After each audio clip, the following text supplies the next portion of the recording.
Hi, welcome to the Kotlin for Java Developers course. My name is Svetlana Isakova and I'll be your instructor for this course. I'm a developer advocate at JetBrains and a co-author of 2 books about Kotlin, Kotlin in Action and Atomic Kotlin. This course is for you if you are an experienced developer who knows Java and wants to learn Kotlin. I won't explain programming fundamentals or Java basics. I will only highlight what is new and different. After this course, you'll be able to use Kotlin for your daily tasks. If you are a developer who learned Java many years ago and now uses some other languages, you may still decide to watch this course. However, note that you may need to check some Java concepts on your own in order to better understand what's going on. This course will consist of 4 modules, which basically you can watch on your own pace. If you have a full-time job, you may decide to watch each module in 2 weeks or more. That's fine. If you, for instance, need to prepare to the interview, then you may decide to watch everything in a week. That's totally up to you. We'll have many in-video questions.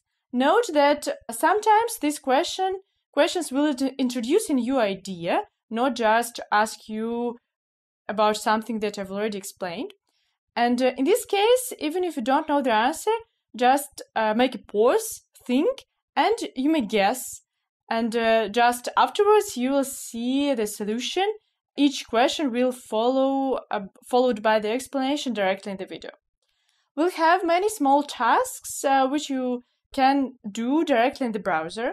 Note that these tasks are ungraded. You may just check yourself by ensuring that all the output is as expected. And this task will be accompanied by the solution video. And I would recommend to watch these videos after doing the task. Sometimes these videos may highlight different options, compare different options, or introduce some new details. At the end of each module, we'll have 1 full assignment. And note that you may implement, read the task, do the solution, and check the solution from IntelliJ IDEA directly using the EduTools plugin. You'll find all the necessary installation instructions and the accompanying materials to this course. In this video, I will introduce the Kotlin programming language, highlight some basic facts about it, and mention what we will and will not cover in this course. Kotlin is a general-purpose language which supports both functional programming and object-oriented programming paradigms. It's an open-source project developed mainly by JetBrains with the help of the community. Like Java, Kotlin is a statically typed language. However, in Kotlin you can omit the types, and it often looks as concise as some other dynamically typed languages. Kotlin is safe. It's even safer than Java in terms that Kotlin compiler can help to prevent even more possible types of errors. One of the main characteristics of Kotlin is its good interoperability with Java. It's hard now to call Java a modern language. However, it has so huge ecosystem that it would be really difficult to create it from scratch if you use a new language.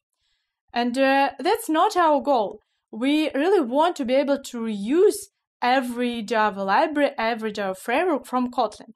And it really works like that. You often can improve your experience with working with some library, but you can use any library from Kotlin.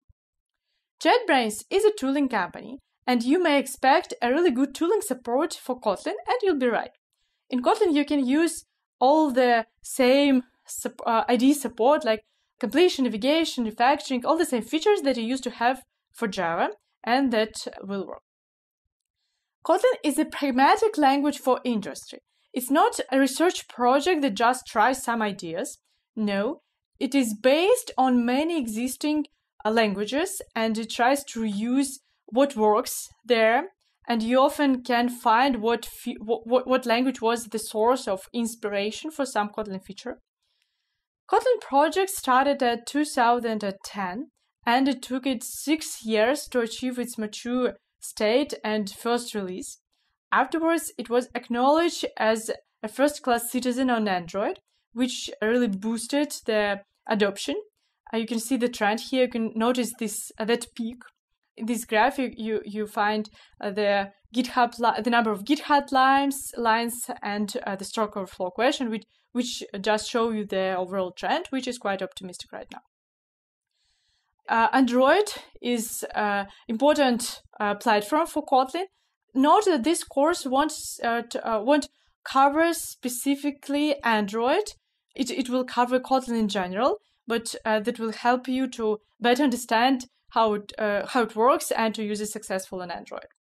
Many people now think that Kotlin is the language only for Android, and that's not true.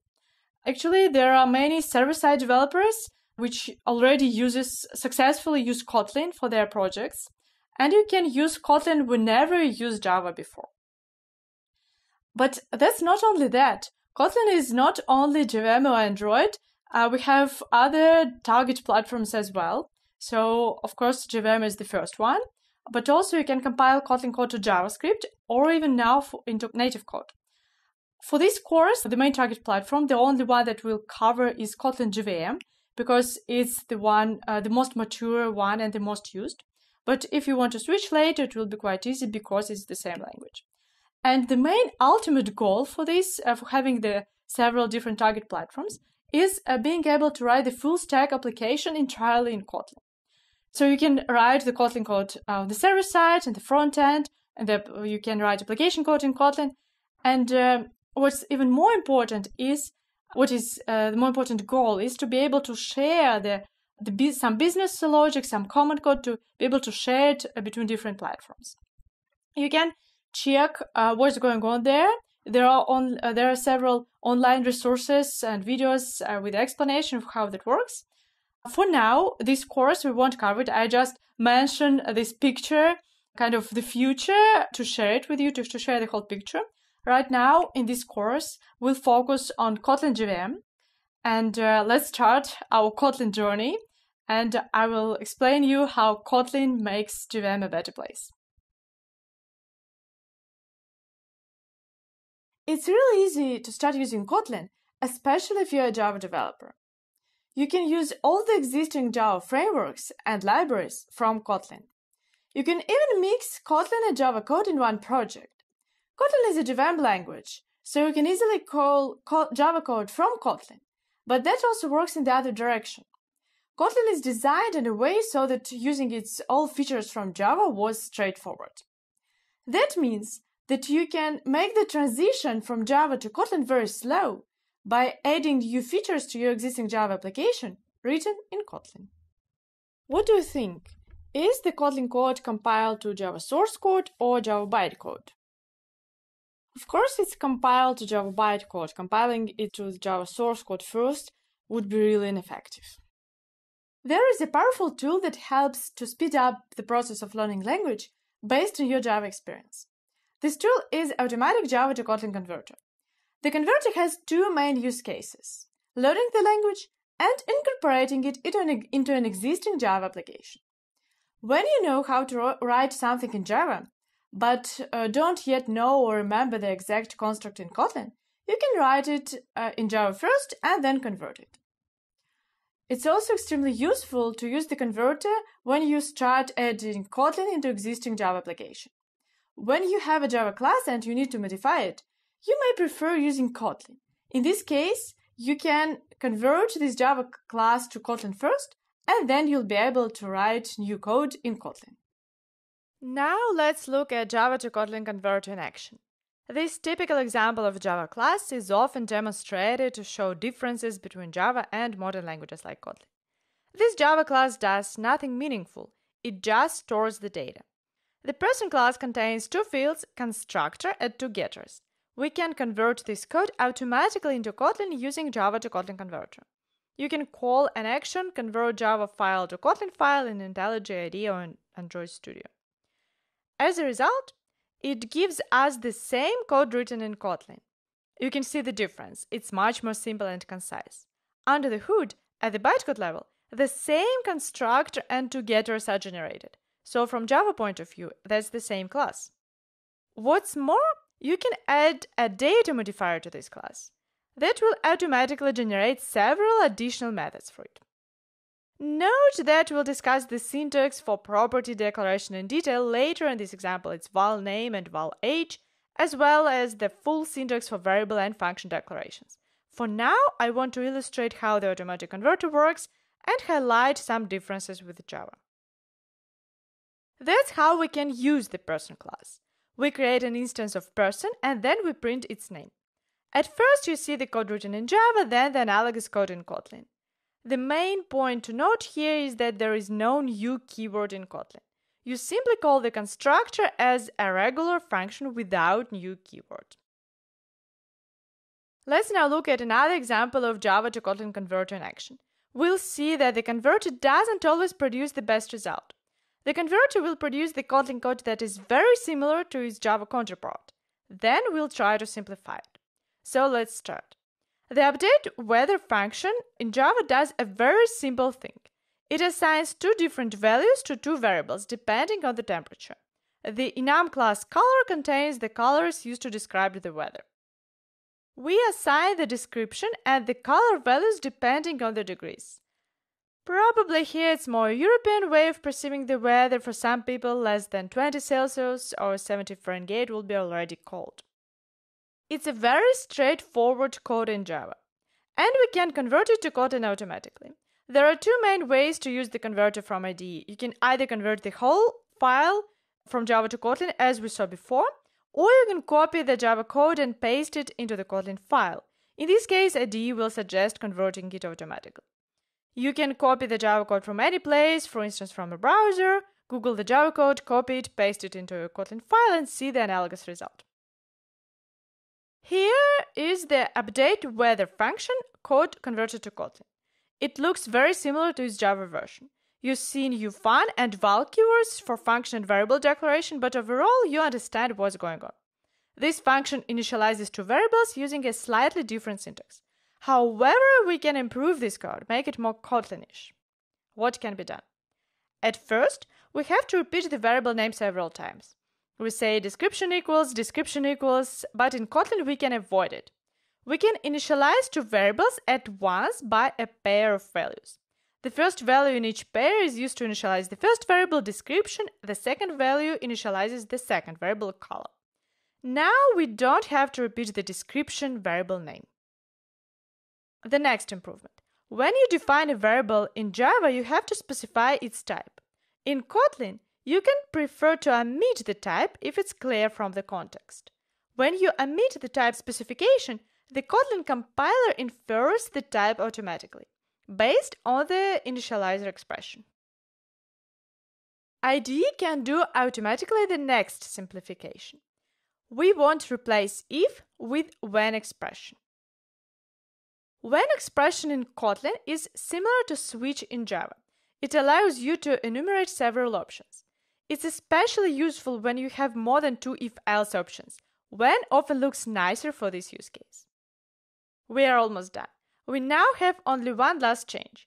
To be more Kotlinish, we can replace the constructing of pair with to. There is an alternative way to create a pair in Kotlin. We'll discuss later in this module the details of what exactly it is and where to comes from. That's the result. That's how we converted the Java function into a Kotlin function. You can compare the initial code written in Java and the improved Kotlin version. The question to check yourself. Does the automatic Java to Kotlin converter always produce the idiomatic Kotlin code? The answers are yes or no. Automatic Java to Kotlin converter is very useful. It's very helpful in many situations, however, often it just converts the code automatically.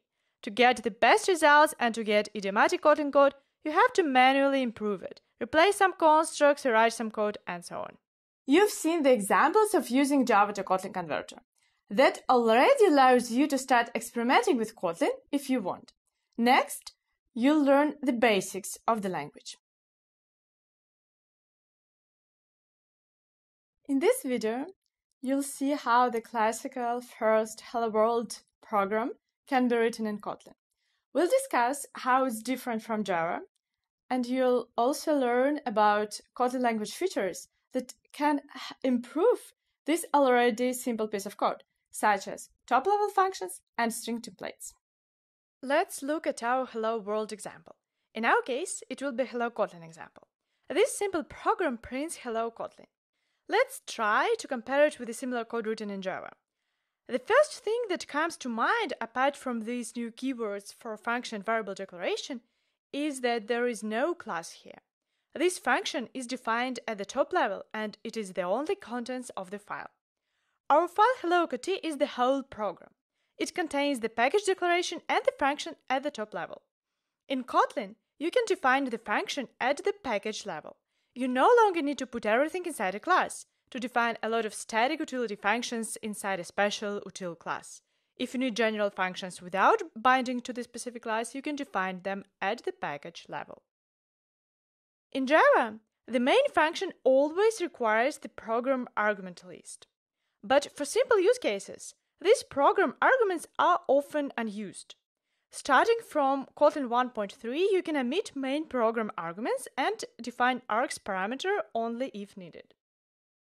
To make our first program a little bit less trivial, let's print Kotlin if no program arguments are passed, or hello and the value of the program argument if there are some arguments. There is no special built-in syntax for arrays. Under the hood, at the bytecode level, it's the same array as in Java. However, in the code, array looks like a regular class with generic arguments. Note that in Kotlin, if is an expression. You can assign the result of if into a variable or return it from a function. If returns you the result value. Here we use if to check whether there are any arguments passed to this function. In Kotlin, you can use this nice syntax for string templates. You can insert a value inside a string literal by using a $sign and a variable name. If you need to print out a more complicated expression like a function call, if expression or some arithmetic expression, you can insert the value of this expression, but you have to surround it with curly braces. For example, we can print the value of the first argument if some arguments are passed. What do you think is printed if there are no arguments? There are three answer options. Hello null will be printed, hello and exclamation mark, or null pointer exception will be thrown. What's your choice? Under the hood, Kotlin uses Java string, and that means that such things work directly as in Java. The question might be then reworded as how the same logic would work in Java. In Java, if you try to print the value of null or to add null to a string, you will see hello null as a result. In Kotlin, it's absolutely the same. Under the hood, Java strings methods are called. Java string transforms null constant into a string null. If you want an empty string instead of null, as in Java, you have to process that explicitly. So the right answer is hello null. One more question. Here we call the foo function twice inside a string template. And the question is, how many times the result of this foo function will be computed? The first option is that it will be computed twice, and calculating foo will be printed twice. The second option is that it will be somehow cached, and the function foo will be called only once. What do you think? The answer is the first one. We simply call a function twice inside a string template. There is no magic here, no unexpected optimizations. Your function can return a different value on each access. If you want to store this value and compute it once, you have to do that manually. If you call the function twice, it will be computed twice. In this video, you've learned that functions might be declared at the top level, if is an expression in Kotlin, and you can insert any expression inside a string using string templates. Next, we'll focus on variables in Kotlin. In this video, you'll learn how to define and use variables in Kotlin. There are two main keywords to define variables, val and var. Val comes from value and denotes a read-only or assign once variable, while var comes from variable and denotes mutable variable, the one that can be modified. Read-only variable can't be reassigned. If you try to assign a new value to it, you'll get the compiler error. In essence, val in Kotlin corresponds to a final variable in Java. If you need to reassign a variable, you declare it as var. Then you can easily assign a new value to it. In Kotlin, you can emit the types of variables and the compiler will infer the types for you. Here we emitted the types of these two variables and they are inferred automatically by the compiler. Kotlin is a statically typed language, which means that every variable, every expression has a type. Even if you emit the type, the compiler just infers it for you. It doesn't mean that this variable doesn't have a type or it's unknown. It means that the type specification is verbose, it's clear from the context, and you trust the compiler to infer the type. The question to you, why doesn't the following code compile? Because you can't reassign a var variable, because you can't assign an integer value to a variable of string type, or assign a string literal to a variable of int type. The third option is correct. Because of the local type inference here, int type of the variable is inferred. It's called string, but it was done on purpose only to confuse you. The type of this string variable is int. And the Kotlin compiler complains that you try to assign a string literal to a variable of an int type, but int is expected. That's the compiler error. Another question for you. Is it possible to modify an object stored in val? What do you think? There are options yes and no. If we are talking about reference types in Kotlin as in Java, variables just refer to some objects stored in memory. And this question can be reworded as, does val put any additional constraints on the stored object? Of course, there are no additional constraints. You can easily modify an object stored in val as in Java. Val, like a final variable, is mutable reference which doesn't say anything about the content that is stored. For example, here we have a reference to a mutable list. Languages refers to an object in memory. We can modify this object by accessing the modification method. We can't assign another reference to the language's variable, but we can easily modify this exact object. Another question. What do you think? Why doesn't the following code compile? That might be a source of confusion for people who are new to Kotlin. The declared variable has the type list, but when you try to modify it, you see an error. What do you think? That's because you can't modify a read-only list or modify an object stored in val. You can't modify a read-only list. We've already discussed that val doesn't give you any guarantees about the content stored in an object. The content can be easily modified, so the second option is wrong. In Kotlin, we have a distinction between mutable and read-only lists. Note that we use the same keywords mutable and read-only as for variables. In this case, read-only list just lacks mutating methods. If we try to call add on a Kotlin list, which is a read-only list, the compiler will complain that there is no such method available. By default, strive to declare all your new variables with val keyword, not var. Using immutable references, immutable objects, and functions without side effects makes your code closer to the functional style, which is easier to understand and support in the end. When type specifications are clear from the context, it's safe to omit them. For instance, if it's variable of a primitive type or string, or the type is clear from the variable name, that's rather straightforward. However, if any confusion of what's going on is possible, it's better just to have this type specification explicitly, to keep it, to avoid this confusion. In this video, you've learned about two different keywords to define variables in Kotlin. Val for read-only variables and var for a variable that you may need to modify later. Next, we are going to discuss functions. In this video, you'll learn the different syntax of how to define a function in Kotlin. Also, we'll touch the question of Java interoperability and discuss how to call a top-level function from Java. Here you can see the syntax for function in Kotlin. This function returns a maximum of 2 values. Note that the parameter type specification is put after the parameter name, like for variables. In a similar manner, function return type specification follows the argument list. If your function simply returns one expression, you can use an alternative syntax, so-called function with expression body. IDE like IntelliJ IDEA or Android Studio can automatically convert from one form to another. The expression that the function returns goes after the equals sign. IntelliJ IDEA nicely highlights the type specification for us, and by pressing only one key, you can either remove it or leave it. It makes sense to specify types explicitly for public API for library functions.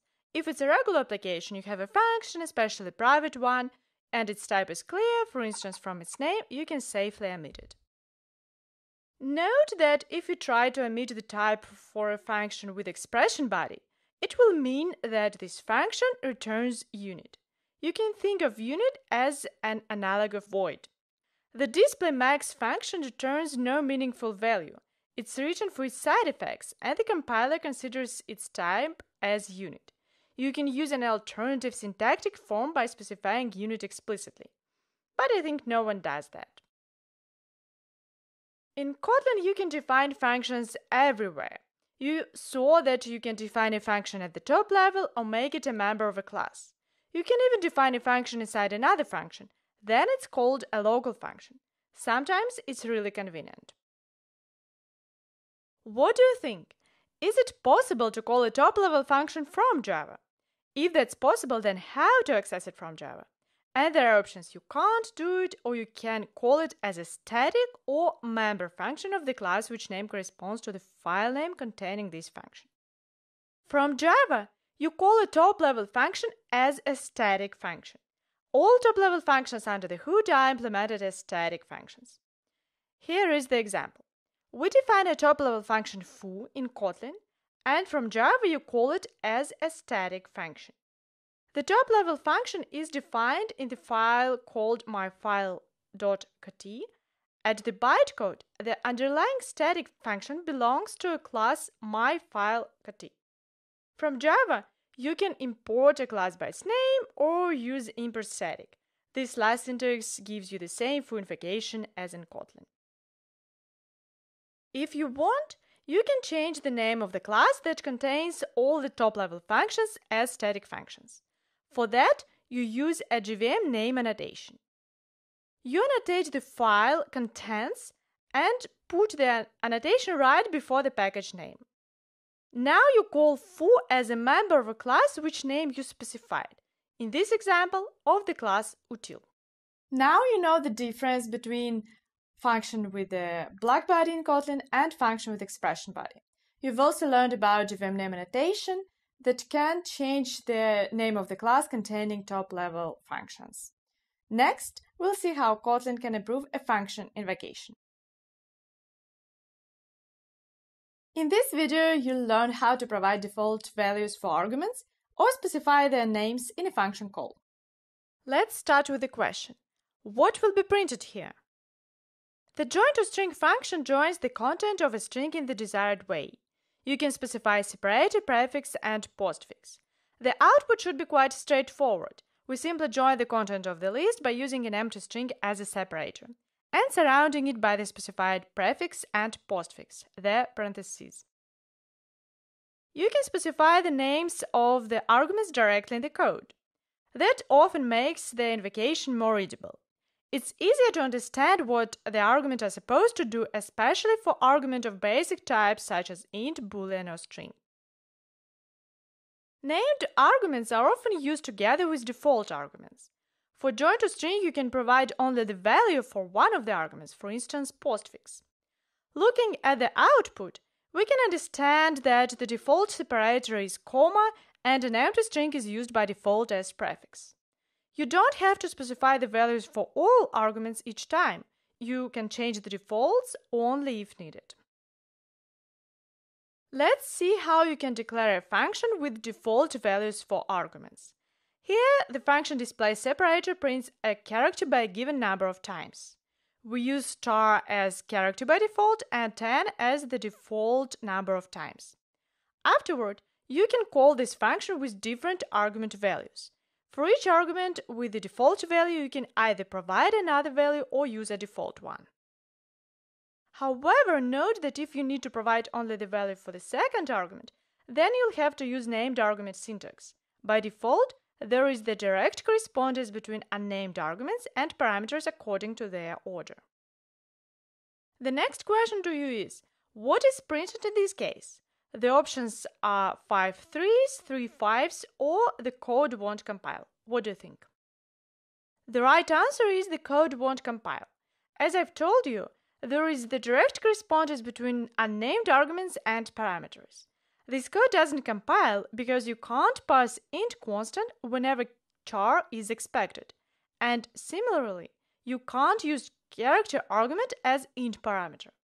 In Kotlin, there are no implicit conversions. You can't implicitly convert an integer to a character or vice versa.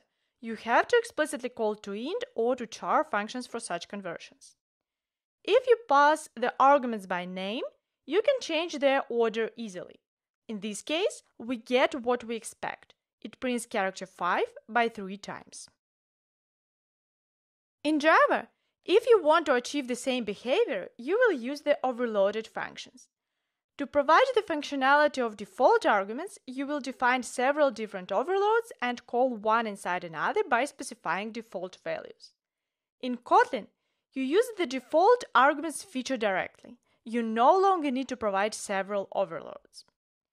But there is an interesting question: how to call a function with default arguments from Java? When you call a Kotlin function with default arguments from Java, you have to specify the values for all the arguments. That happens to minimize the number of functions which are generated under the hood. By default, Kotlin generates the function with all the arguments and only one additional auxiliary function containing information about all the default values which you can't call from Java. If you want to call the Kotlin function with default arguments from Java in a convenient way, then you can add JVM overloads annotation. After you annotate the function with default argument with JVM overloads, you can specify only some of the arguments when you call it from Java. The next question is not about JVM overloads annotation, but it will help later to understand how exactly it works. The sum function has 3 arguments here. You can either specify each argument value or omit it and use the default value. How many argument combinations are possible when you call this function from Kotlin? The first combination is specifying only the first argument, the second one is specifying only the second argument, the third one is specifying both the first and the second argument, and so on. The answer is 8, which is 2 to the power of 3. In a general case, if we try to cover all the argument combinations, it will be too many functions. 2 to the power of the number of arguments with default values might be too many. Let's note how JVM overload annotation works. JVM overloads annotation generates in this case only 4 functions, the one for each new argument with the default value. Note that if you don't use the function with default arguments from Java, there is no need to add the JVM overloads annotation.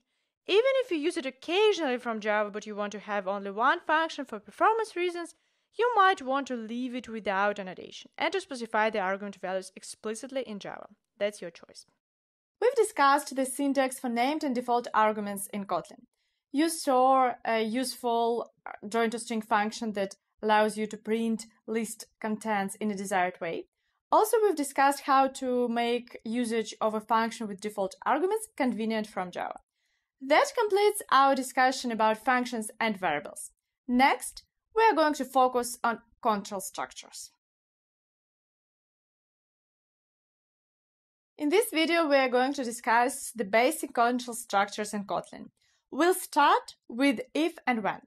You will learn how when expression in Kotlin is different from switch in Java, which expressions can be used as when conditions, and what are smart casts in Kotlin.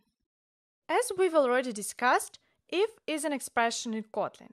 That means if returns a value which you can assign to a variable like here. In Kotlin, there is no ternary operator like in Java. If you need the logic if a condition is satisfied, return one value, otherwise return another value, you use if expression. We've already seen when. At first, it might be considered as an analog of Java switch.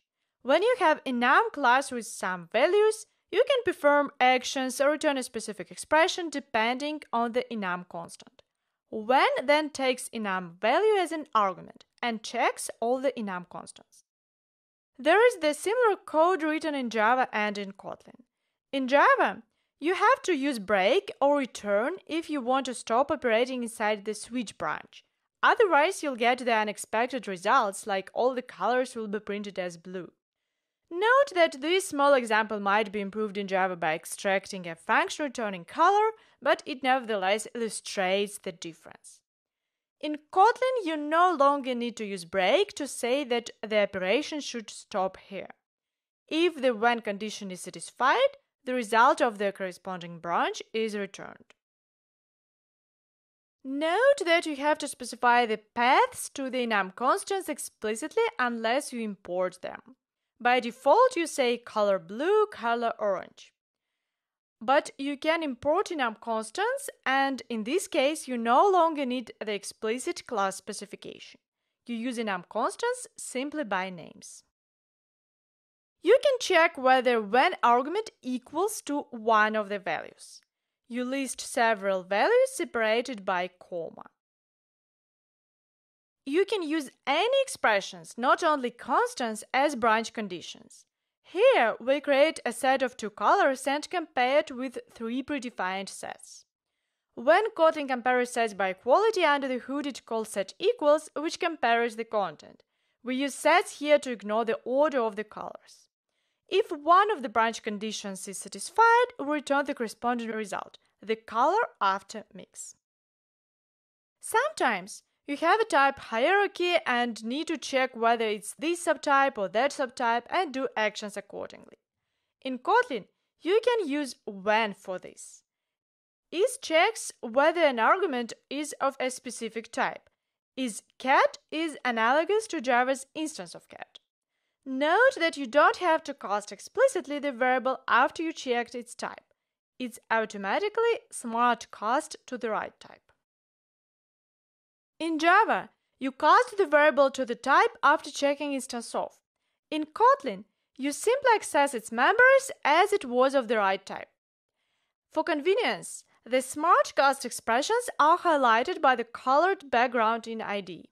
Note also how in Kotlin we use when rather than the cascade of if-else. Starting from Kotlin 1.3, you have the opportunity to introduce a new variable for when subject directly inside when expression. You often want to use the whole expression as the when subject. You can easily do it, however, the complicated expression can't then be accessed as one variable inside when. And since there is no variable, nothing will be smart cast, even if you check its type. You need to explicitly introduce a new variable name like pet in this example. Then this variable is accessible also after when expression, and it makes it possible to return when directly from a function since it's two statements. Now it's improved, and you can introduce a new variable name right inside the parentheses by using val keyword. Then this variable name is visible only inside when, and also it's possible to use such when as the only function body. This when comes from our previous Java to Kotlin conversion example. Note that there is no when argument here.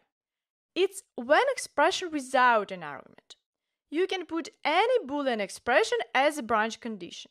If it's satisfied, then the corresponding branch code is executed, or the corresponding expression is returned as a result. That's the analogous code written in Java, as we've already seen before.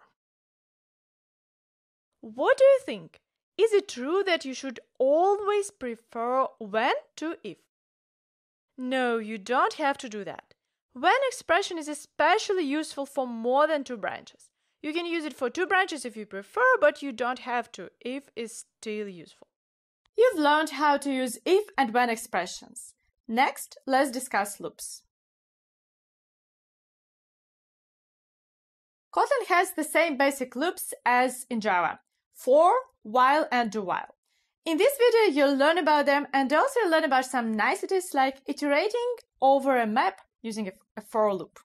In Kotlin, we have the same while and do while loops as in Java. Nothing more to say here. For loop looks a bit different. First, a different keyword is used to express iteration over something, in. Second, we omit the element type. Probably is the case when the types are omitted most often. If you want, you can specify the element type explicitly. Another difference is that in Kotlin you can iterate over the contents of a map. Here we assign key and value separately at each iteration loop, then print the result. This syntax works not only for maps, it can be used to iterate over collection with index. After we say with index, we can assign both index and element on each iteration turn. If you need to work with indexes directly, you can use ranges. There is no full form of for loop as in Java. You use ranges instead. Here we iterate over a range of numbers from 1 to 9. That's the result. You can also build a range using until function. The last number then will be excluded. The first range includes the upper bound and using until function excludes the upper bound. If you want, you can build more complicated ranges like with iterating backwards or over a step. You can even iterate over a string. What do you think? What is printed here? When we add a number to a character, it returns the character with increased code. The letters go one after another. So if we say character plus 1, for A, it will return the next letter in the alphabet, B. Another question for you. Which is the right way to write the following Java code in Kotlin? We have three options, using to, using regular range, or using until. In Java, this code prints numbers from 0 to 8. It's the same as using until in Kotlin. Note that the first line doesn't compile. To creates a pair in Kotlin, not a range, and you can't iterate over a pair. We've discussed loops in Kotlin. When you need to iterate via indexes, you use ranges in Kotlin. In the next video, we are going to discuss ranges in more details. In this video, we'll discuss ranges. It is a very convenient feature that has no direct analogous in Java. You'll see how to check for belonging to range and what you can do with the range of strings. In is used for two different use cases in Kotlin. We discussed the first one in the previous video about iteration. In can be also used to check for belonging. Here, we check whether a character is a lowercase or uppercase letter by checking if it belongs to either the range of lowercase letters or the range of uppercase letters. The range check can be replaced with the explicit comparison with its bounds. Under the hood, the compiler generates exactly this code for in check. You can use not in, which checks whether an element is not in a range. You can use in as one condition, like in this example. Here we check whether a character is in a range of character numbers or is a letter. You can create ranges of different elements. It's clear what a range of integer number or a range of character means, but what about a range of strings? In fact, you can create a range of any comparable elements, like a range of your custom myDate class. You can store a range in a variable of the corresponding range type. Such range is a regular object. Note that under the hood, the int check for primitive types is optimized. No extra int range or char range objects are created. The similar optimization works for iteration over a range of primitives. Now let's talk about a range of strings. To better understand how it works, there is a question for you. What do you think is printed here? The result here is true for the first line and first for the second one. The second one is easy. We just check whether the string belongs to a set of strings and Kotlin string is not present in this set. That's false. To answer the first question, let's discuss how we compare strings. InCheck is compiled to the code simply checking its bounds. In Kotlin, we can compare strings like numbers via this nice syntax. Under the hood, the compare_to function is called. Like in Java, strings are compared lexicographically by default, or in other words, by the alphabetical order. That means we compare the first letters, B goes after A, and only if they are the same, we compare the rest letters, first the second ones, then the third ones, etc. Thus, ball goes after A but before K. When we check whether ball is in this range, we compare ball with its bounds and get the corresponding result. In our task, we also compare the strings by their alphabetical order and get true as a result. K goes between J and S in the alphabet. You can define a range of any comparable elements. Let's say you have your custom_myDate class which implements comparable interface. In Java, to compare dates, you need to call compare_to function explicitly. It's not really readable, especially these comparisons to 0. In Kotlin, you can do better. You can replace compare_to call with direct date comparison. Note that this syntax is available for all the types implementing comparable. That means if Java class implements comparable, in Kotlin you can compare its instances using this nice syntax. Ranges help to improve this even more. You can replace the comparison within bounds with a range check. Again, the range check works with every comparable type.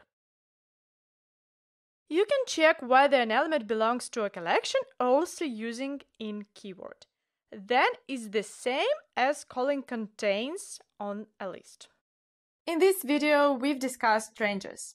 Our next topic is exceptions. In this video, we'll discuss exceptions. They are very similar to Java, with one important difference. Kotlin doesn't differentiate checked and unchecked exceptions. In Kotlin, you may or may not handle any exception, and your function doesn't need to specify which exception it can throw. The experience shown us that in Java rules for checked exceptions often require you to write a lot of meaningless code to rethrow or ignore exceptions, and these rules doesn't really help you to prevent possible errors. That's why in Kotlin this design decision was made, which is actually shared among many other modern Java languages. Throw is an expression in Kotlin. You can assign its result to a variable. In this case, if the number belongs to the range from 0 to 100, this number becomes the result of if expression. Otherwise, we throw an exception.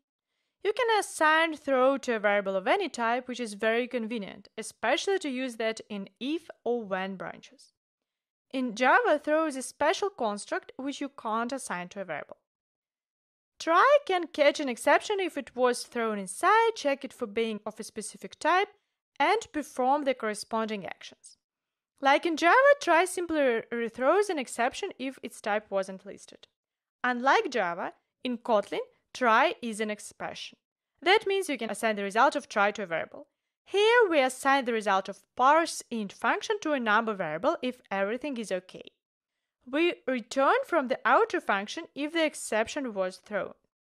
Instead of completing the function entirely from the catch block, we can assign null to a number variable as a result.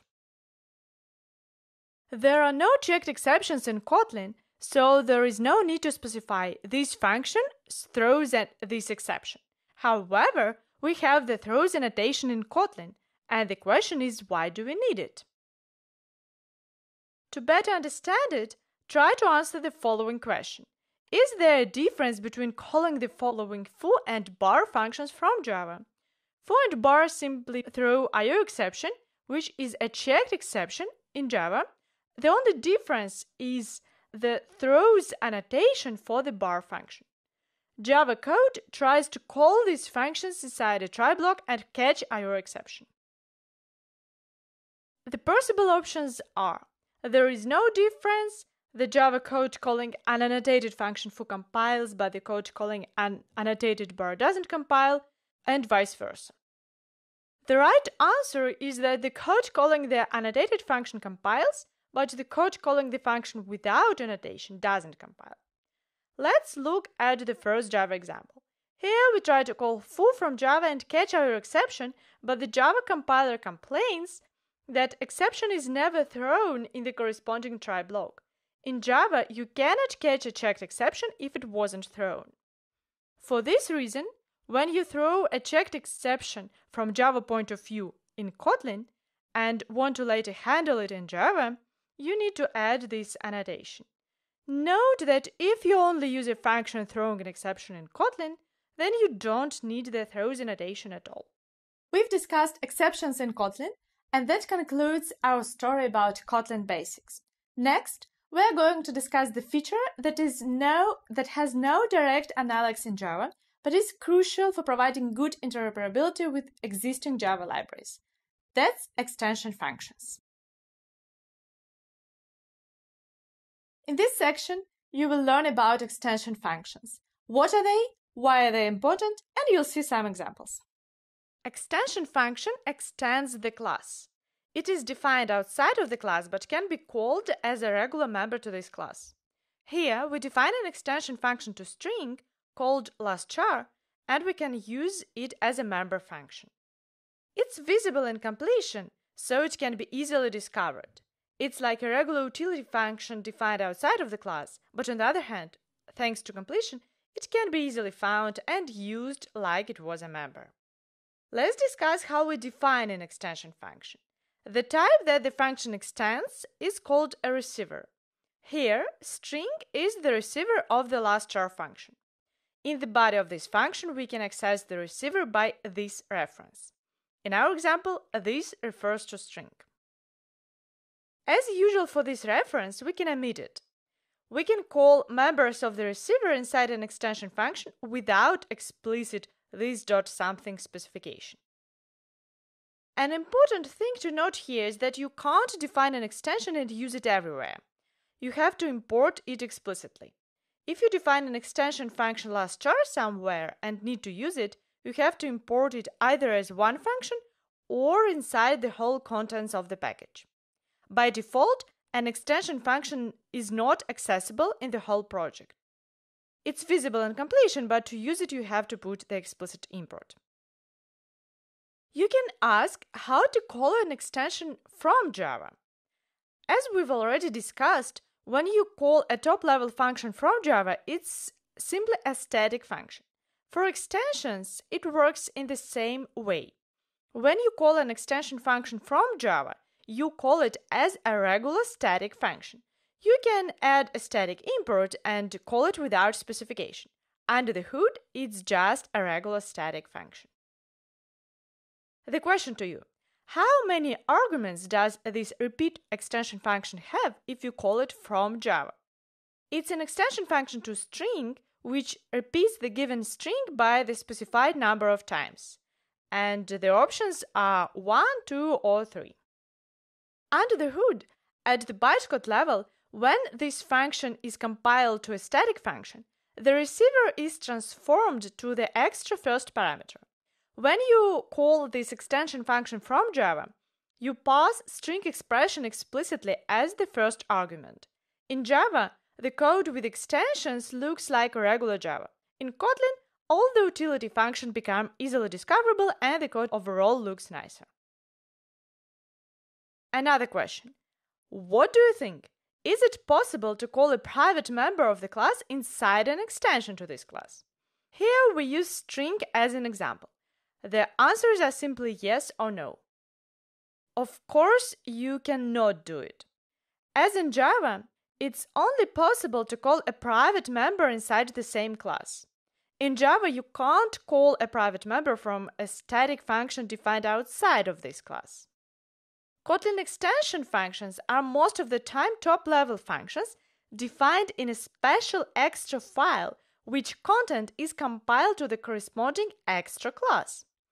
Therefore, it's not possible to call a private member of a class from an extension to this class. Extension functions don't give you any additional access rights to the class contents. The main benefit of extensions is that you can call them in a nicer and more convenient way. You've learned how to declare and use extension function. Next, you'll see some more examples. In this video, you'll see some extensions defined in the standard library. In fact, you already saw most of them during the previous videos, but now you'll find out that they are actual extensions. Extensions play an important role in the language. In fact, Kotlin's standard library is just Java standard library and a bunch of extensions. That provides very smooth interoperability between Java code and Kotlin code. To illustrate that Java standard collections are used under the hood, let's create hashSet, arrayList, and hashMap in Kotlin and check the classes of the created instances. To check the class, we call Java class property. It's analogous to Java's set.get class. You can see that Java standard collection classes from java.util package are used under the hood. When you create a collection using the functions from the Kotlin standard library, instances of Java standard classes are created. The Kotlin library simply provides extensions for regular Java collections.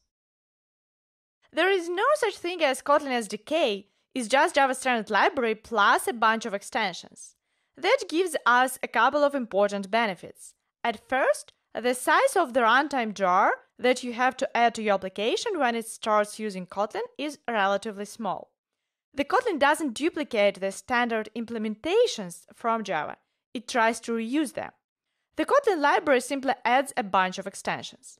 If your application doesn't use some of these extensions, they can be eliminated so that the added jar can get even smaller.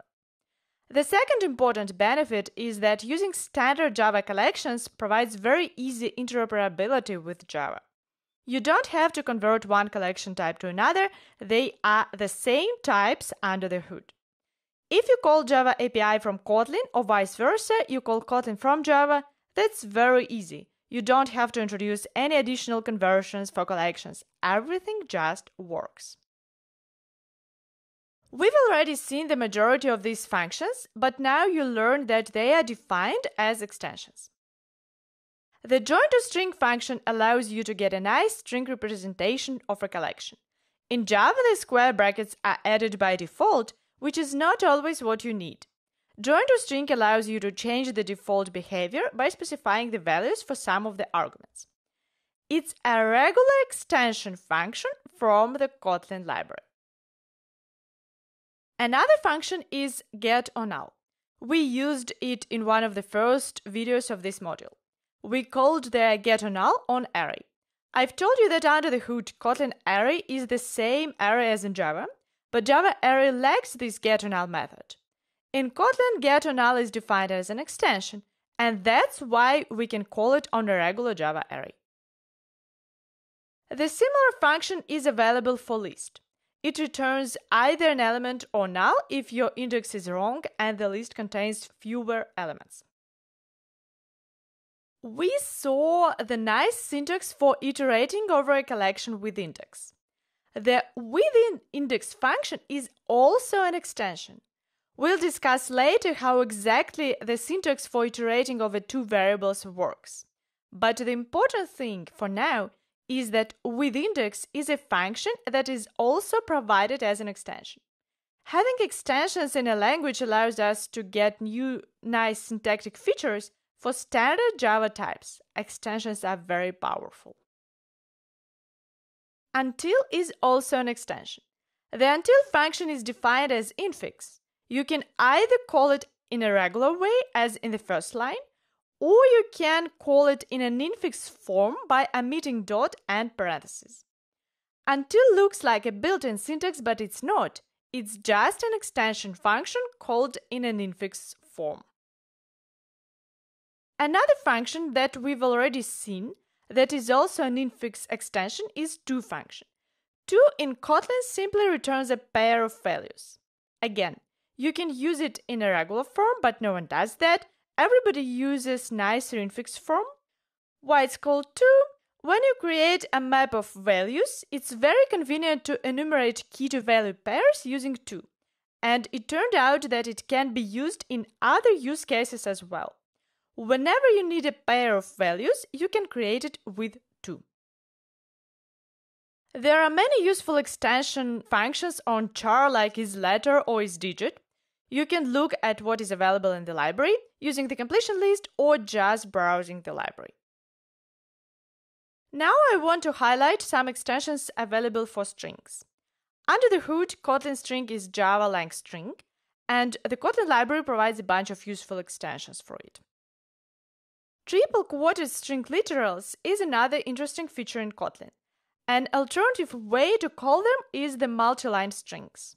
You can't use any special characters there, but you can use string templates inside them. If you try to format triple-quoted strings in your code, you'll probably want to add the indent, but by default, this indent becomes the part of the string. There are some ways to crop this indent, and one of these ways is using the function trim margin. Here the default margin is used, but you can specify another margin prefix if needed. The margin prefix is automatically cut out together with the indent. You can call the trim indent function directly, like in the second example. If there is the same indent for all the lines in your string, it will be automatically removed. Both trim indent and trim margin functions are defined as extensions. Another useful extension is the toRegex function. You can convert a string to the regex class representing regular expressions. After that, you can call, for instance, matches method on this regular expression class. Note that for regular expressions, it's very convenient to use triple-quoted strings. You don't need to escape special characters there, including the backslash. The regular expression often becomes shorter.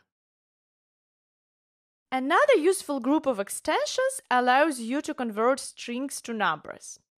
ToInt and ToDouble extension functions will try to convert string representations to int and double accordingly.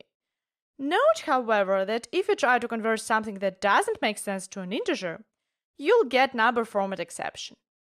But there is another extension available, ToInt or null, which returns null if the string cannot be converted to an integer. In this course on Coursera, we'll use the eek extension for small tasks in the Kotlin playground. It lets us test what's going on. It's defined as a very simple extension function which checks whether the receiver equals its argument. It prints OK if they are equal, or it prints an error if they are not. When you do a task, usually you have to make sure that all of these equality checks print OK. We'll use this simple function instead of a regular testing system for simplicity. Now the question for you. What do you think? What is the type of this A21 construct? The right type is pair. 2 doesn't represent a type, it's a function used to create a pair. Pair is a class defined in the Kotlin standard library. As I've said, the Kotlin library consists mostly of extensions, but we still need some new classes. The to function returns a pair of 2 values of the corresponding pair type. You've seen a lot of examples of extensions functions from the standard library. Next, we are going to talk about how extensions are resolved, which functions are called in different cases.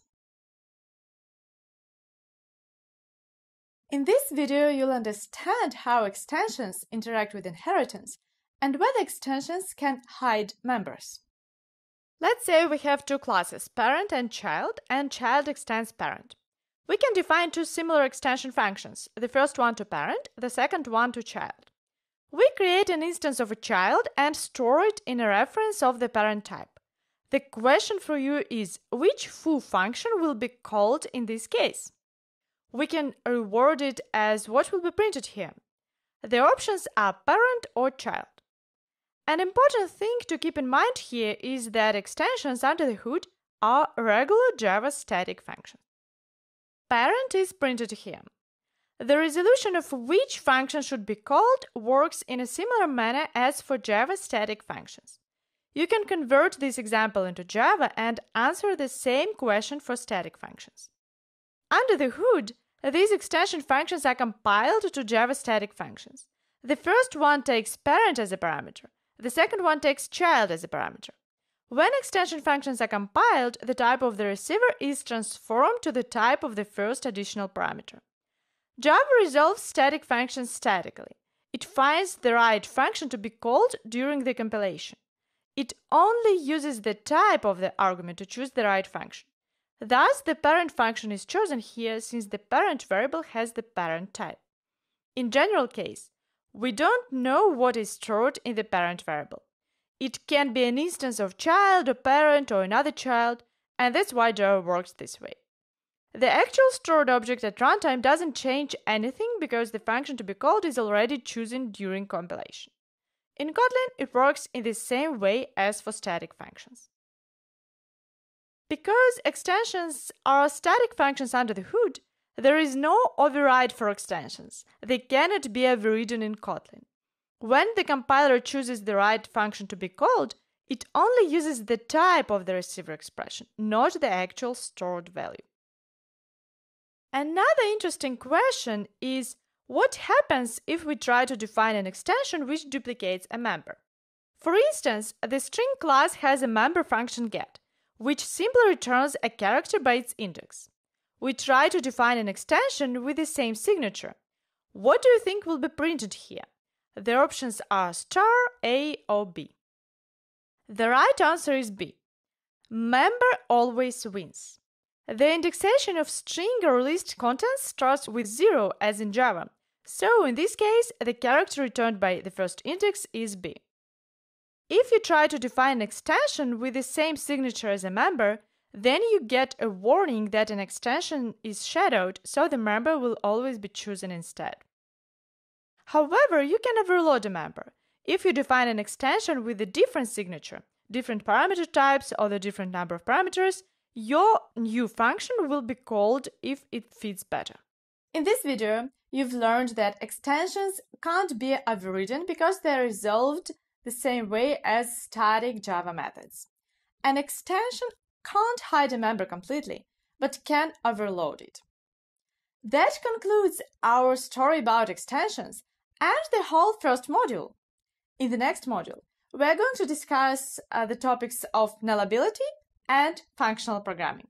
Stay tuned! Extensions are often named among the most important or lovable features of Kotlin. Why are they so important? Well, extensions have proven to be one of the most useful abstraction features of Kotlin. And I think their main purpose is to keep your classes and interfaces APIs minimal. This is really important because this keeps the abstractions, the things you try to describe to model with your classes and interfaces understandable.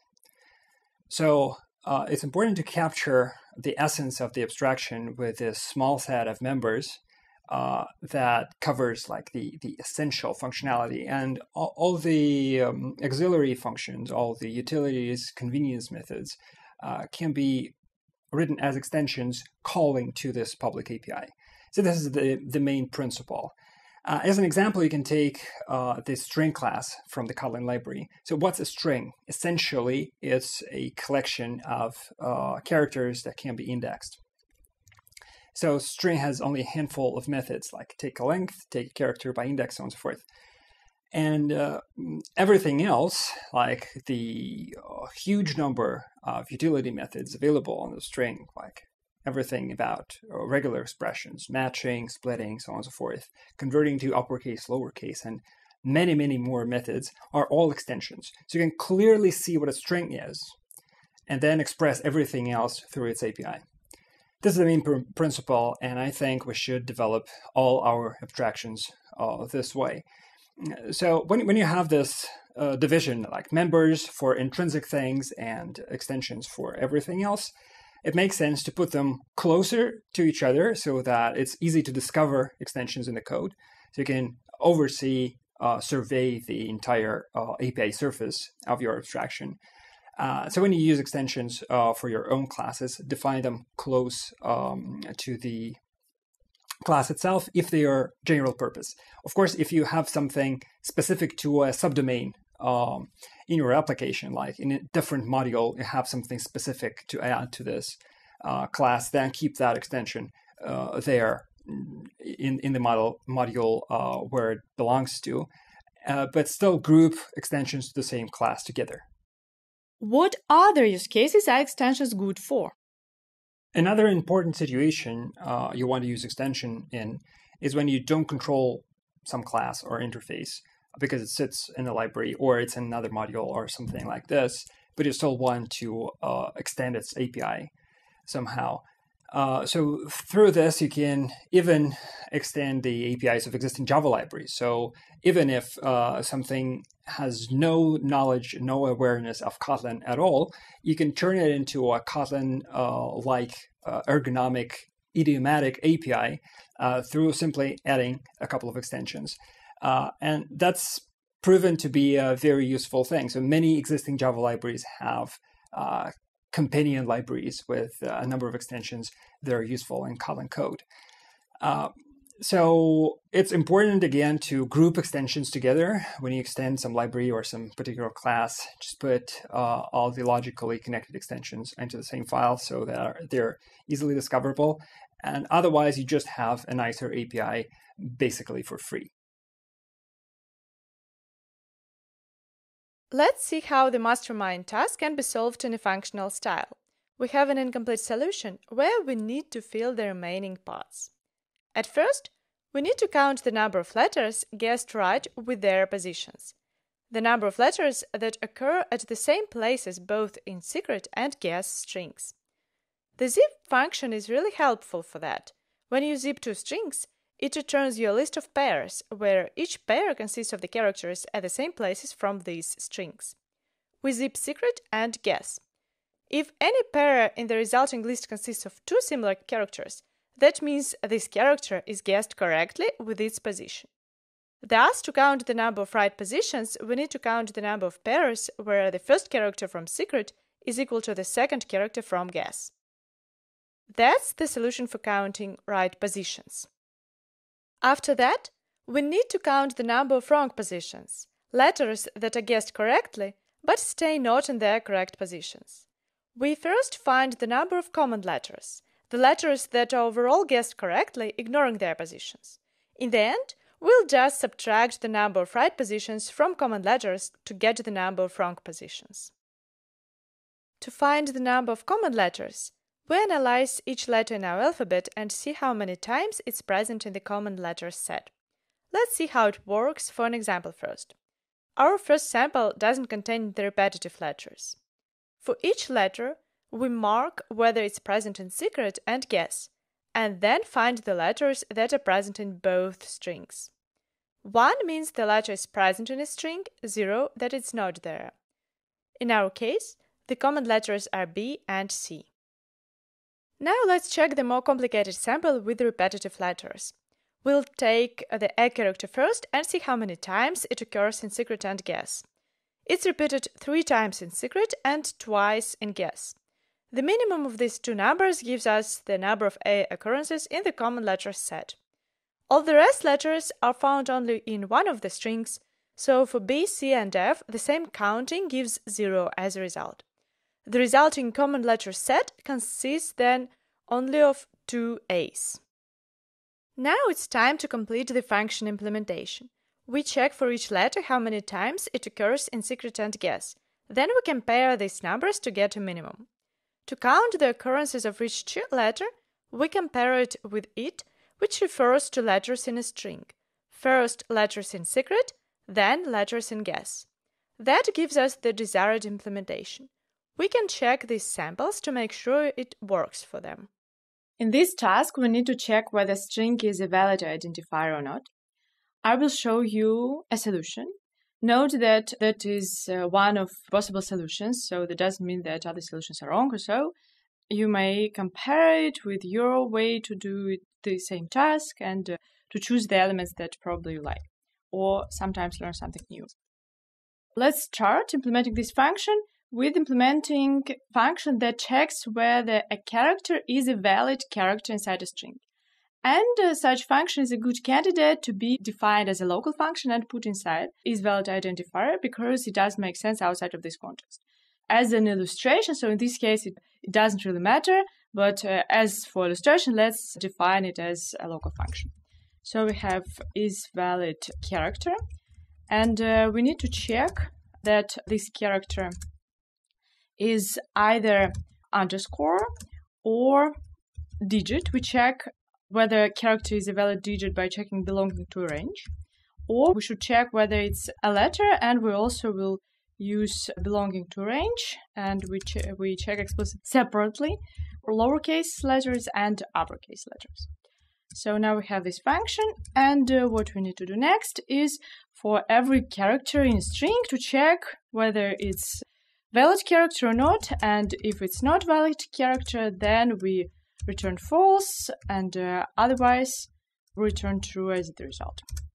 So let's check our function, how it works, and we'll notice that we have forgotten something, and our output is not as expected, because here you see we have true, but that should be false.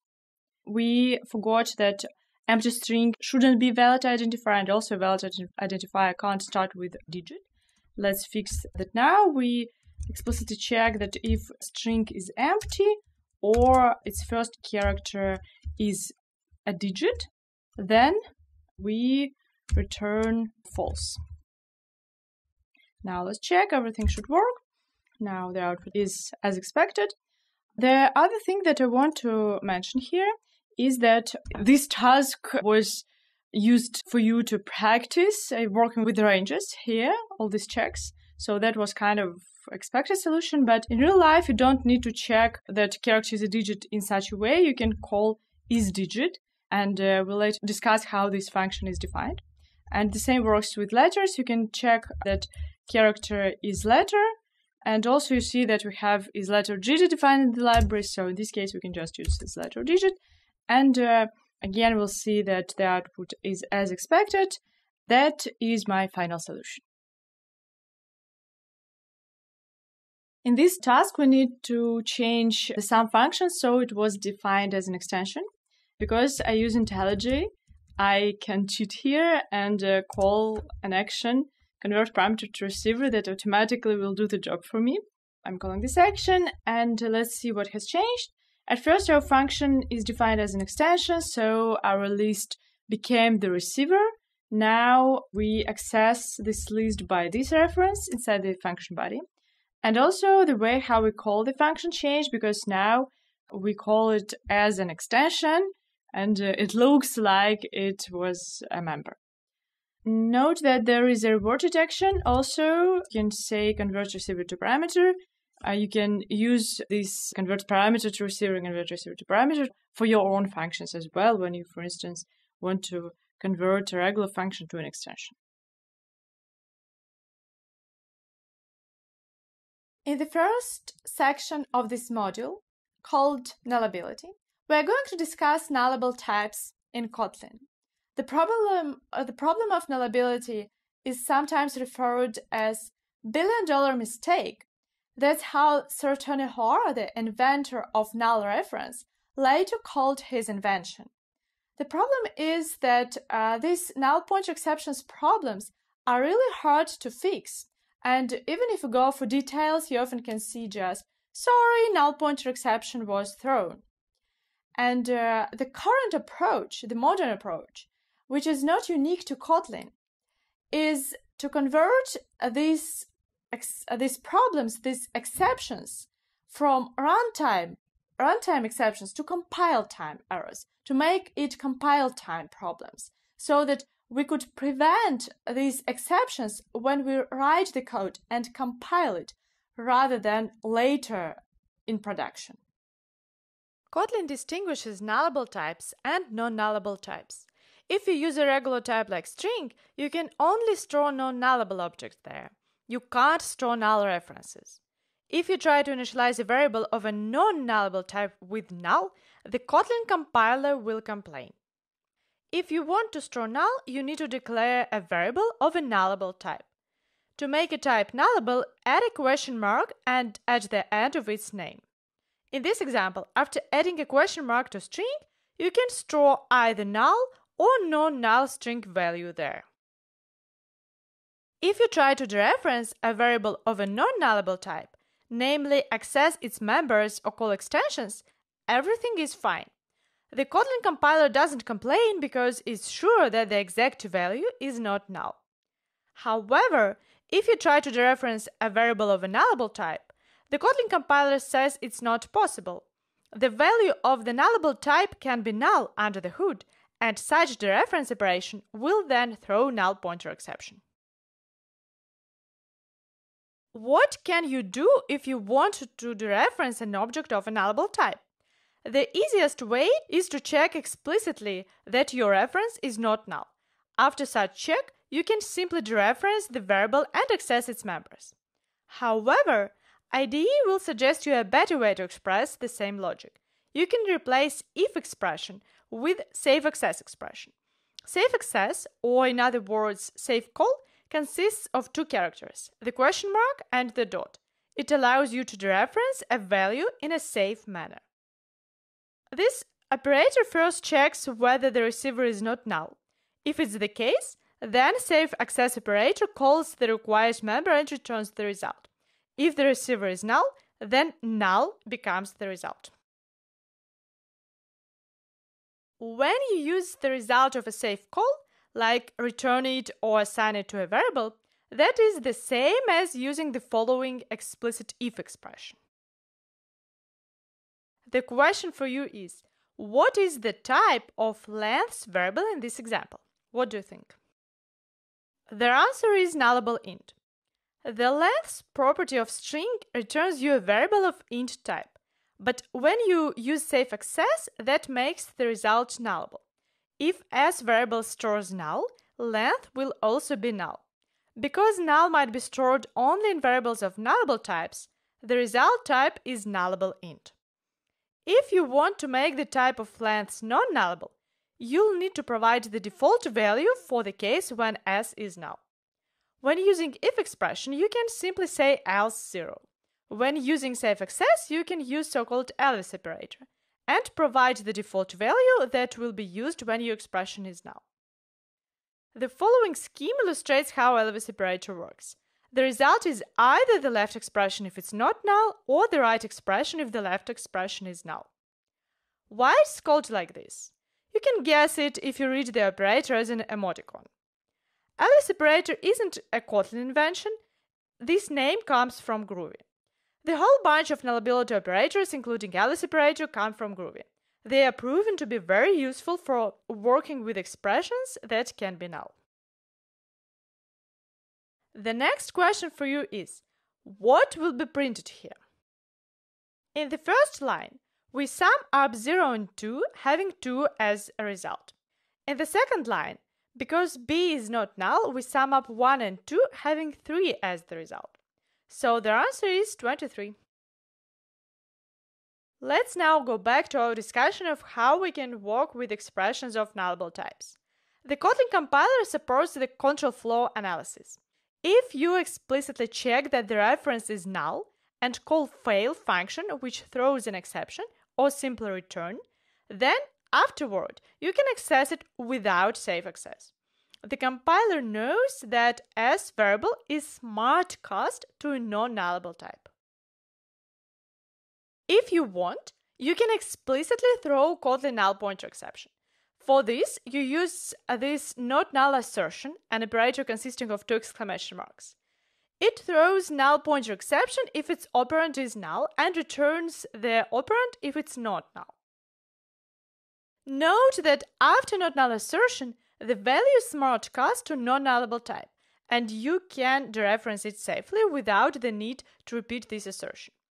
It's worth to warn against not null assertion operator. By default, try to avoid it. We have it in the language especially for rather rare use cases when the Kotlin compiler isn't smart enough to infer the right type. There are situations when you have an assumption that the expression is not null, but the Kotlin compiler cannot infer that for you. And you would rather prefer an exception if for some reason the assumption is not correct. The logic of assumption must then be localized so that it was hard to break it, or it can depend on external frameworks. In this example, the action performed function is called only if the isEnabled function returns true. And we can safely use not null assertion because the condition is checked is in another place. With not null assertion operator, you explicitly emphasize where null pointer exception can be thrown. And if it's thrown, you can see directly what might be the cause. That means it doesn't make sense to put two or more not null assertion operators in one line, as you won't be able to say which one caused the exception. In general, prefer using safe operators, safe access, LAMDBAS operator, or explicit checks to cope with nullability. Use not null assertion only with care. The question for you to get used to nullable types is which lines won't compile, which lines will produce compiler errors. Let's do it one by one. The first function takes the parameter of non-nullable type. The function is fine, but the problem is that we can't pass null whenever a non-nullable type is expected. The compiler error tells us that null cannot be a value of a non-nullable type name. If passing null to a non-nullable parameter was allowed, then we would have a null pointer exception on dereferencing. The Kotlin compiler doesn't allow that. Let's now look at the second function, which makes the parameter type nullable. Now the invocation is fine, it compiles. However, there is an error in the function body. Only safe call or non-null asserted call are allowed. You can't access expressions of nullable types without additional checks, so the line number 2 doesn't compile. The third function fixes this problem, and this one is fine. We check explicitly that name is not null and then use smart cast value. The fourth function also compiles because we use safe access to get the value and then we compare it to the string. Everything is fine. Thus, the right answer is lines 2 and 5 don't compile. Another question for you. This one is not trivial. Such code might be confusing and sometimes called a puzzler. What will be printed here? The answer is rather unexpected, keep that in mind. The possible options are 1, 2, or 3. The right answer is 1. Operator precedence plays an important role here. If you omit the parentheses, some operator takes higher precedence than the LAMDBAS operator. That means that by default the parentheses surround plus, not LAMDBAS operator. If you want to call LAMDBAS operator first, then you put the parentheses explicitly. If you are not sure about the right operator precedence and to make the code more readable, prefer the parentheses in all such confusing use cases. Now you know how to distinguish nullable types from non-nullable types, that only an expression of nullable types can store null references. You know how to work with them. You can use safe access operator, LAMDBAS operator. You can enjoy smartcast or even prefer throw null pointer exception, but you have to use explicit syntax for that. Next, we're going to uncover the details and learn how nullable types are implemented under the hood.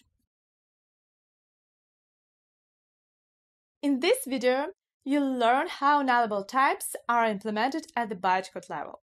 Also, we'll look at nullability and generics, and you'll learn the difference between a list of nullable values and a nullable list. Under the hood, nullable types are implemented using annotations. The Kotlin compiler simply adds nullable and not null annotations to the corresponding type usages, which gives us no performance overhead when using nullable types. There is another solution to the same nullability problem, which is called optional or option types. They are special library classes that store a value or absence of the value, and you can check whether the value is available or not. That solves the same problem as nullable types, because optionals allow you to say explicitly whether the variable can have no value option similar to null or not. Despite nullable types and optionals solve the same problem, they are very different in terms of the performance. Optional type is a wrapper that stores the reference to the initial object. For each optional value, an extra object is created. At the same time, nullable types don't create any wrappers. They are implemented via annotations. To make sure you understand it, answer this question. How many objects are created to store the value of a nullable string? The answer options are either 2 objects or only 1. only one object is created to store string value. There is no additional wrapper as with optionals. When you use nullable types under the hood, the Kotlin compiler adds additional annotations which are only checked at the compilation time. At runtime, nullable string is the same string as regular Java string. Both types, string and nullable string, correspond to Java-like string type in Java, but with different annotations. At runtime, it's one string. There is no wrapper. All the checks going on at the compilation time with the help of annotations. That's the end of the first story. Now another story not about annotations, but about nullability and generics. In this picture, you can see the difference between a list of nullable elements and a nullable list.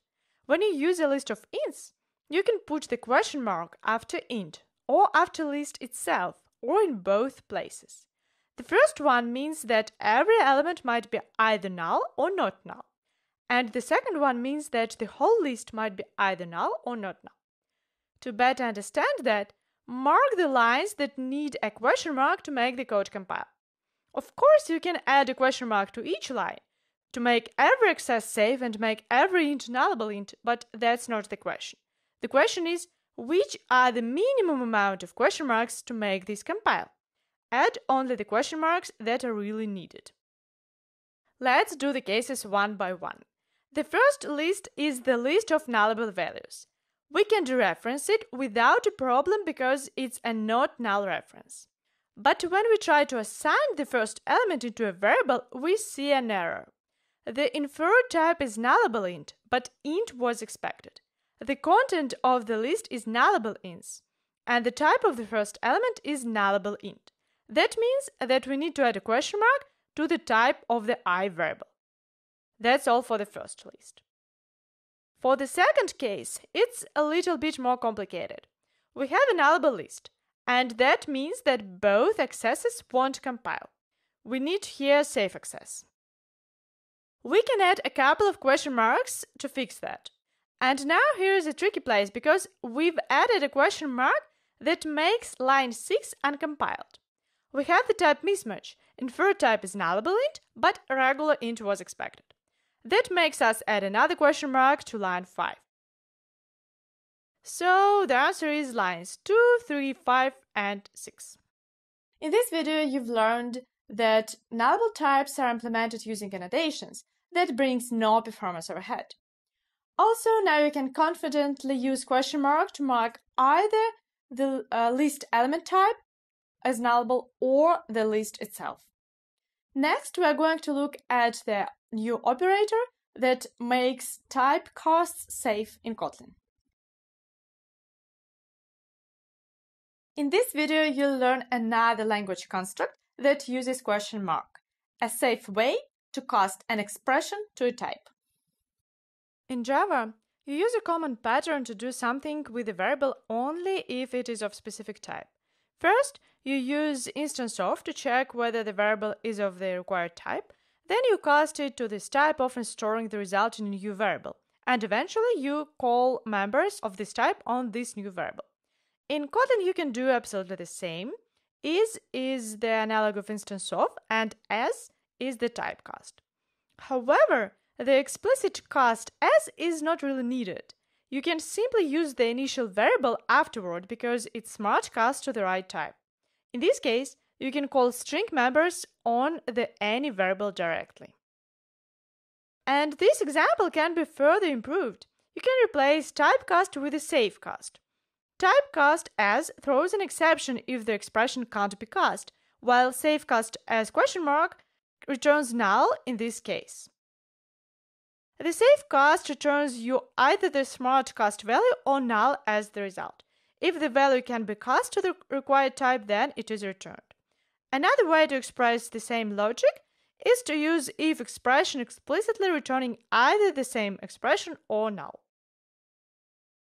To better understand the difference between safe cast and the cast to a nullable type, solve the next task in the Kotlin playground right after the video.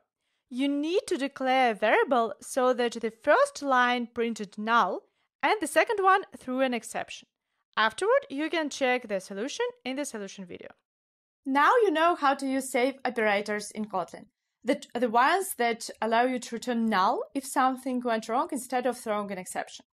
The same approach might be beneficial in regular code as well. For instance, you may prefer to call a function to int or null on string, which returns you nullable value as a result, instead of calling a function to string, which can throw an exception. That mostly concludes our discussion about nullable types in Kotlin. We'll later also discuss how you can mix nullable types and Java. But for now, the next big topic for this module is functional programming. Why nullability is so important? Nullability in the type system is also one of the key features of Kotlin. It's important because there are a lot of nulls around us. The introduction of null to earlier programming languages is known to be called a $1 billion mistake because nulls are ubiquitous and null pointer exceptions, attempts to dereference null pointers, are very common as an issue. Like so many stack traces that you collect from any application will be null pointer exceptions. And of course, it's something that occurs so often that it's worth controlling better, like not overlooking such exceptions, or at least the possibility of having such an exception. Makes a lot of sense. So this is why we support control for nullability in the type system itself, and not like in a library or somewhere. So we tried to integrate this as a very small number of language features that are tightly connected together. We have non-null and nullable types, and a handful of operators that help you work with nullability. Plus, there are smart casts and so on and so forth. So this machinery makes it easy to control nulls, and also makes a null a first-class citizen, basically, in the language, because before, like if you don't have this control in the type system, it's an outlaw. Using nulls for representing absence of things is an anti-pattern. And in Kotlin, it's a legitimate pattern. You can use it because the type system helps you track it. There is an important distinction in the approaches of tracking absences of things in different languages. One could think of creating like an option type, for example, or optional. That's a class that wraps something and just represents existence or absence of this something, like an optional of t, right? So the biggest difference between the nullable types in Kotlin and this optional is that in Kotlin, we don't have to wrap anything. So there is no extra object around your payload, for one thing. And then there is an important distinction regarding subtyping. So if you have a nullable type in Kotlin somewhere, then you can take a non-null value and simply assign there. With optional, it doesn't work this way. If you have an optional of string, you cannot simply assign a string into it. You have to wrap it first, right? It makes many manipulations with types a lot smoother in Kotlin. So I guess this is one of the most successful features in Kotlin. So it's proven to be a really useful and relevant one for real-life programming.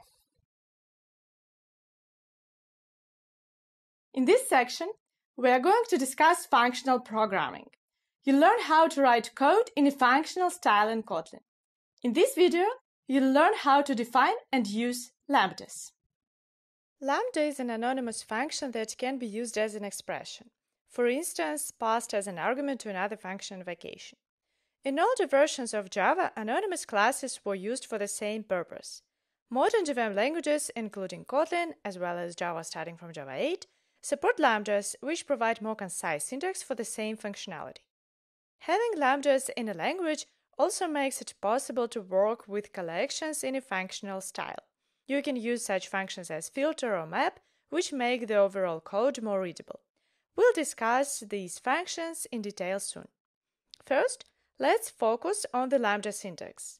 In Kotlin, lambda always goes in curly braces. To distinguish regular curly braces, for instance for if expression, from curly braces used in lambdas, ID highlights in bold curly braces for lambdas.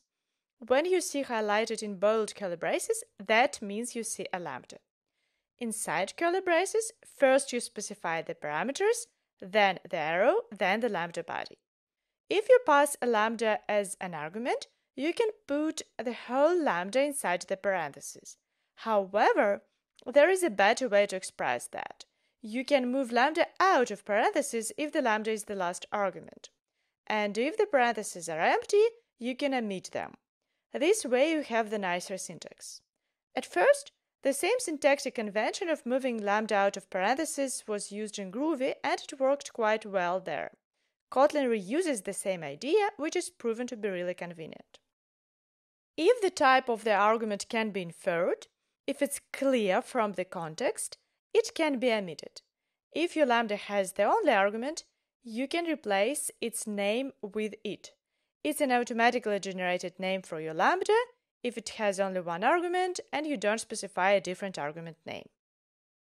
If you want to express some complicated logic and need a multi-line lambda, then you just write several lines of code inside the parentheses, and the last expression of this lambda is the result. I want to highlight another mostly syntactic feature. If your lambda takes a pair of values as an argument, or as in this case map entry, you can use so-called destructuring syntax. The same syntax was used to iterate over map in a for loop, by assigning a key and a value to separate variables. We'll discuss in the next module how exactly this destructuring syntax works, but the usage is quite straightforward. Instead of declaring one lambda parameter entry, you can declare two parameters at once, but put them inside extra parentheses. The compiler will automatically destruct entry into key and value. That's quite convenient. Many functions take map entry as an argument, and you can use this nicer syntax to work with such functions. If one of the lambda parameters is not used, you can replace its name with the underscore. It's more readable, and you don't need to invent a name for the parameter if it's not used. You've learned the syntax for lambdas. You now know that you can move a lambda out of the parentheses, use it if it's the only argument, or use destructuring declaration syntax if one of the arguments is map entry or pair. Next, we're going to discuss the common operations on collections. In this video, you'll learn the common operations that are used for working with collections in a functional style. As we've already discussed, the Kotlin standard library consists mostly of extensions on Java collections. A lot of these extensions work with the collections in a functional style and use lambdas. For instance, filter and map are defined in the Kotlin standard library as extension functions. Now, we'll discuss the most common operations and how exactly do they behave. Let's start with filter. It filters out the content of the list and keeps only the elements that satisfy the given predicate. In this case, we have the predicate checking that a number is even, and only even numbers are present in the resulting list. Map transforms each element in a collection and stores all the resulting elements in a new list. Here we find a square of each given number, and the result is a list of squares. Note that the resulting list contains as many elements as the initial collection. There are several predicates checking whether the given facts about the elements are true. For instance, any checks that there is at least one element satisfying the given predicate. Here we check whether there is at least one even number in the list, and the result is true. All checks whether all elements satisfy the predicate, and none makes sure that none of the elements satisfies the given predicate. Find finds an element satisfying the given predicate and returns it as the result. If there is no required element, find returns null.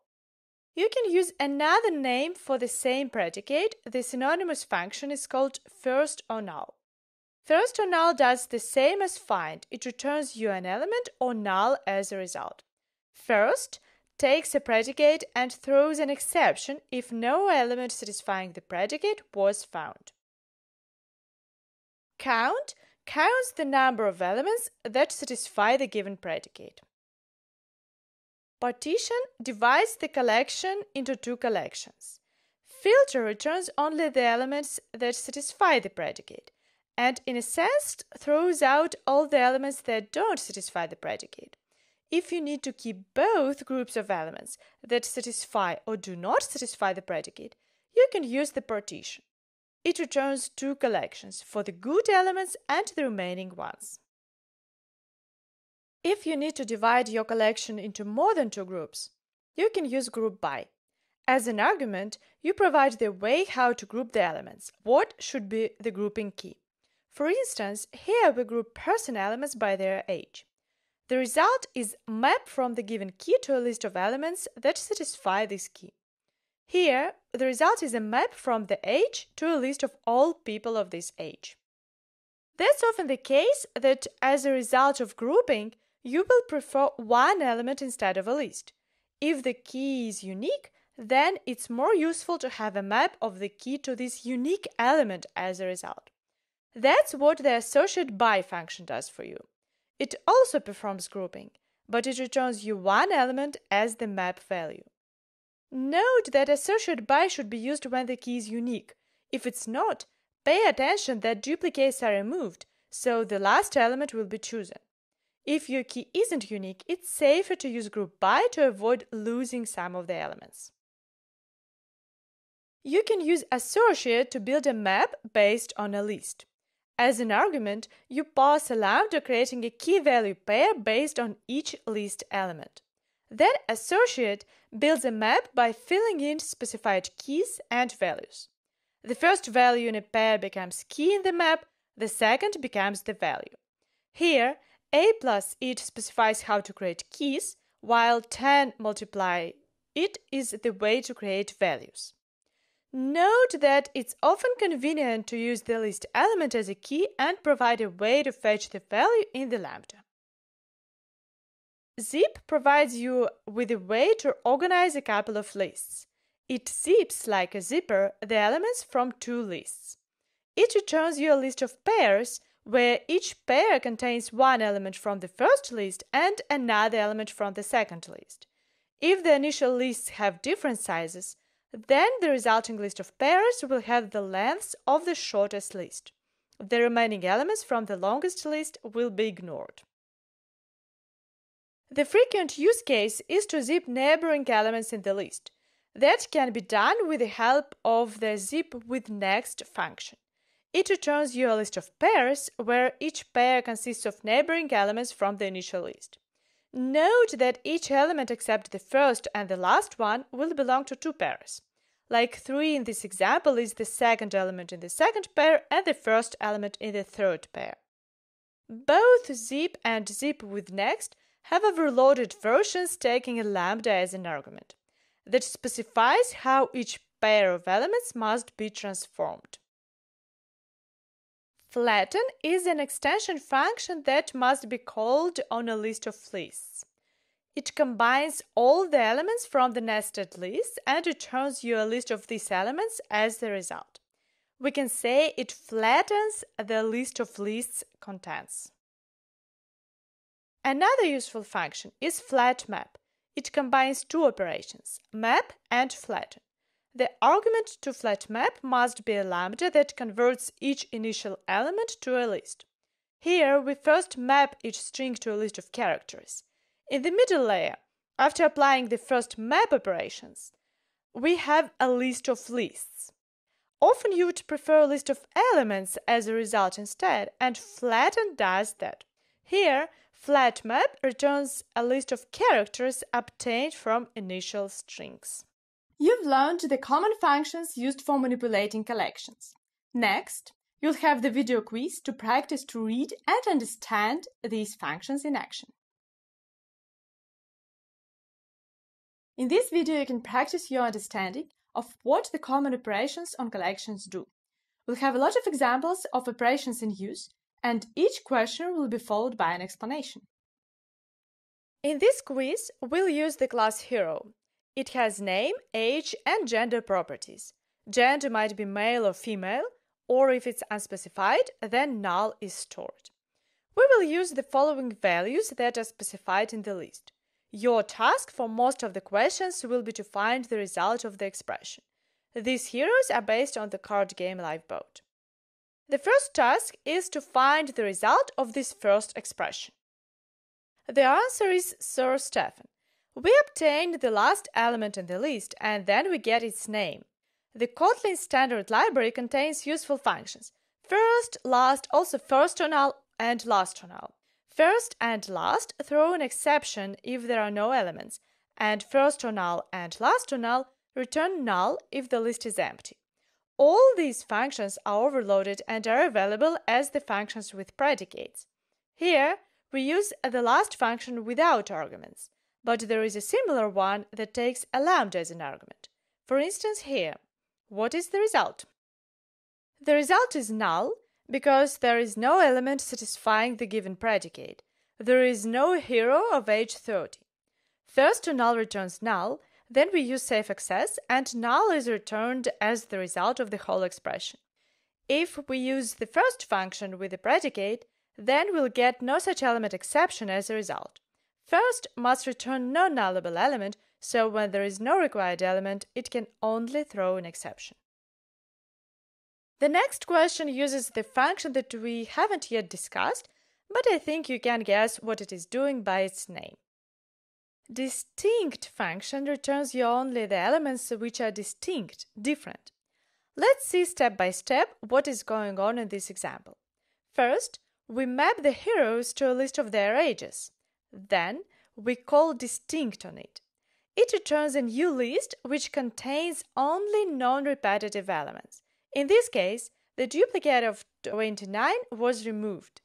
At last, we get the size of the resulting list, which is 5. The next question uses the filter function. Here, filter returns all the heroes whose age is less than 30. There are 3 such elements, so the result is 3. The next question is about partition.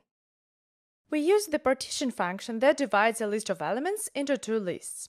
The first list contains the elements that satisfy the predicate, heroes that are younger than 30. The second list contains all the rest elements, heroes that are not younger than 30. In our case, the size of both lists is 3. The next question employs the function maxby. You can use maxby and minby functions if the elements are not comparable themselves, but they can be compared by a property or in another specified way. Here we compare elements by comparing the corresponding values of the age property. We find the maximum by comparing ages. This maxby function returns the first element with the maximum value of the property or null if the collection is empty. Here we find the oldest hero, which is the captain. His name is the result. The next question is about predicates. We use all function. The result is false. We check whether all the heroes are younger than 50. That's not true because we have the captain who is older. The next question is about the any predicate. The answer is true. We check whether any element in the collection satisfies the given predicate. There is the hero Lady Lauren, which specifies female gender, and therefore satisfies this predicate. Let's continue the quiz. The next question uses the function groupby. What is printed here? Let's look at this example step by step and understand what's going on here. When we group elements by their ages, the groupby returns a map from the age to a list of heroes of this age. Then we call maxby on a resulting map. It finds the entry with the maximum value of the provided expression, in this case group size. Here the maximum group size is 2 elements for the age 29. Thus maxby function will return 29 as the age and the highlighted list as the corresponding group. We print age and it's 29. The next question uses the function associateBy. Now we group the elements by their names by using the associateBy function. In our case, the name property is a unique key. The resulting map is the map from name to hero object. We access the element by the name Frenchy and get his age. He's 42.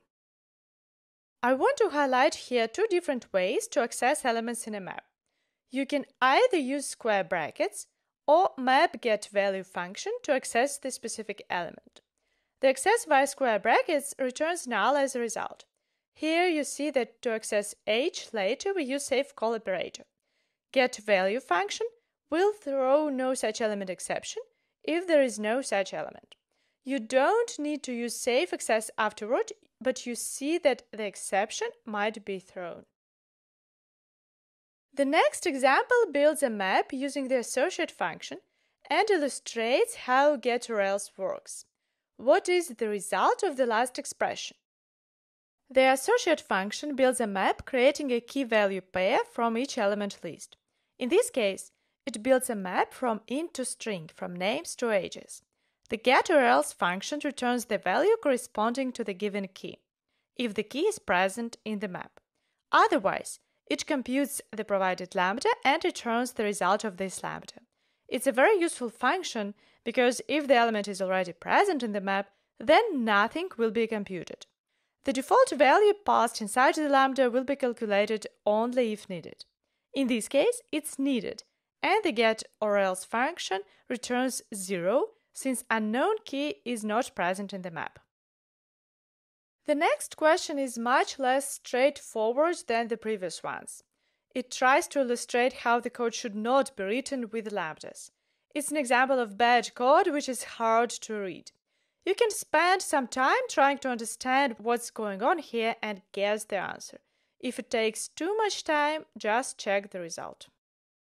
Let's gradually note what are the problems here. At first, we use it in two neighboring lines, but it in the first line has a different type from it in the second line. We have the same name because of the syntactic convention that you can replace one argument with it, but these arguments in two different lambdas have different types, and that is really confusing. Just don't write code like this. To fix that, let's replace the first it with an explicit parameter, and then try to understand what's going on. We call flatMap on heroes. At first, it builds a list of pairs corresponding to each hero, then it flattens all the pairs. Let's replace hero parameter name with second to highlight that we are building pairs of heroes. The list corresponding to the first element, the captain, will contain all combinations of two hero elements where the captain is the first element. The similar list will correspond to the second element, Frenchie, and so on. The unification of all such lists and flattening it will produce the list of all possible pairs. Thus, the flatMap call here constructs the list of all possible pairs of heroes. Now we can extract it to a variable and give it the explicit name, all possible pairs. Now it's easier to understand what's going on here. This code is better. Now let's continue and look at the next line. We call maxBy on all possible pairs. The maxBy function returns a nullable pair, which we then assign to two variables, similar to how we assigned a pair to two variables in the updateWeather function in the very first video. We need not null assertion here to make the resulting pair non-nullable, to be able to destructure and assign it in this way. We'll discuss in detail the syntax for destructuring declarations in the next module.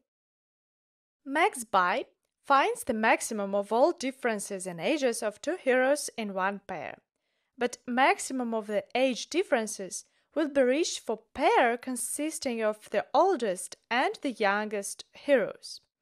Basically, these first and second are just oldest and youngest. The maximum difference in ages gives us the maximum and the minimum ages. The whole piece of code might be replaced with finding the oldest and the youngest heroes. Since we don't really use the youngest in this example, we can only find the oldest. His name is the captain, and that's the result that is printed. The main point of this task was to illustrate an example of badly written code so that in the future you could avoid it and try to write your code so that it was readable and comprehensible. To sum up what we saw in this last example, there are some pieces of advice on what could be done in order to improve readability. At first, we have this problem with it variable. Try not to use it if it has different types in neighboring lines. The it parameter name is good if the lambda is trivial and straightforward, but if it's going to be more complicated, for instance in multi-line lambdas, it's often better to use explicit parameters. In any case, when any confusion is possible, prefer using explicit parameter names so that the code was easier to understand. The last thing to note here is it's a good idea to learn the library, to know it and not try to re-implement all the methods. It's often possible to find the function that will do the job for you. Congratulations! You've practiced your understanding of the common operations for working with collections in a functional style. To learn more, you can read the documentation or just go through the completion list to see what other operations are available. Next, we are going to discuss the type of the lambda expression. In this video, you'll learn about function types.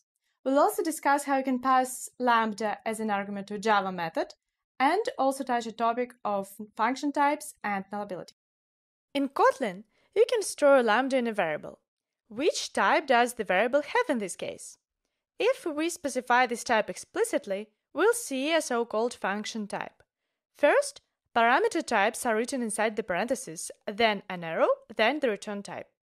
In this case, it's the type that takes two integer parameters and returns an integer as a result. What will be the type of isEven variable here? In this case, we have a lambda that takes int as a parameter and returns boolean as a result. You can see the corresponding function type.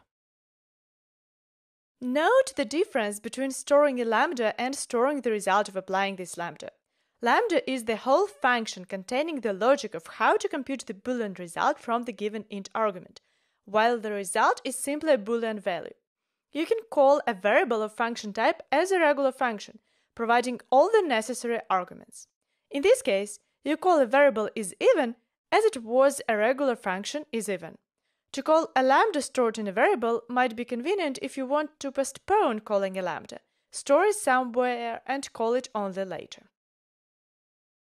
When you store a lambda in a variable, you can pass this variable whenever an expression of function type is expected. For instance, to all the functions working with collections in a functional style like any or filter. You can even call a lambda directly, putting parentheses right after lambda's curly braces. However, such invocation looks a bit strange.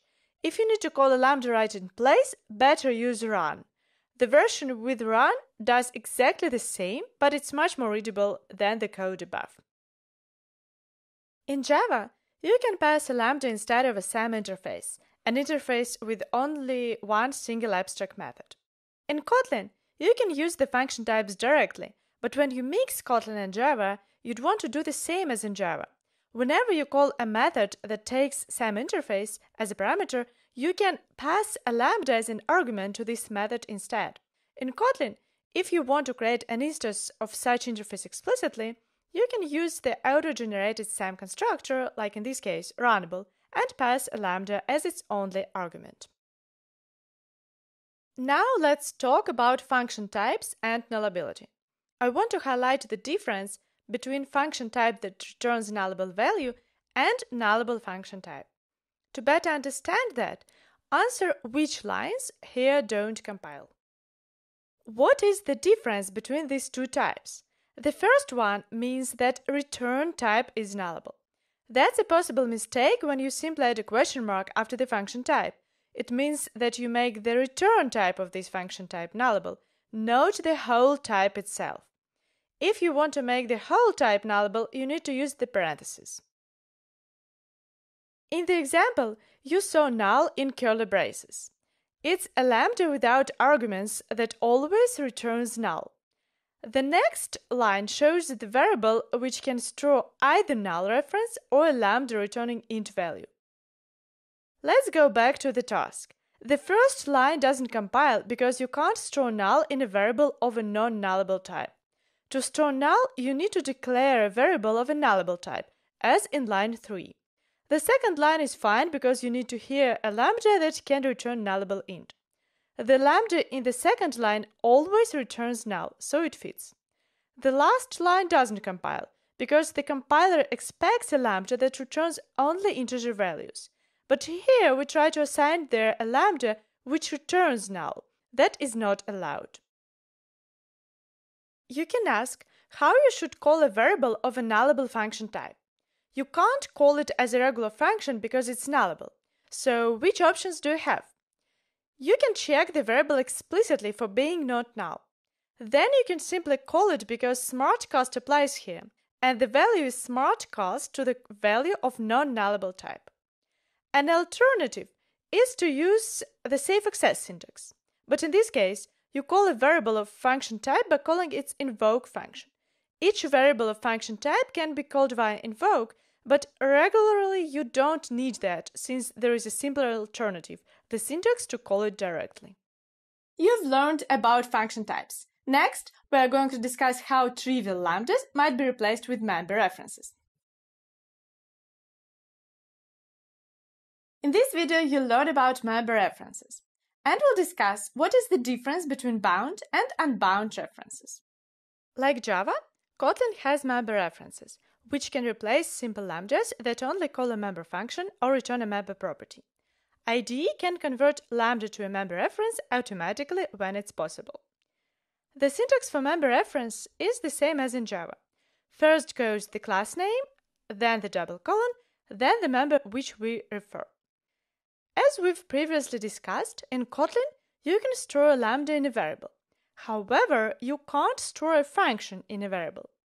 It's not like in a truly functional language where each function is a variable. No, in Kotlin, there is a clear distinction between functions and variables. That's connected with how JVM works under the hood. If you try to assign a function to a variable, you'll get a compiler error. To fix this issue, use the function reference syntax.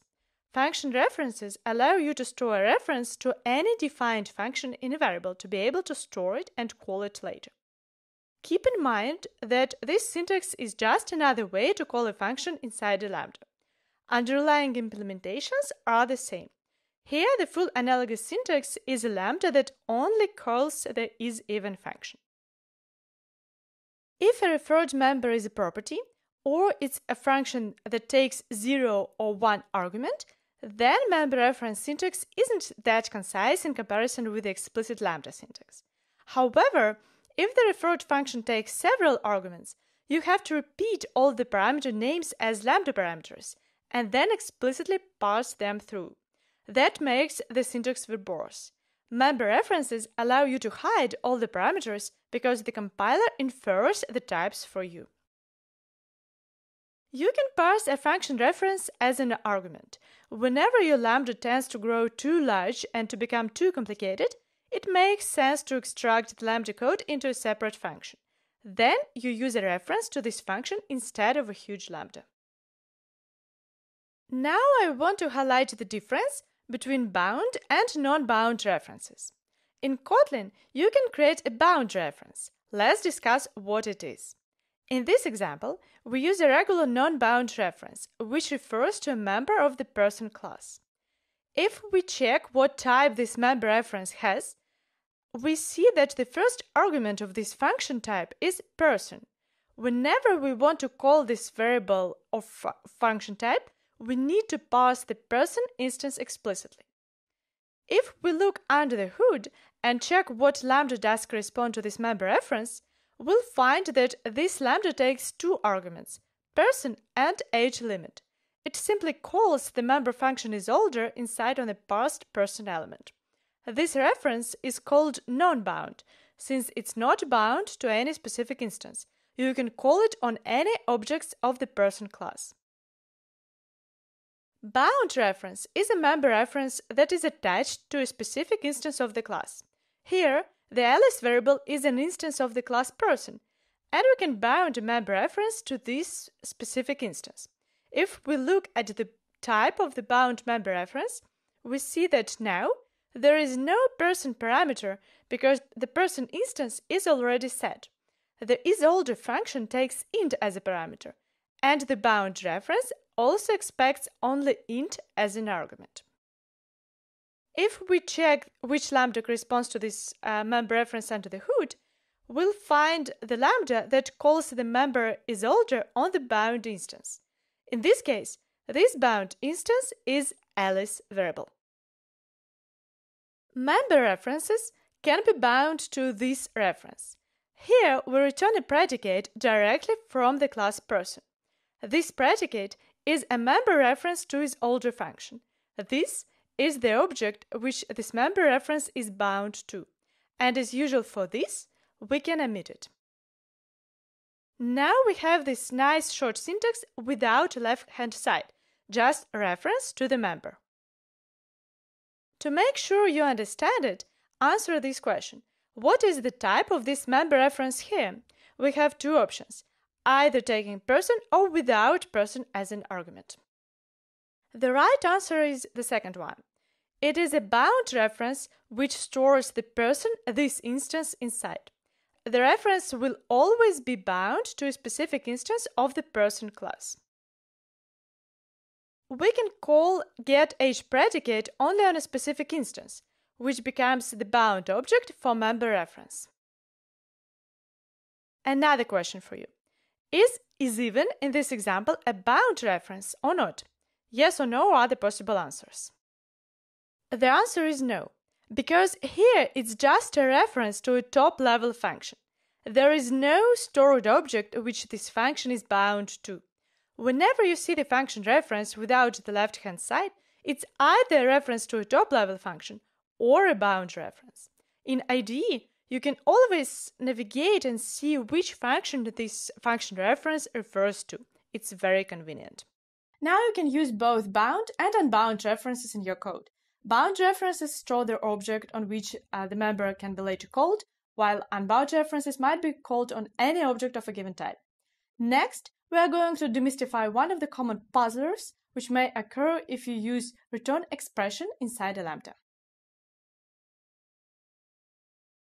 In this video, you'll learn what does return expression inside a lambda do, why it works like that, and how to safely use it for your purposes. Let's start with an example that sometimes might be really confusing. It's a puzzler, so you can expect something surprising as a result. The duplicate non-zero function is intended to duplicate all the elements except 0. The question is, what does it produce as a result?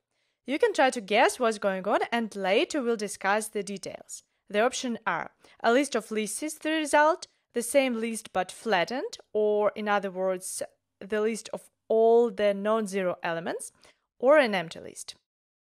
The right answer here is an empty list, which is really unexpected. You can easily write similar code and expect this function to print duplicated non-zero elements. Let's see what's going on here. Return in Kotlin always returns from a function marked with fun. That's something you may consider as a rule. It explains an empty list here as a result. When the function finds 0 element, it returns an empty list, but it returns an empty list from the whole function. That's why an empty list is printed out as a result. Let's discuss why it works this way. Why in Kotlin return returns from the outer function? Consider the following example when you have a regular for loop, and inside this for loop you use return. Return simply returns from the function. If you convert the for loop to for each, then you kind of expect that return continue to behave in the same way. Return inside for each returns from the whole function as well. In this scenario, we are glad that return returns from the whole function, not from the lambda. That explains the motivation of why it works like this.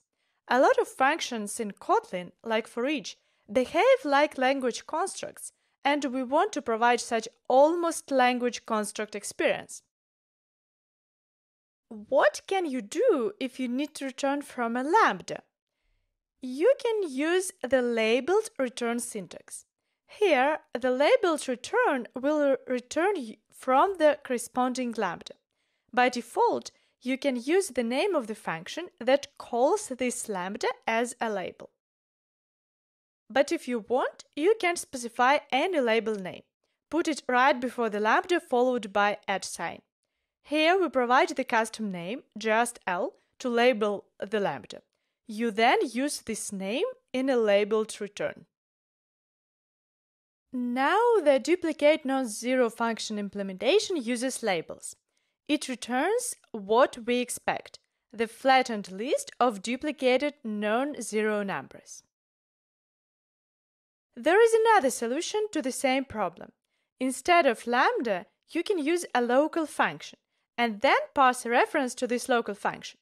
In this case, return behaves as expected. It returns from the local function marked with the fun keyword.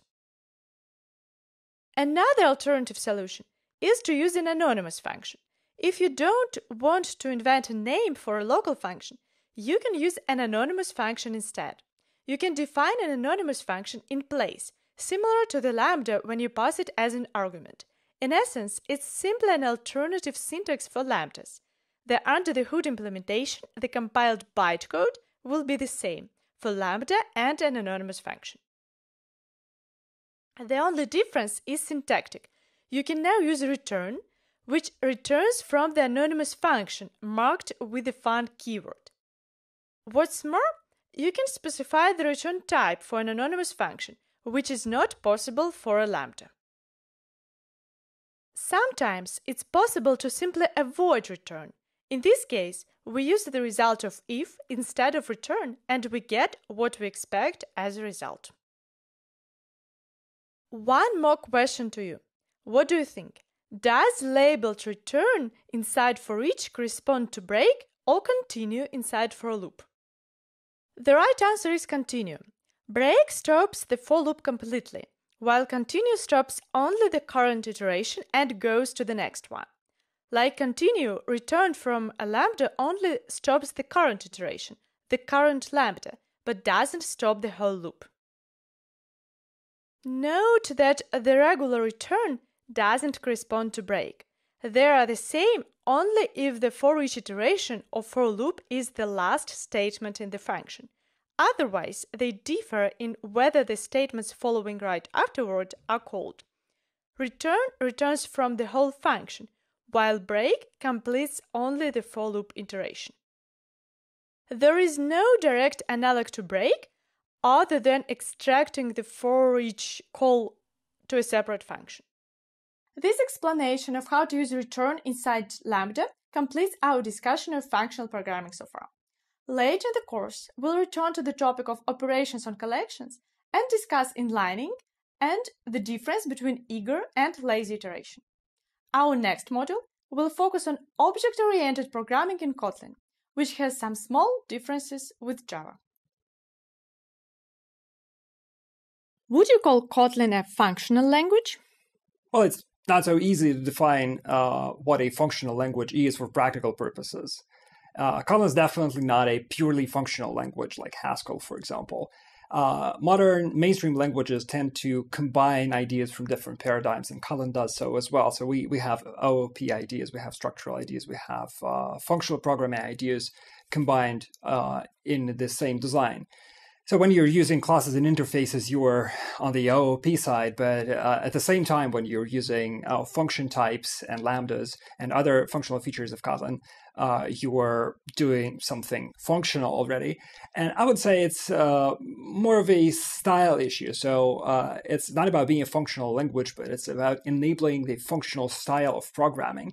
For example, Kotlin promotes immutable data. So you are encouraged to use immutable things, but immutable things are also first-class citizens in Kotlin. You can use them freely whenever you like. It's a matter of style. So I would say if you rely on immutability, if you use higher-order functions and lambdas and function types, of course, you are doing Kotlin in the functional style, and it's very often beneficial. So I totally recommend it. Let's see how we can solve the nice string task. At first, let's take a sample solution which works and passes all the tests but doesn't use the full power of the Kotlin functional features. It represents what can be submitted as a solution. Let's try to improve it and make it more functional. This sample solution works fine. It checks separately 3 required conditions. At first, it checks that the string doesn't contain bad substrings, then it counts the number of vowels and makes sure that there are at least 3 of them. At last, it checks whether the string has some repetitive characters. If the string satisfies more than 2 conditions, it's nice, and true is returned as a result. Let's improve this solution and start with the first condition. Here, we check that a string doesn't contain any of the specified substrings. Instead of repeating this check for every substring, we can put all the substrings in a set and then check the condition for each element in the set. For all the substrings, the following must be satisfied. The initial string doesn't contain this substring. Here, this refers to the receiver of the function, to string itself, and it refers to each of the substrings in turn. We use not in the condition, but one exclamation mark is often not very noticeable. Thus, we can use another predicate that doesn't need this exclamation mark. Instead of all, we can use none. It performs the same check. None of the substrings is the part of the initial string. That's our improved result for the first check. For the second check, we need to count the number of vowel letters. But instead of checking every vowel letter separately, we can again put them all in a set. Then we can check for each character in the initial string whether it belongs to this set or not.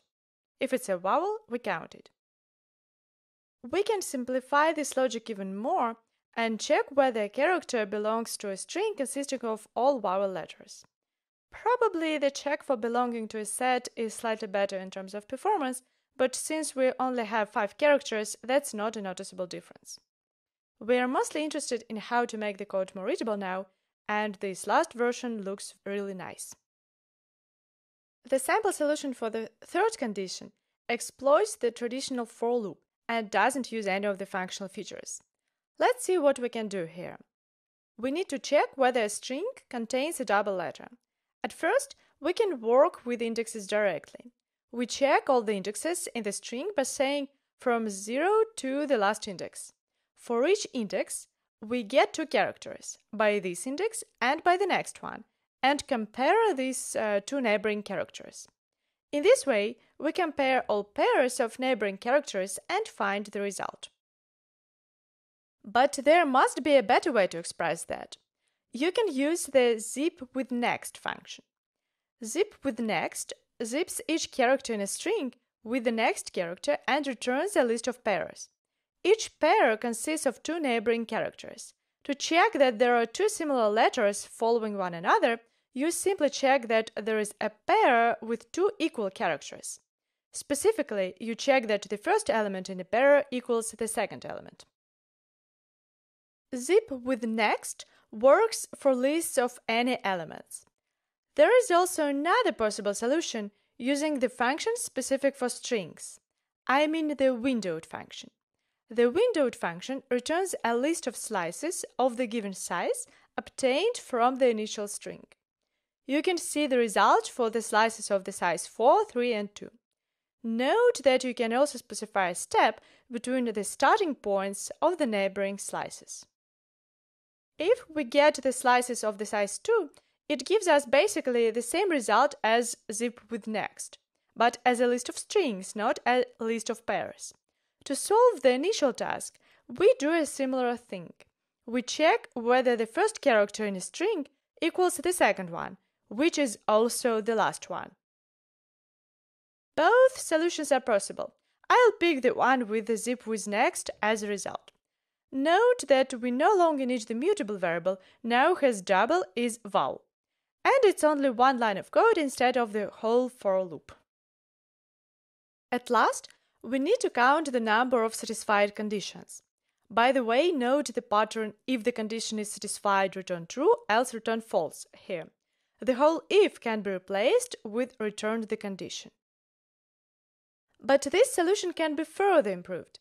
There are many ways to solve this last part.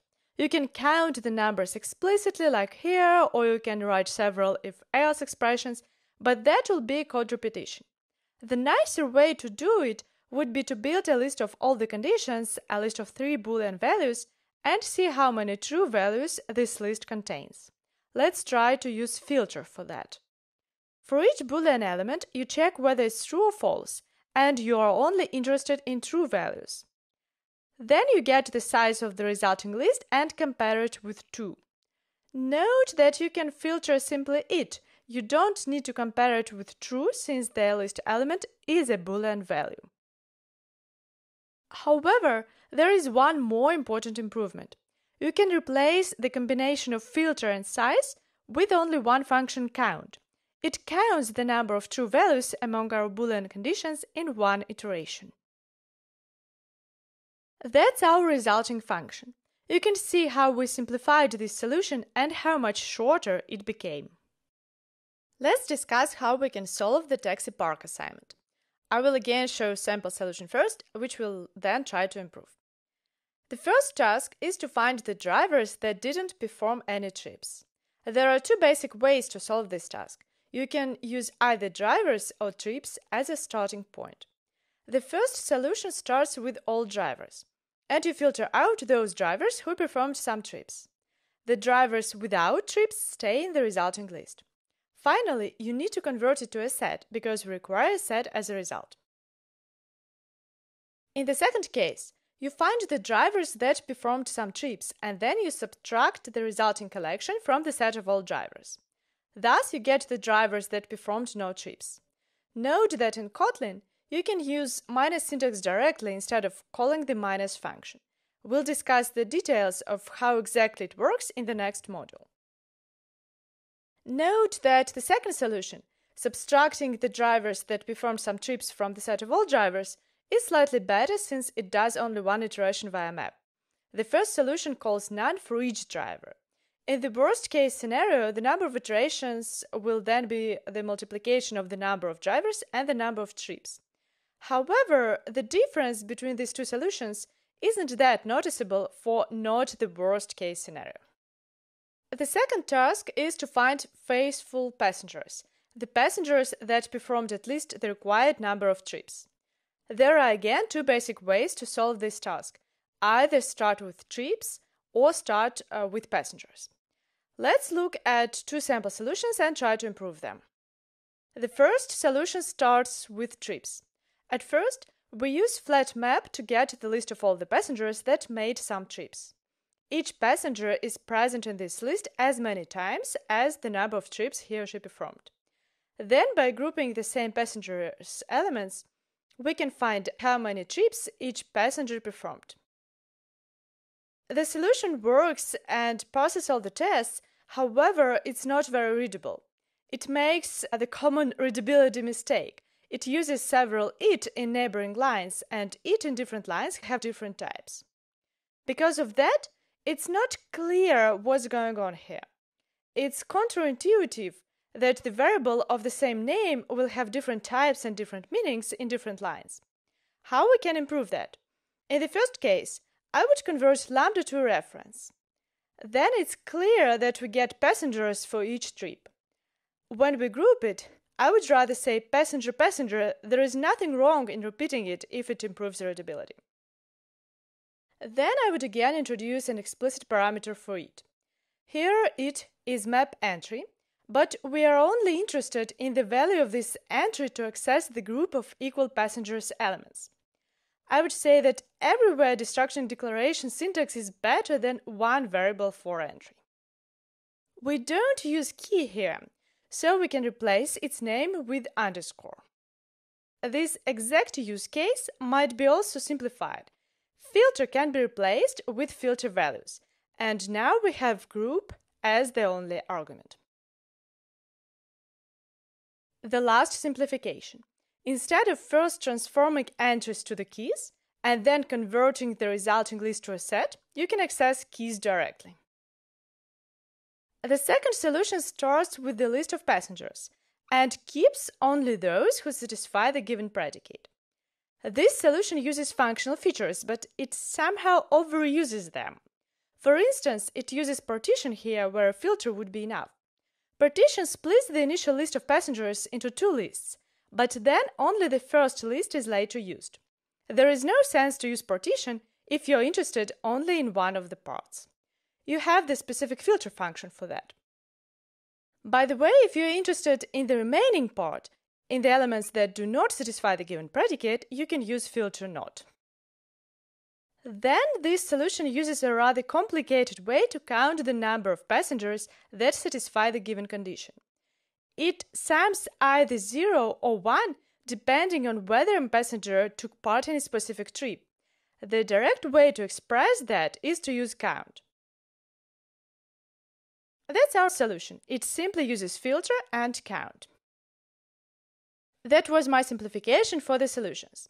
You can compare the initial variants with the improved versions. Hopefully, you can find something useful here. The next function finds all the passengers who performed more than one trip with a specific driver.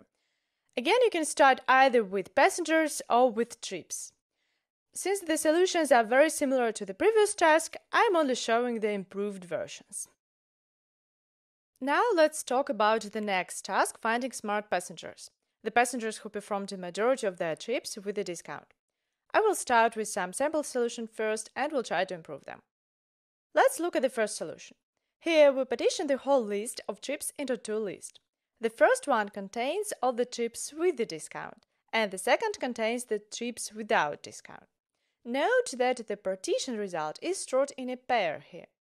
And given the variable is called simply pair, it's not at all obvious what is stored inside. We need to check the variable type explicitly. It's always better to use destructuring declaration syntax with partition and give meaningful names to two variables, rather than use pair. In this case, it will be trips with discount and trips without discount. Then we apply filter to all the passengers, and for each passenger, compare the number of trips he or she made with discount and without discount. Only the passengers with the majority of the trips with discount remain. Another thing I want to highlight in this solution is using isDoubleCheck for basically checking something for being not null. The more easy and straightforward check you can apply, the better. Try not to overcomplicate things. The intention might be not clear. When you use isDouble here, the reader automatically assumes that it's not just nullable variables stored in the list, but probably something else, integers or other types. That's confusing.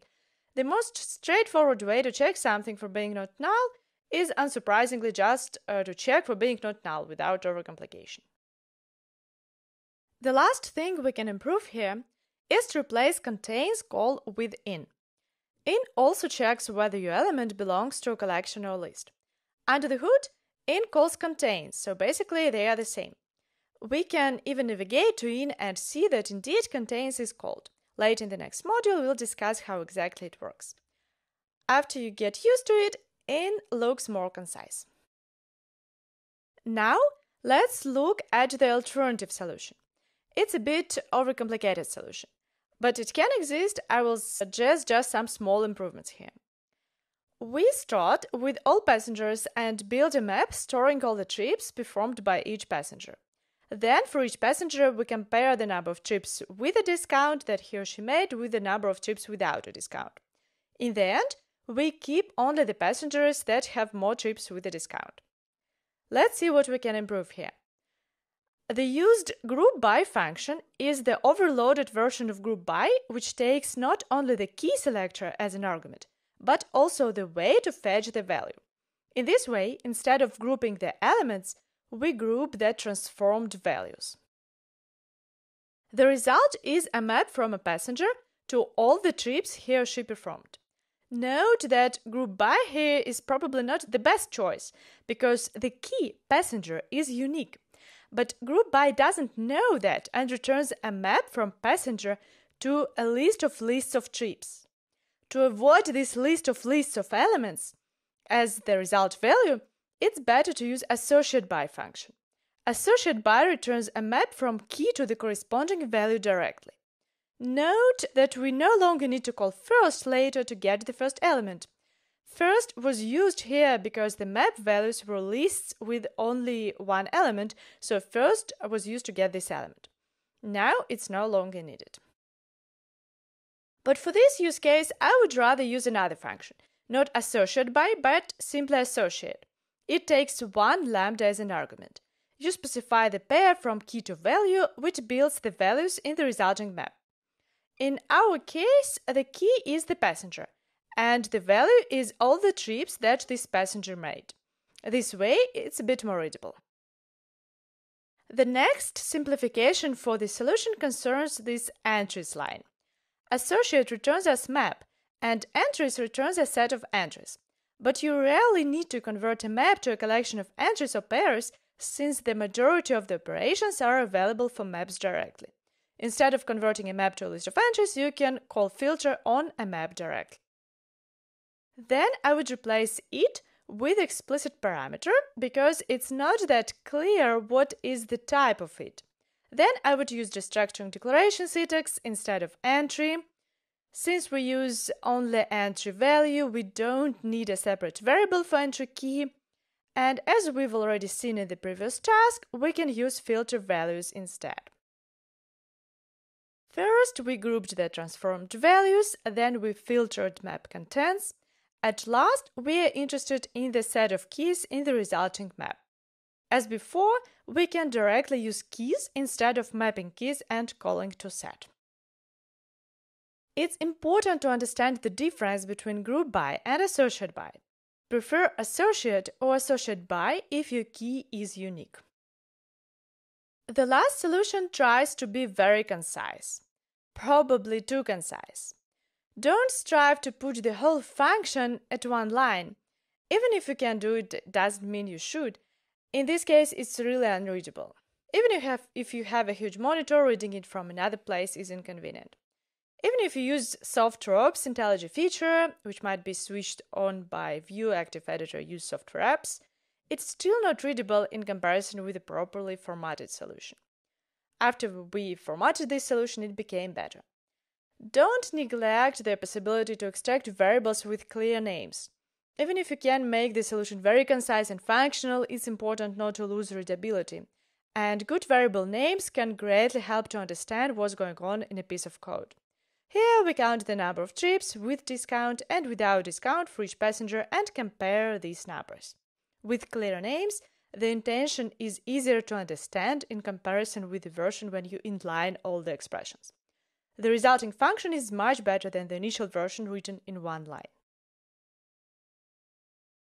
The next function finds the most frequent trip duration period. Again, I will show you a sample solution which will improve. Here we start with trips. Then we group trips by the duration period. However, there is a small repetition here. You repeat the expression of finding the start of trip duration. Extracting it into a variable and giving it a clear name helps to understand what's going on here.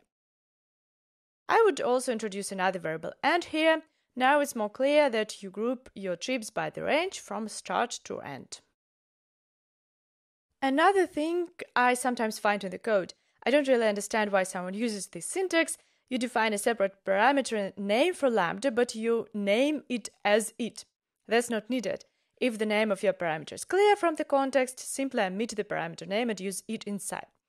In this case, another it refers to a trip in the earlier line, but here it means something else, so it's better to introduce a new name.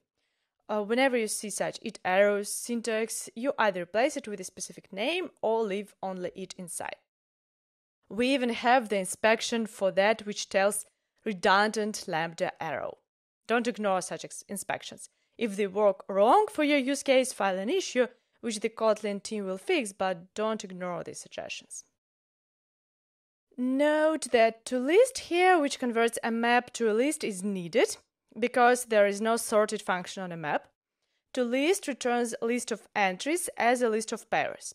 Because we are only interested in the second value, we again can use destructuring declaration syntax and specify the explicit name. Each group of trips corresponds to the specific trip duration. Another simplification here. There is no need to use sorted by descending only to find the first value. Basically, what we're doing here is we're finding maximum. You don't need to sort all the rest elements when you just need the first value. Max or max by will be more performant for that. And you can call max by directly on a map. Let's see how we can complete the solution for the last task. I suppose that you've already solved that in the playground. This task is to check whether 20% of the drivers contribute 80% of the income. To check that, at first we need to count the total income of all the drivers. For that, we use the cost of each trip. Trip has a property cost. We sum up all the costs of all the trips, and that is the total income. Note that we can use property references. After that, we build a sorted list of drivers' income.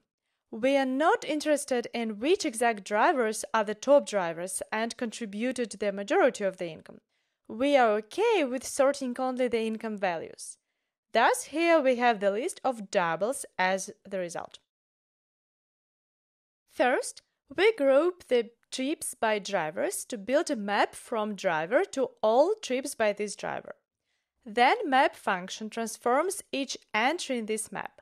The first parameter represents driver, but we are interested in only the trips by this driver. We find the overall income of the specific driver. For that, we sum up the income for all the trips made by this specific driver. Again, we simply sum up the values returned by trip cost. Now, we have the total income and the list of sorted incomes for all the drivers. At last, we'll need to compare two numbers: the income of top drivers with 80% of the total income. Thus, we need to find the income of 20% of the top drivers.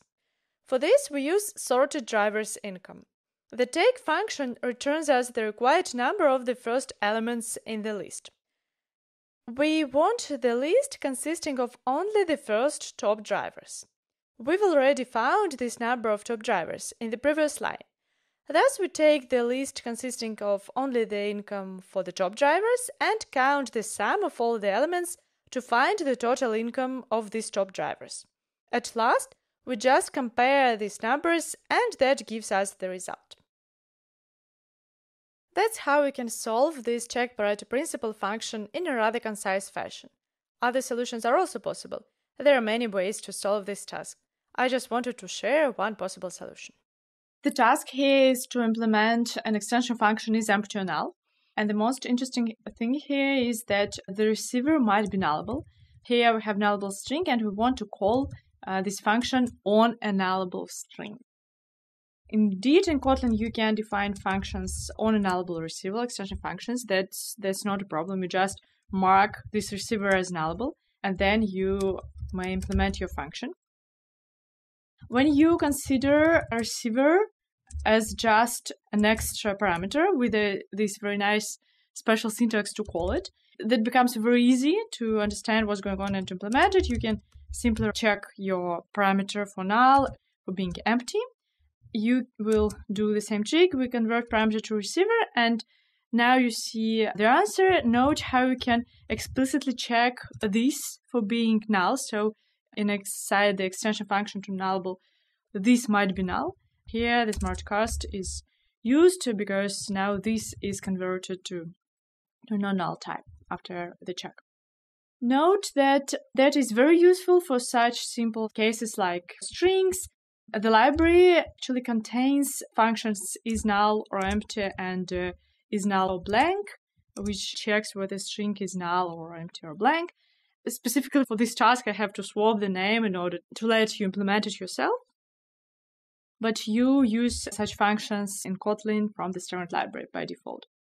Indeed, when you read the code and you see that something is called just as a regular reference, that doesn't always mean that the variable is not null. So for most of the cases, that's true, but note that there is this special case when there is a function on a nullable receiver. In this case, you just call it like a regular reference without safe access.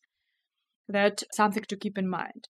Because this confusion is possible, when you define your own such functions. You may define your own functions on a nullable receiver, but do it with care, because it's better if your function explicitly tells in its name that this receiver might be null, because in this case, it's easier to understand what's going on and you don't have to guess how it checks null or whether it checks whether it's possible to call it on null or not. You can use it by do it with care in order to not to confuse the readers of your code. In this task, we need to define a variable so that the first cast return just safe cast return just null, and the second one cast to a nullable type throw an exception. This task is a good illustration for the difference between safe cast and the regular cast to a nullable type. Any variable that stores not an integer value will do the job. So, for instance, in this example, you define a string, and after that, if you just use safecast, then you get null as a result, because that's how safecast works. If it doesn't cast, it simply returns you null. But the difference with the cast to nullable type is that if your variable cannot be casted to a nullable type, then you'll have here class cast exception that the cast is impossible. So that's the difference between the safecast and the cast to a nullable type. Our task is to complete the implementations of these functions using different predicates, and the purpose of this task is to illustrate that the predicates all, none, and any are interchangeable. So let's start. The first function is rather straightforward because we need to check that all the elements are non-zero, and we have this explicit all function, so we just check that all the elements are non-zero, as written, as expected. With the next function, that's a bit less trivial. When we check that there is one element that is non-zero, that's the same as saying that there is no zero element. No zero is present in the list. That's exactly what none function checks, that there is no zero element. So you see that these predicates are interchangeable. These functions are interchangeable. You just need to negate the predicate in order to use the different function, and that's just the Boolean logic. So it's rather straightforward. With any, it's a little bit less trivial because we have to negate the result of the function. When you think about it, none says there is no element, and it's the same as saying not any. Not any means there is no such element, as none also says there is no such element. So if we say not any zero, that's the same as saying no zero. That's the same as saying all are non-zero. Let's move on to the second task. The first one is again straightforward because it simply duplicates the function name. We say we are checking that this list contains zero. Zero, that means that we check that it contains any zero element. So when we use any, we explicitly check that the list contains zero. Then we know already that none is not any, so we can negate it in the other direction as well, and we'll have here this not very easy idea of not none, and we know again that all and none are interchangeable just with the different predicates, so we can replace here.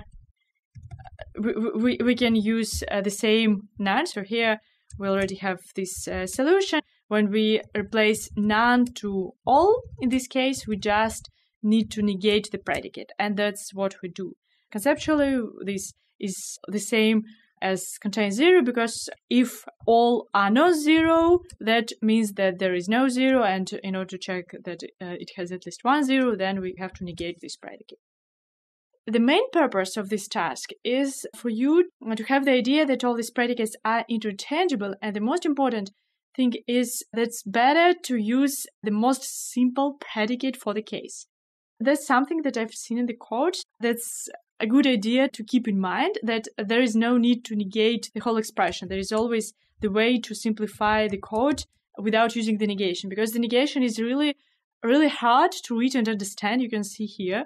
But here we have our task where you have to specifically write such code. But if you if you see the code like this in the code, you may ask like, why it's written in so complicated manner? Why just not simply replace it with other function and a more simple predicate? That's something to keep in mind, that it's often possible to simplify your logic. We can run the code to make sure that we have all okay. Yes, so we've done everything correctly.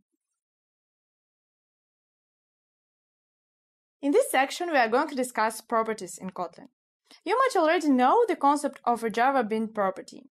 Unlike Java, where property is not a language construct, Kotlin supports it as a separate language feature. In the most common scenario, for a trivial case, property syntax is really concise, but you can customize it if needed. Java classes contain fields and methods inside. They don't have the direct feature of property. However, if you define a field with the corresponding getter and setter in Java, that concept will be considered a property. For instance, a field foo, together with getFoo and setFoo methods, is called the foo property. In Kotlin, a property is absolutely the same idea, the same concept. The syntax is different. You define the property itself rather than separately fields and accessors. But under the hood, the implementation doesn't change. It's the same field and accessors as in Java. When you use a property in Kotlin, you don't call getters or setters. You use property directly and access it like a variable. When you access the property by its name, the getter is called under the hood. If you want to change its value, to call a setter, you do it like it was a variable. Under the hood, the setter is called. If you use the Kotlin properties from Java, you will need to call getters and setters explicitly like in Java. In Java, code looks like Java. Interestingly, there is no difference whether this construct class is defined in Kotlin or in Java. If you define a Java class with a field getter and probably setter, following the convention, then in Kotlin you can use it as a regular Kotlin property. You access Java properties from Kotlin by their names, not via getters and setters. The usage of properties now looks much nicer. The question for you: how many methods does the class person have under the hood? Note that we don't count the constructors here. We have one read-only property name, which has the corresponding getter under the hood, and a mutable property age, which has a getter and a setter, getAge and setAge. That makes it 3 as a result. This is the person class written in Java. And at the same time, that's what's going on under the hood. At the bytecode level, we have the same implementation as in Java. 2 fields, constructor, 2 getters, and a setter. The Kotlin syntax looks nice, straightforward, and concise, while the bytecode stays the same. You can define properties without fields, like in Java when you can only define getFoo method that returns a value. If you don't need a field, you omit it. You can redefine the accessor's behavior without the necessity to store a value in a field. Here, we define a custom getter for the is_square property, which is calculated on each access. From Kotlin, you use the is_square property as a regular property. There is no difference. The question for you is, how many times the phrase calculating their answer will be printed in this example? We use the run function that we've discussed in the previous module. It runs the lambda and returns its result, the last expression. We assign 42 to a variable foo1 and print calculating the answer on the way. The lambda result is calculated only once when we assign it. Then the property value is used. Therefore, the phrase calculating the answer is printed only once here. In the second example, the foo2 property has a custom getter which is called on each access. Every time we call the property, the getter is called and the calculating the answer phrase is printed. That gives us 3 as the number of times the phrase will be printed. Let's now talk about fields. In Kotlin, you don't work with fields directly, you work with properties. However, if you need, you can access a field inside its property accessors. It's not visible for other methods of the class. You access a field inside its getter or setter by using the field keyword. Here we access a field inside a custom setter. We add logging to mark the situation when the property value was changed. Note that no backing field is generated by the compiler if you redefine accessors and don't use field keyword there. Here, state mutable property uses another private property bool state to store the data. State only delegates to it.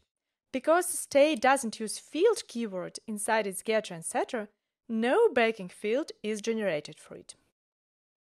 If you don't redefine accessors for a property, the compiler generates a trivial getter that returns the field value, and a trivial setter updating the value, if the property is mutable. You don't access fields, getters, or setters directly. You only use properties, both inside and outside of the class. I want to highlight here that under the hood, the getters and setters are called. When you access counter here, then at the bytecode, getCounter is called instead. However, inside the class, the optimization takes place. If the property accessors are trivial, they are default ones, which return you the value or assign it, then the calls are optimized by the compiler and replaced with accessing the field directly. It's not safe to perform this optimization for code outside of the class. You might want to change the implementation of the getter, making it non-trivial. Then you will need to recompile the depending code so that it used the getter instead of the field. However, in general case, you can use different versions of the class and the depending code. So such property change won't be safe. The old depending code will continue to use the old trivial property implementation. To prevent such problems, outside of the class, getters and setters are always called in the generated bytecode.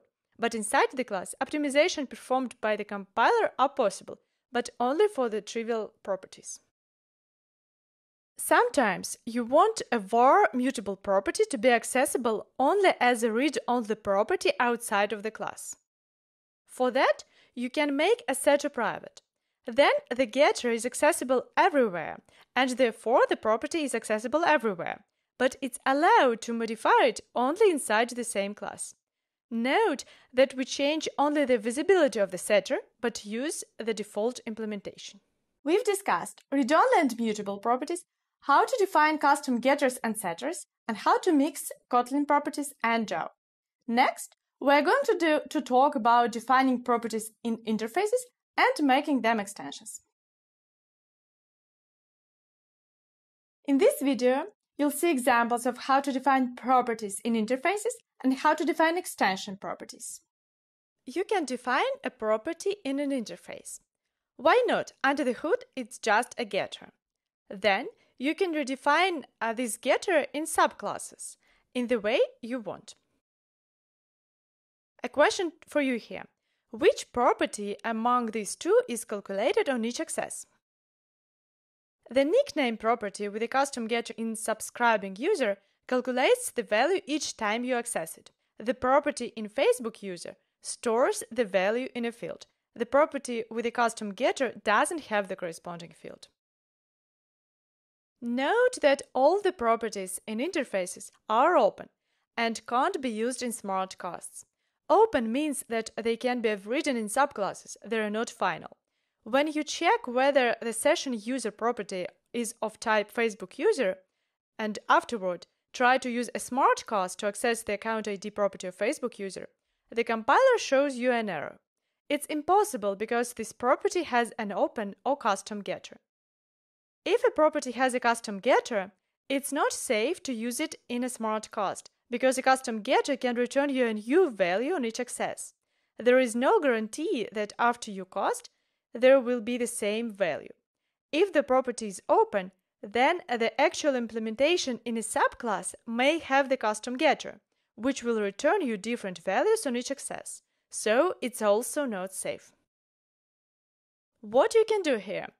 You can introduce a local variable, then the smart cast applies. Alternatively, you can use other language mechanisms, which we'll discuss later. Note also that smart casts don't also work for mutable properties. because the mutable property might be changed in a different thread after you have checked it for being of a specific type. To fix this, you can again introduce a local variable. Sometimes SmartCast will work for mutable local variables. In Kotlin, you can define extension properties. The syntax is very similar to the one of defining extension functions. You simply define a property but specify the receiver type first. You can access the receiver as this reference inside accessors. Or you can omit this reference and call members as in the second example. You can call extension properties as they were member properties. The syntax looks nicer, in the same way as it works for extension functions. The question for you: what do you think? Does the extension property perform any optimizations in terms of the stored value? Here we have this ABC string, and we call an extension property twice on it. How many times the getter will be called? Probably it's somehow optimized and the value is stored. What's your guess? Of course, there are no optimizations. This extension property is compiled to the getMedianTer static method with an extra parameter under the hood, which is called on each access. There is no magic here. Extension properties are very similar to extension functions. The only difference is the different syntax, the one without parentheses when you call it a property. You can define mutable extension properties. Here we define the mutable extension property lastChar on string builder. It allows to get or update the last character. You then can use it as a regular property with a concise syntax to access a setter that just assigns a value to a property. You've learned that you can define a property in an interface and why it can't be SmartCast. You now know how to define a read-only or even mutable extension property. Next, we are going to discuss the concepts of lazy and late-init properties. In this video, you'll learn how to define a lazy property. Also, how to define a property that should be initialized not in the constructor, but sometime later. Lazy property is a property which values are computed only on the first access. It's lazy in a sense that it won't do anything unless the result is really needed. In Kotlin, you define a lazy property using bylazy syntax. It's an example of applying the feature delegated properties, which we'll discuss in the next course. But even now you can use it for defining lazy properties. Lazy is a function that takes a lambda as an argument. Inside this lambda, you provide a way to compute a value that should be stored in this property.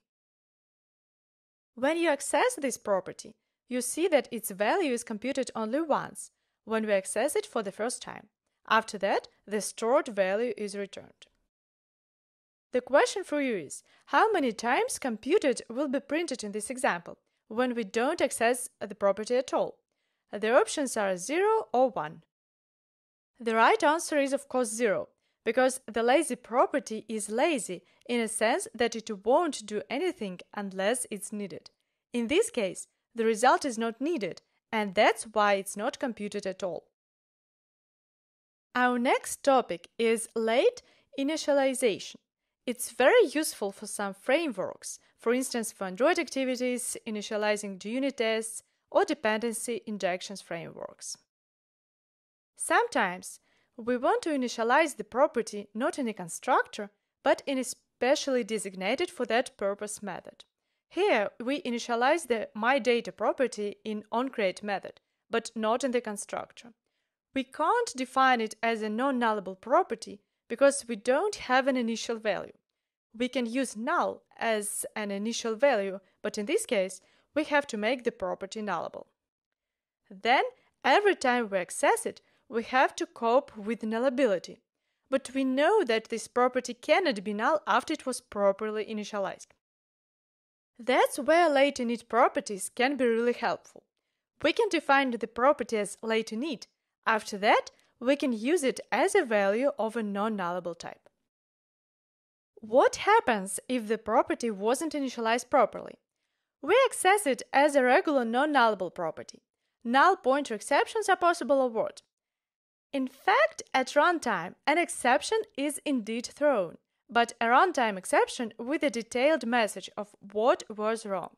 In this case, we get the message that the MyData property wasn't initialized, and we see what caused this alternative, more detailed version of null pointer exception. There are some constraints that apply to lateInit properties. For instance, it can't be val. That is connected with how the lateInit properties are implemented under the hood. LateInit variable can't be final at the bytecode level, because it is initialized not in the constructor but later. It doesn't conform to the final constraints. Because of that, it can be changed from Java. And because it can be changed from Java, if it was val, it would be confusing. Imagine val property which can't be modified from Kotlin but can be modified from Java. Because of that, it was decided that it's safer to explicitly say that this property is always mutable. Another constraint, kind of obvious, is that the type of this property is non-nullable. That's a purpose of lateInit, to make the type of the variable non-nullable so that we won't have to cope with nullability issues. Another constraint is that lateInit property can't have a primitive type. That's also connected with the underlying implementation. Only reference types might be initialized with null under the hood. The compiler could possibly initialize integer values with some constants, but which exact constants? It's unclear. That's not how it works. If you know which value the primitive can be initialized with, you can do it by hand. Use 0 for an integer, for instance. Thus, the lateInit modifier can be only applied to non-nullable reference types. It's possible to check whether lateInit property was or wasn't initialized. To do that, you call isInitialized on the property reference. We saw examples of member references, including property references, in the previous module. That is another case when property references might be useful, when you check whether your lateInit property was or was not initialized. You've learned about lazy and lateInit properties. That concludes our discussion of properties so far. We'll also cover the nuances of how to define constants as properties, and at the end of the next section. Next, we're going to discuss the details of object-oriented programming in Kotlin. In this section, we'll focus on object-oriented programming in Kotlin. Overall, Kotlin doesn't introduce anything conceptually new here. The experience is very similar. However, Kotlin brings many small niceties and practical improvements. Note that in this course, we assume that you already understand such concepts as inheritance or member overriding, so I won't explain you the familiar ideas, but just show you the different syntax. The defaults in Kotlin are different. Any declaration is public and final by default. If you want to make it non-final, you explicitly need to mark it as open. Also, there is no package private visibility in Kotlin. There is a new one, internal. That means the declaration is visible inside the same module. A module is a set of Kotlin files compiled together. It can be an IntelliJ IDEA module, a Maven project, or a Gradle source set. Now, to make sure you are familiar with these modifiers, find the correspondence between the modifiers applied to members and their meaning. Final means that the declaration cannot be overridden. Open is the opposite, and it should be marked explicitly. Abstract is the same as in Java. It means that the declaration must be overridden. You explicitly add the override modifier to a member that overrides another member from a superclass. To avoid accidental overriding clashes, override now is mandatory. You can't override something accidentally and not notice it. Now fill the table with the explanation for visibility modifiers. Public is visible everywhere. Internal is visible in the same module. Protected is the same as in Java. It means that the declaration is visible in subclasses. However, there is a small difference with Java. In Java, protected is also visible inside the same package. In Kotlin, it's no longer the case. Protected is only about subclasses. Private differs in meaning for a class member and a top-level declaration. Class member is visible inside the class, and private top-level declaration is visible inside the same file. You may ask what happens under the hood at the bytecode level. For public and protected declarations, it's clear. there is the direct correspondence. Private functions and properties also stay private. A private class is converted to a package private class, because there is no such thing in JVM as a private class. The main question is what happens with internal. A package private is different, it's not the same as the same module. Under the hood, internal is transformed to a public declaration. However, the names of internal members are mangled. Here you have internal fun foo. At the bytecode, this function has a really long name which you can't accidentally use from Java. There is also a difference with package structure. In Java, every class should be located in its own separate file, even if the class is very small. In Kotlin, it's no longer the case. You can put several classes into one file. It's especially useful if your classes are data classes that are small and simple. You can combine several classes connected to each other in one file. You can also put top-level declarations, functions, and properties and the class into one file. It makes sense to unite the class and all the utility members connected with this class and put them all together into one file. There is one more difference. In Kotlin, the package name doesn't need to correspond to the directory structure. Your package name can be any name. However, the Kotlin style guide still recommends you to omit only the first prefix, the company name, from the directory structure, and keep everything else so that it was easier to navigate your code. After watching this video, you know that public and final are used by default, and a write modifier is mandatory. You've also learned that you no longer need to create a separate file to store a small simple class. Next, we are going to discuss the syntax for constructors in Kotlin. In this section, you'll learn the syntax for constructors in Kotlin, what is the difference between primary and secondary constructor, and why the inheritance syntax also looks different than in Java. A constructor is a special function used to initialize a newly created object. We don't use new keyword in Kotlin. You call a constructor as a regular function. You can distinguish a constructor call from a function call because of the convention. The class name starts with the uppercase letter and you call the constructor by the class name, but the function name starts with a lowercase letter. If you define no constructors in the class, the Kotlin compiler generates one without parameters by default. That's why you can create an instance of the A class here. The default constructor was generated automatically. Often you need some arguments to create a new class instance. Then you define constructors explicitly. The main constructor is called a primary constructor. It has a very concise syntax when it's trivial. It only initializes the properties with its past values. Here we have two properties which are initialized with the values from the constructor. The syntax is concise and readable. In Java you have to write the constructor code explicitly. After the class name inside the parentheses, you specify the constructor parameters.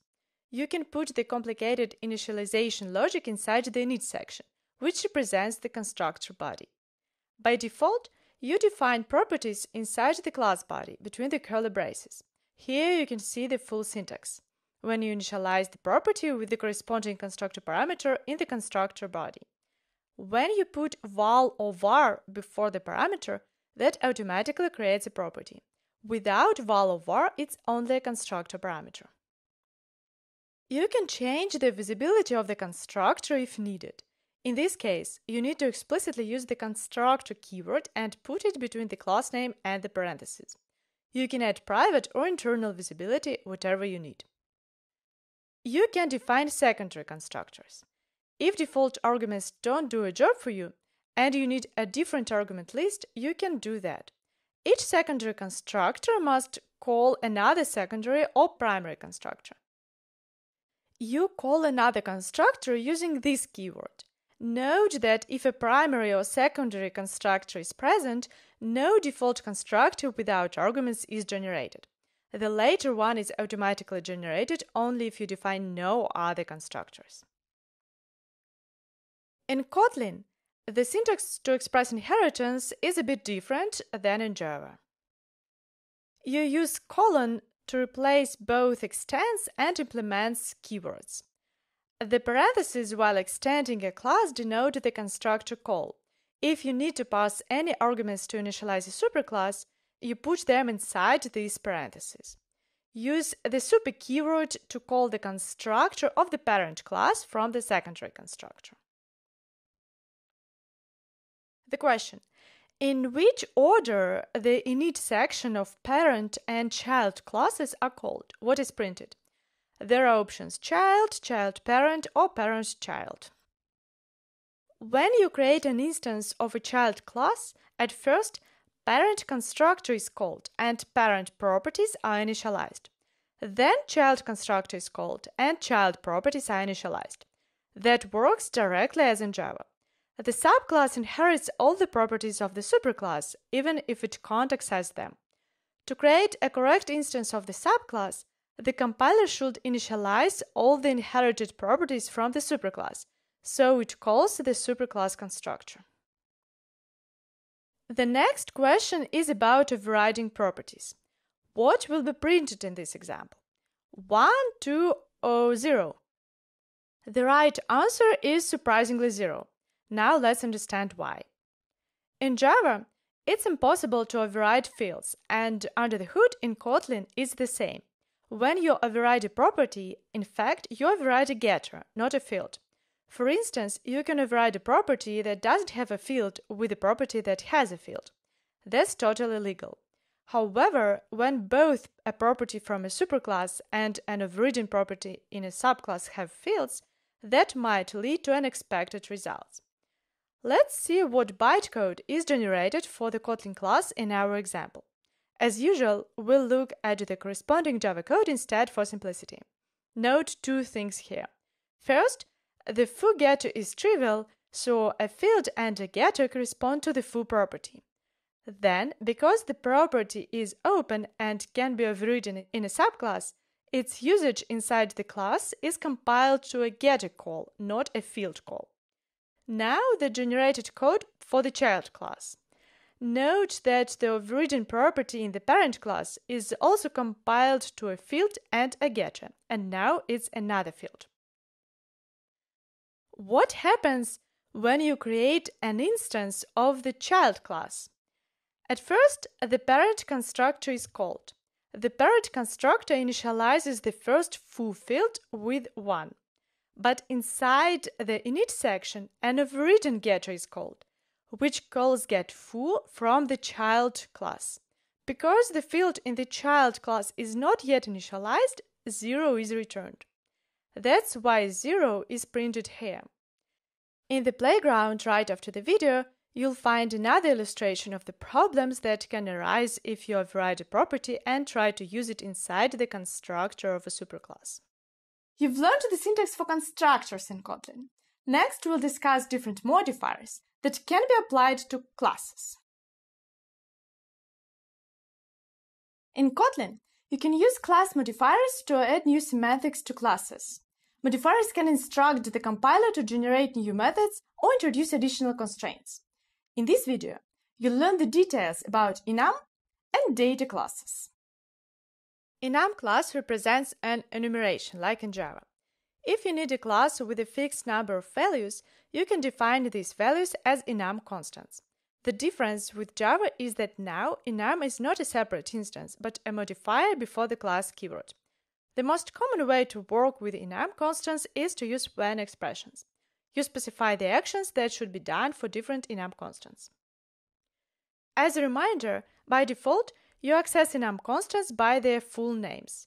But if you import enum constants, you can use them without explicit specification. Inside enum class, you can define member functions and properties. Note the syntax of how we initialize the enum constants. You pass different values as constructor arguments inside the parentheses. Afterwards, you call the methods and properties directly on enum constants. Probably it's the only place when you need a semicolon in Kotlin to separate the enum constant list from the members list. Next, we are going to talk about data classes. We've already come across this feature, but now we are going to discuss what methods are generated under the hood. We'll cover the majority of the methods and leave the rest for the next section. Data modifier adds equals, hashcode, nice to string, and copy methods. you can call the copy method to copy an instance of the data class and specify only the arguments that must be changed. The rest values remain the same. Or you can omit all the arguments and only explicitly copy the reference.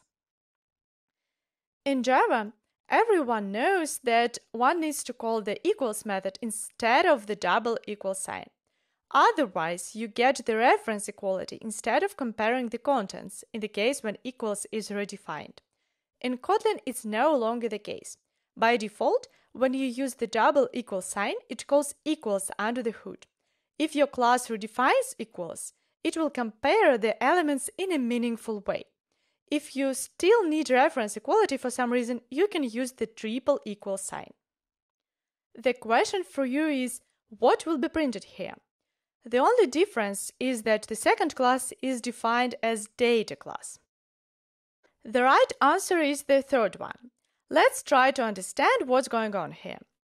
By default, like in Java, in Kotlin every class inherits default equals implementation, which just checks reference equality. When we compare reference of the type foo, we compare them by reference equality. Despite equals is called, by default this equals is the trivial one. That's why this line prints false. If we compare the reference that refer to the same object in memory, we'll get true, obviously. For data classes, the right equals and hashcode methods are generated. We now compare the elements by their content. For the bar data class, here we again call equals under the hood, but now equals compares the content, so we have true as a result. Note that the compiler only uses the properties defined inside the primary constructor for the automatically generated functions like toString, equals, and hashcode. To exclude a property from the generated implementations, declare it inside the class body, like the nickname property in this example. Then it won't be included into string representation and its value won't be used to compare instances. Here, the first user equals the second one, despite they have different values for the nickname property, because only email values are compared by default. You now know how to conveniently use enum constants by importing them, or which methods are generated when you add data annotation. Next, we'll discuss sealed classes, inner classes, and class delegation. In this video, we'll continue to discuss class modifiers and look at sealed and inner classes. You'll also learn about class delegation. In Kotlin, you can put sealed modifier in front of the class. Let's discuss what does that mean. To better understand that, let's look at the class hierarchy and see how we can work with it. We are going to represent very simple expressions. An expression is either a number or a sum of two expressions. Imagine you need to evaluate the result of the stored expression. The eval function will be responsible for that. How would you implement this function? You would probably write the code like this using one expression. Then you would check whether the variable is of type number or is of type sum, and afterward do things accordingly. The problem with this code is that it doesn't compile. The Kotlin compiler says that with expression is not exhaustive. There is no guarantee that there are no other subclasses implementing expression interface defined somewhere. There is no guarantee that your code won't break because of that. To make your intentions explicit, you will need to provide your own way to process this problem. You need to tell exactly what should be done if not all the subclasses are present in branches. A sealed modifier solves this problem for the case when you already know your full hierarchy. It restricts the class hierarchy. Now with sealed modifier, we don't need else branch. Note that all the subclasses must be present in the same file as the parent sealed class. It works well for simple hierarchies. The difference with the previous case is that now expression is a class, not an interface. That's connected with the underlying implementation. Under the hood, the sealed class has a private default constructor, so that you couldn't accidentally instantiate this class from Java or create subclasses. I want to mention here that there is no full pattern matching support in Kotlin. When, with smart casts, covers the majority of the cases, like this one, when you check the upper level of expression of being a specific type. Because it's already so useful, there is no full support for more complicated comparisons. Now let's discuss another topic. Let's discuss inner modifier and compare inner and nested classes. First, the question: which class, nested or inner, stores the reference to an outer class? The answer is inner class. In Kotlin, the default for nested and inner classes is different. In Java, if you forget to put static in front of the nested class, that will generate the reference to the outer class. That is something to keep in mind. If you forget about this, it can lead to memory leaks in a situation when you no longer use the outer class, but the reference to it is nevertheless stored. In Kotlin, the default has changed. Now you get a static nested class by default, the one that doesn't store the reference to the outer class. If you want this reference, you will need to explicitly add inner modifier. To access this reference of the outer class, you use labeled this. As a label name, you specify the name of the outer class. A couple of words about the class delegation. To understand why we need that, let's imagine you have a couple of interfaces, and you have a class that implements these interfaces by delegating to some properties. Instead of implementing all the methods, you just need to delegate to some other instances. You can write this code by hand or generate the delegating methods. They are trivial. There might be more of them if the interfaces are larger, and all the methods just delegate all the implementations to other instances.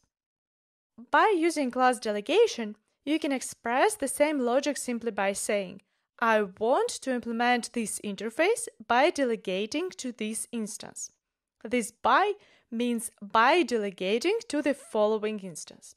In essence, class delegation allows you to delegate the task of generating trivial methods to the compiler. Note that the controller class implements both interfaces, so we can call interface members on it. Now you know how to constrain the type hierarchy using sealed classes, what is the difference between inner and nested classes, and what class delegation can be used for. Next, we are going to discuss the object keyword in Kotlin. In this video, you learned the difference between object declaration and object expression, and what benefits companion object brings in comparison with Java static methods. Object is a singleton in Kotlin. Singleton is a class which has only one instance. By using object keyword, you create a class and its instance in one place. In Java, when you need a singleton, you probably do something like this. You make the constructor private and create only one static instance field, which you instantiate right away. Because the constructor is private, it's impossible to create any other instance outside of this class. Under the hood, the object in Kotlin is absolutely the same as this Java singleton. Exactly the same code is generated. To use Java singleton, you call members on the instance field. If you need to use Kotlin object from Java, you would do the same thing. Note that from Kotlin, you simply call members on Kotlin object. Now let's discuss object expressions. Despite this feature uses object keyword, it represents a different idea. Object expressions replace Java's anonymous classes. Imagine you need to implement an interface or override a couple of methods in a class. That's going to be the only usage of this new class, so you don't want to create a named class for that. In Java, you create an anonymous class in this situation. In Kotlin, you use object expressions. Note that whenever your interface has only one single abstract method, then you can use Lambda. There is no need for object expression. But if you need to implement several methods, then you will use object expressions. The question: what do you think? Is object expression a singleton? Is it true that for object expression only one instance of the anonymous class is created or not? The answer is no. Object expressions and object declarations, singletons, are different concepts. A new instance of object expression is actually created for each call. If your object expression captures some variable from the outer context, like here, then new instances of the anonymous class will need to use different values on each access. It's not even possible to optimize that. Each different call to register repository needs its own instance of the updated repository class, which stores the corresponding value for the customer's variable. You can not only put an inner or nested class inside another class, but also a nested object. One of the examples of such nested objects is a companion object. It's a nested object inside a class, but a special one, the one which members can be accessed by the class name. In Kotlin, there are no static methods like in Java, and companion objects might be a replacement for that. I want to give you some motivation of why Kotlin has companion objects but not static methods, in which case companion objects can be better. At first, companion object can implement an interface. Sometimes we lack this feature in Java. It would be nice if a static method could override a member of an interface, but for static, that's not possible. Now it's possible for companion object. Here, a companion object implements factory. You can use the companion object instance, accessed simply by the class name, as an instance of factory. Another thing which you can do with companion object is you can define extensions to it. To distinguish an extension to a class from an extension to a companion object, you use the companion suffix. After that, you can call such extension function like a companion object member, simply by the class name. There is no static keyword in Kotlin. There are no static members. You can ask where you should now define the static members. The answer is you can define them at the top level inside objects and inside companion object. By default, strive to put everything at the top level. This is the first place to put your previously static members in Java. But that's not always possible. Imagine your static method takes an instance of your class and needs to call a private member on it, or create a new instance using the private constructor. You don't have the access to private members from the top-level functions outside of the class. You can only call it from an object or companion object inside the same class. By default, your functions defined in a companion object or in an object won't be compiled to static members. From Java, you can't call them as static members, but if you need that, you can add the JVM static annotation. The question: which lines do you think won't compile in this code? The second line won't compile because we try to access bar as a static function, but by default it can't be accessed like that. To access it as static, you need to add JVM static annotation, which generates an additional static function to be called from Java. Note that from Java you still can access companion object members as members of special companion instance. The same works with objects. If you need a member to be compiled as static and to be called as static from Java, add the JVM static annotation. What do you think? Is it possible to declare an inner object, the one that stores the reference to the outer class? Yes or no? The answer is no. The compiler gives you an error that inner modifier can't be used with the object. Object is a singleton, so only one instance of class B exists. And there might be potentially many instances of the outer A class. It's unclear which exact reference should be stored then. You can define an object as nested inside another object or another class.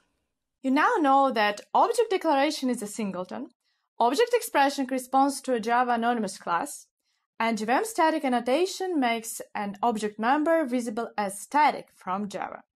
Next, we'll discuss how you can define constants in Kotlin. In this video, you'll learn how to define constants to achieve better performance and improve Java interoperability. If you define a constant of a primitive type or string in Kotlin, you can declare it using a const modifier that will make it a compile time constant.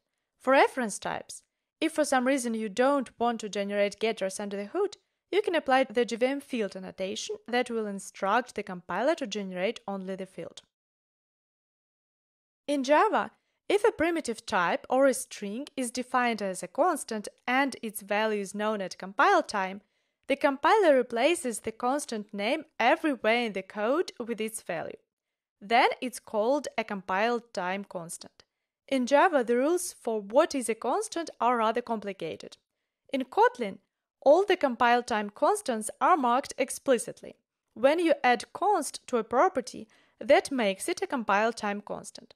The Kotlin compiler also inlines the value of such constant. It replaces its name with its value everywhere in the code.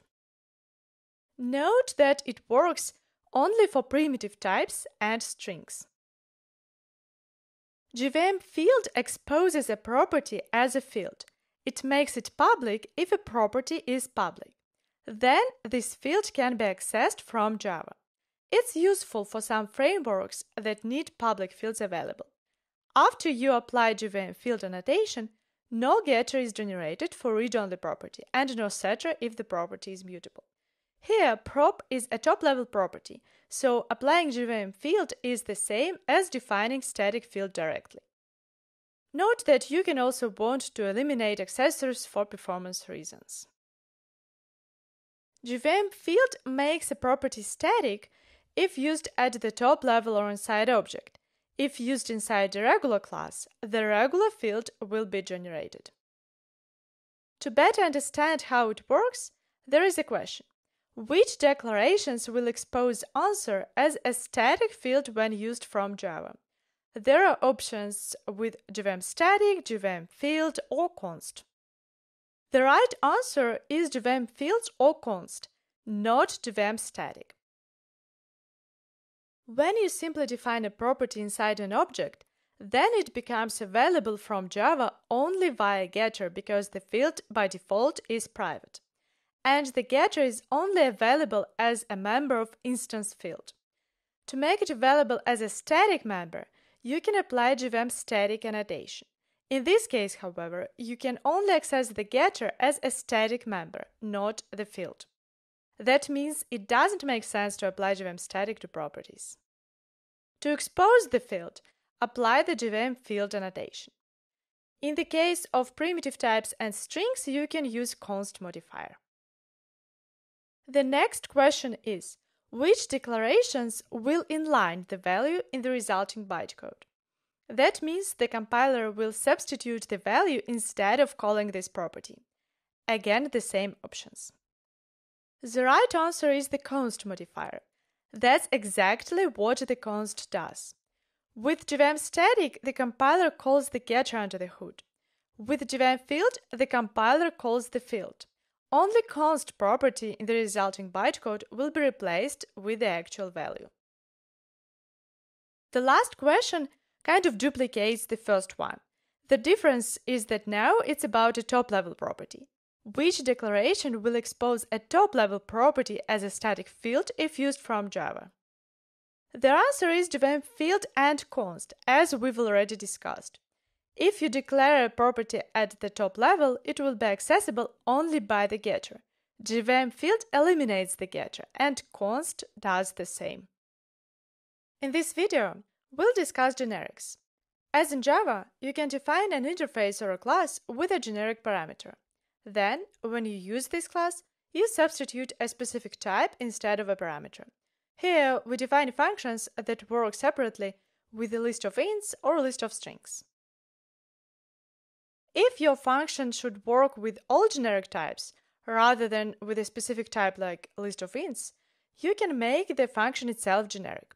You define a type parameter for a function and later use this type parameter in the function declaration and in the function body. You can call a generic function on different types. When you call the filter function, list of t might become list of ints, list of strings, or something else. The generic type parameter t takes different values. Note that we don't know whether t is nullable or not. It might become either not nullable or a nullable type. You can call filter on a list of nullable ints or on a list of nullable strings. Nullable types are suitable as generic arguments. you can explicitly make the generic parameter nullable. Then the substituted type also becomes nullable. The first onNull function returns nullable type as a result. When you call first onNull on a list of ints, you get a nullable int. If it's called on a list of nullable elements, then t is nullable itself, and nullable t remains simply nullable int. The question for you: can the list element type be nullable in the example below? Yes or no? You can easily pass a list of nullable elements as an argument here, so the element can be null. If you want to restrict the generic argument so that it was non-nullable, you can specify a non-null upper bound. You add an upper bound right after the type parameter declaration, using the same colon which replaces the extends keyword in Kotlin. If you try to call a function expecting a list of non-nullable elements, passing a list of nullable elements, you'll get the compiler error. Nullable type is not a subtype of non-nullable any, so such function can't be called like that. There is a useful library function that filters out all nulls from the list. It's called on a list of nullable elements and returns a list of non-nullable elements. Non-null any upper bound emphasizes that the return list doesn't contain nulls. You can specify a different upper bound. In this case, you can pass both integer and double numbers, since they both extend number. An upper bound can be nullable. Here you can pass an integer, a double number, or null as an argument. As in Java, the upper bound can contain the type parameter. That's the standard way to define a function that should work with comparable elements. To define multiple upper bound constraints for a type parameter, use the where syntax at the end of the function declaration. Here, you can pass any type that extends to different interfaces, char sequence and appendable. String builder implements both char sequence and appendable, so it's a valid argument for this function. Because of JVM platform constraints, you can't define two functions with the same JVM signature, the signature with erased generic type parameters. Here, we try to define two extension functions on list int and list double. The functions differ only in generic type argument value, int versus double, and that's not enough. The Kotlin compiler doesn't allow that. However, applying one annotation can fix this example and make such declaration legal. We've already discussed this annotation but applied it only to the whole file before. Check your guess. That's JVM name. When applied before the package declaration, it modifies the file name under the hood. But also it can modify the name of the function at the bytecode. In this case, two functions now have different names at the bytecode. The first one is average, the second one is average of double. At the JVM level, there are two different functions, so there is no error. However, from Kotlin, you use both functions simply by the average name. The Kotlin compiler infers which function you want to call in each case. The question to check your understanding: how do you call the second function from Java, as average or average of double? Since the second function is named average of double at the bytecode, from Java you call it as average of double. Java sees the Kotlin compiled code only through the bytecode. You add the dependencies on class files to a mixed Kotlin and Java projects. That means from Java you call the functions as they are named in the bytecode, but from Kotlin different improvements are possible. For instance, in this case, you call both functions by simple average name when used from Kotlin. Later, in the future course, we'll discuss a couple more features around generics, in and out modifiers used in an interface declaration, and verification of type arguments possible for inline functions only. Because these features are mostly used by library authors, you can safely ignore them for now if you come across out or verified keywords in the codebase. The purpose of the interface or function doesn't usually depend on these keywords. This video concludes our section about object-oriented programming. Next section will focus on conventions. Why final and public are used by default. Picking public and final as default may seem controversial because public is the most permissive, right? So everyone can see this, and final is the most restrictive. Like no one can override this. But there is a reason behind it. It's basically striking the balance between the needs of application developers and library developers. Application developers are a much bigger group of people, of course. Library developers are still a very important group of people. So we were going after making life as easy as possible for application developers without hurting the library developers too much.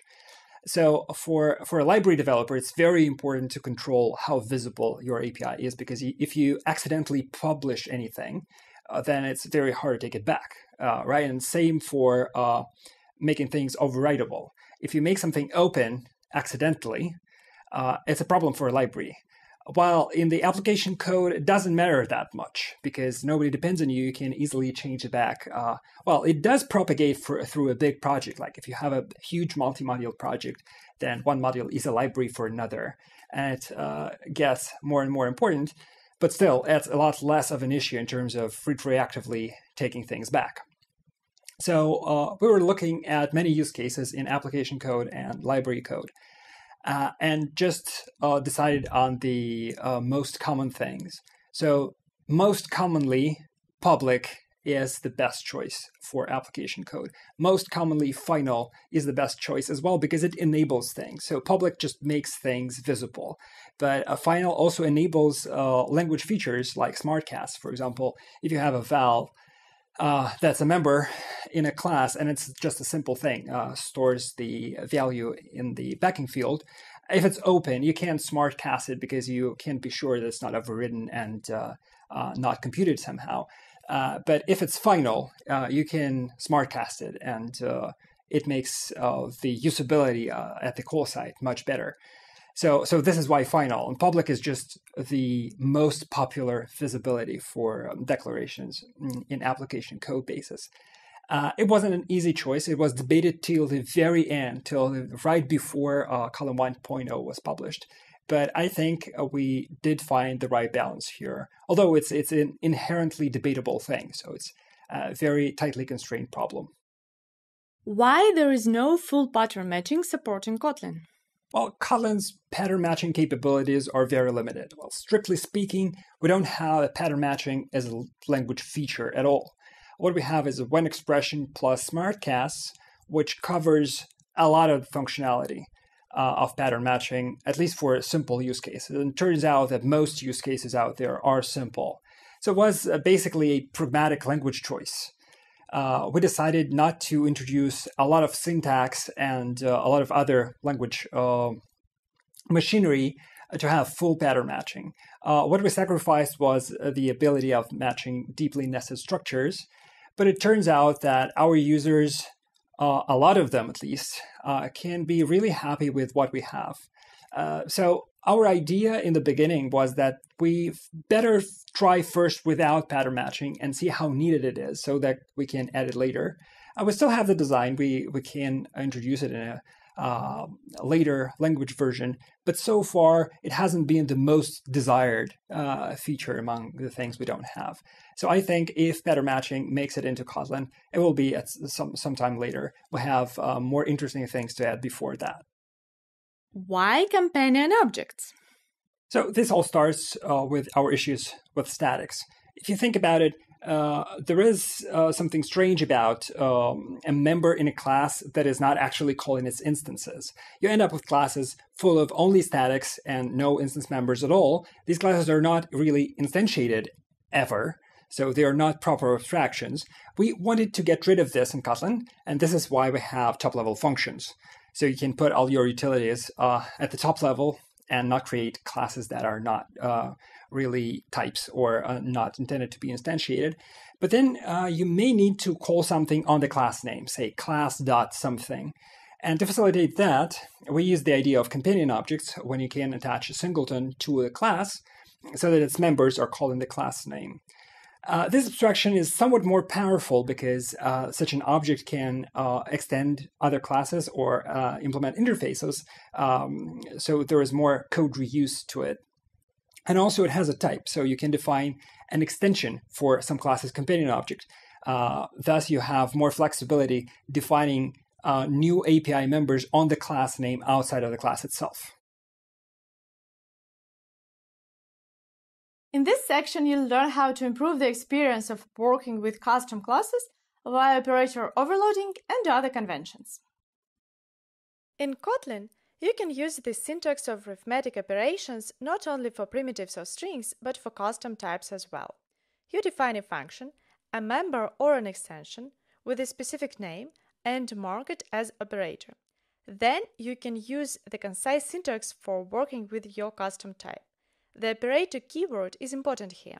It allows you to call plus as an operator. There is a fixed list of arithmetic operations. It's not that you can use any name. You can see the correspondence between the syntax and the operator name that allows you to use this syntax. There are no restrictions on parameter type. It doesn't have to be the same as the receiver type. For instance, you can define a function that multiplies the point and an integer number. There is a similar list of unary operations. Unary operator is a function without arguments, which you can call as an operator on the specified receiver. Here is the list of unary operators. Prefix and postfix forms of increment and decrement operators have the classical semantics. There are two possible meanings for the plus assign operations. At first, it might be resolved to a plus function if the mutable variable is changed. That means you simply modify its value. Another option is the plus assign function. If it is defined, then this operation might be resolved to plus assign call under the hood. This convention works for list. If you use plus on a read-only list, pay attention that then it will create a new list and return it as a result. For mutable list, you can use plus assign and it calls the corresponding plus assign function. It's a bit confusing. To better understand that, answer this question. What is printed in this example? There are two options. What's going on here is that we use not the right convention for list. List 1 is defined as a mutable variable which stores a reference to a read-only list. We need the list2 variable purely to observe the initial list. The plus assign operator doesn't modify it, but rather creates a new list and returns it as the result. In general, it's wrong to write the code like this. Under the hood, a new list is created if you define a read-only list as a var and add something to it. Be aware of that. It's another reason why to prefer val to var.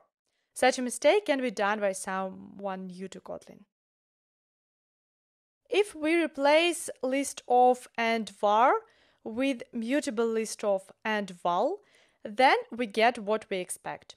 Both references just observe the modification.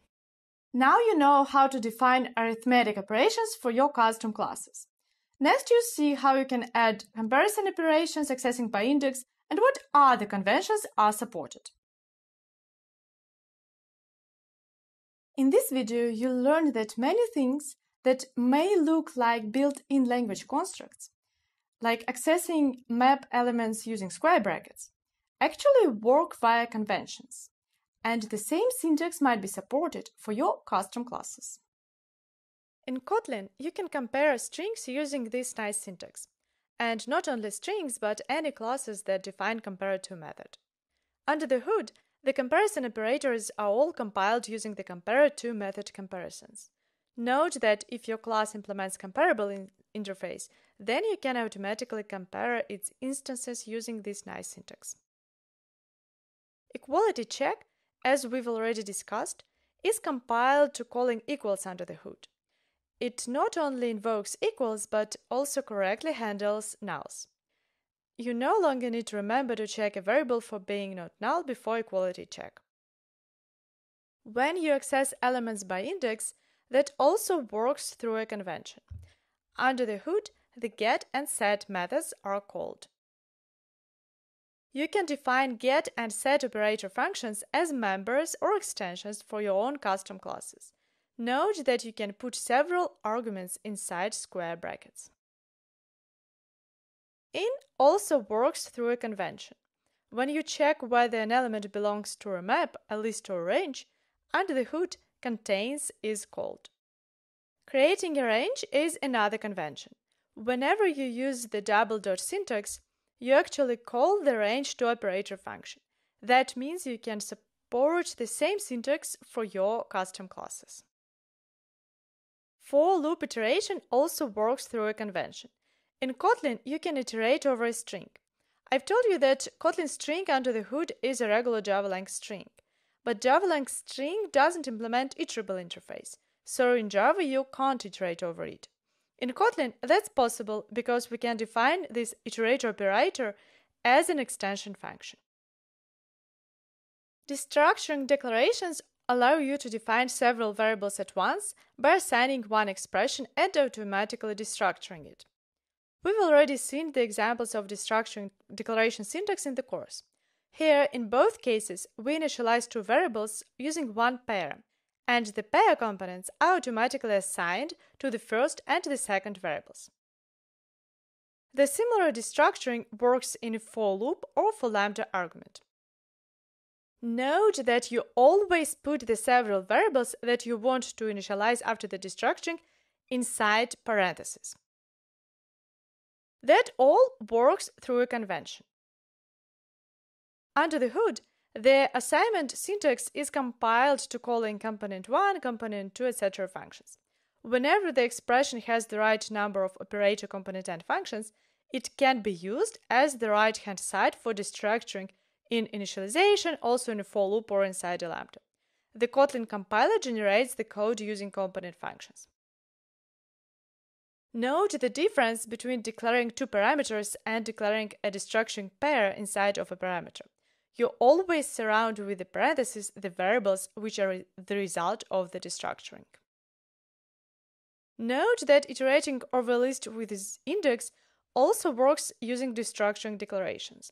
With index, extension function returns a list of indexed value elements. Index value has component 1 and component 2 defined, and therefore can be used with destructuring syntax. You rarely need to add component operator functions by hand. You can use any data class as a right-hand side for the destructuring declarations, since the necessary component functions are automatically generated for it. Component methods are the remaining methods that we haven't yet discussed, which are automatically generated for data classes.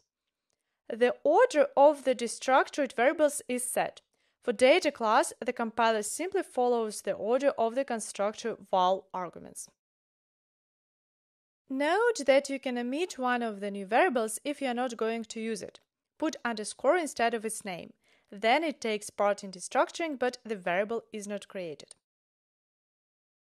Pair and index values classes are simply defined as data classes in the library.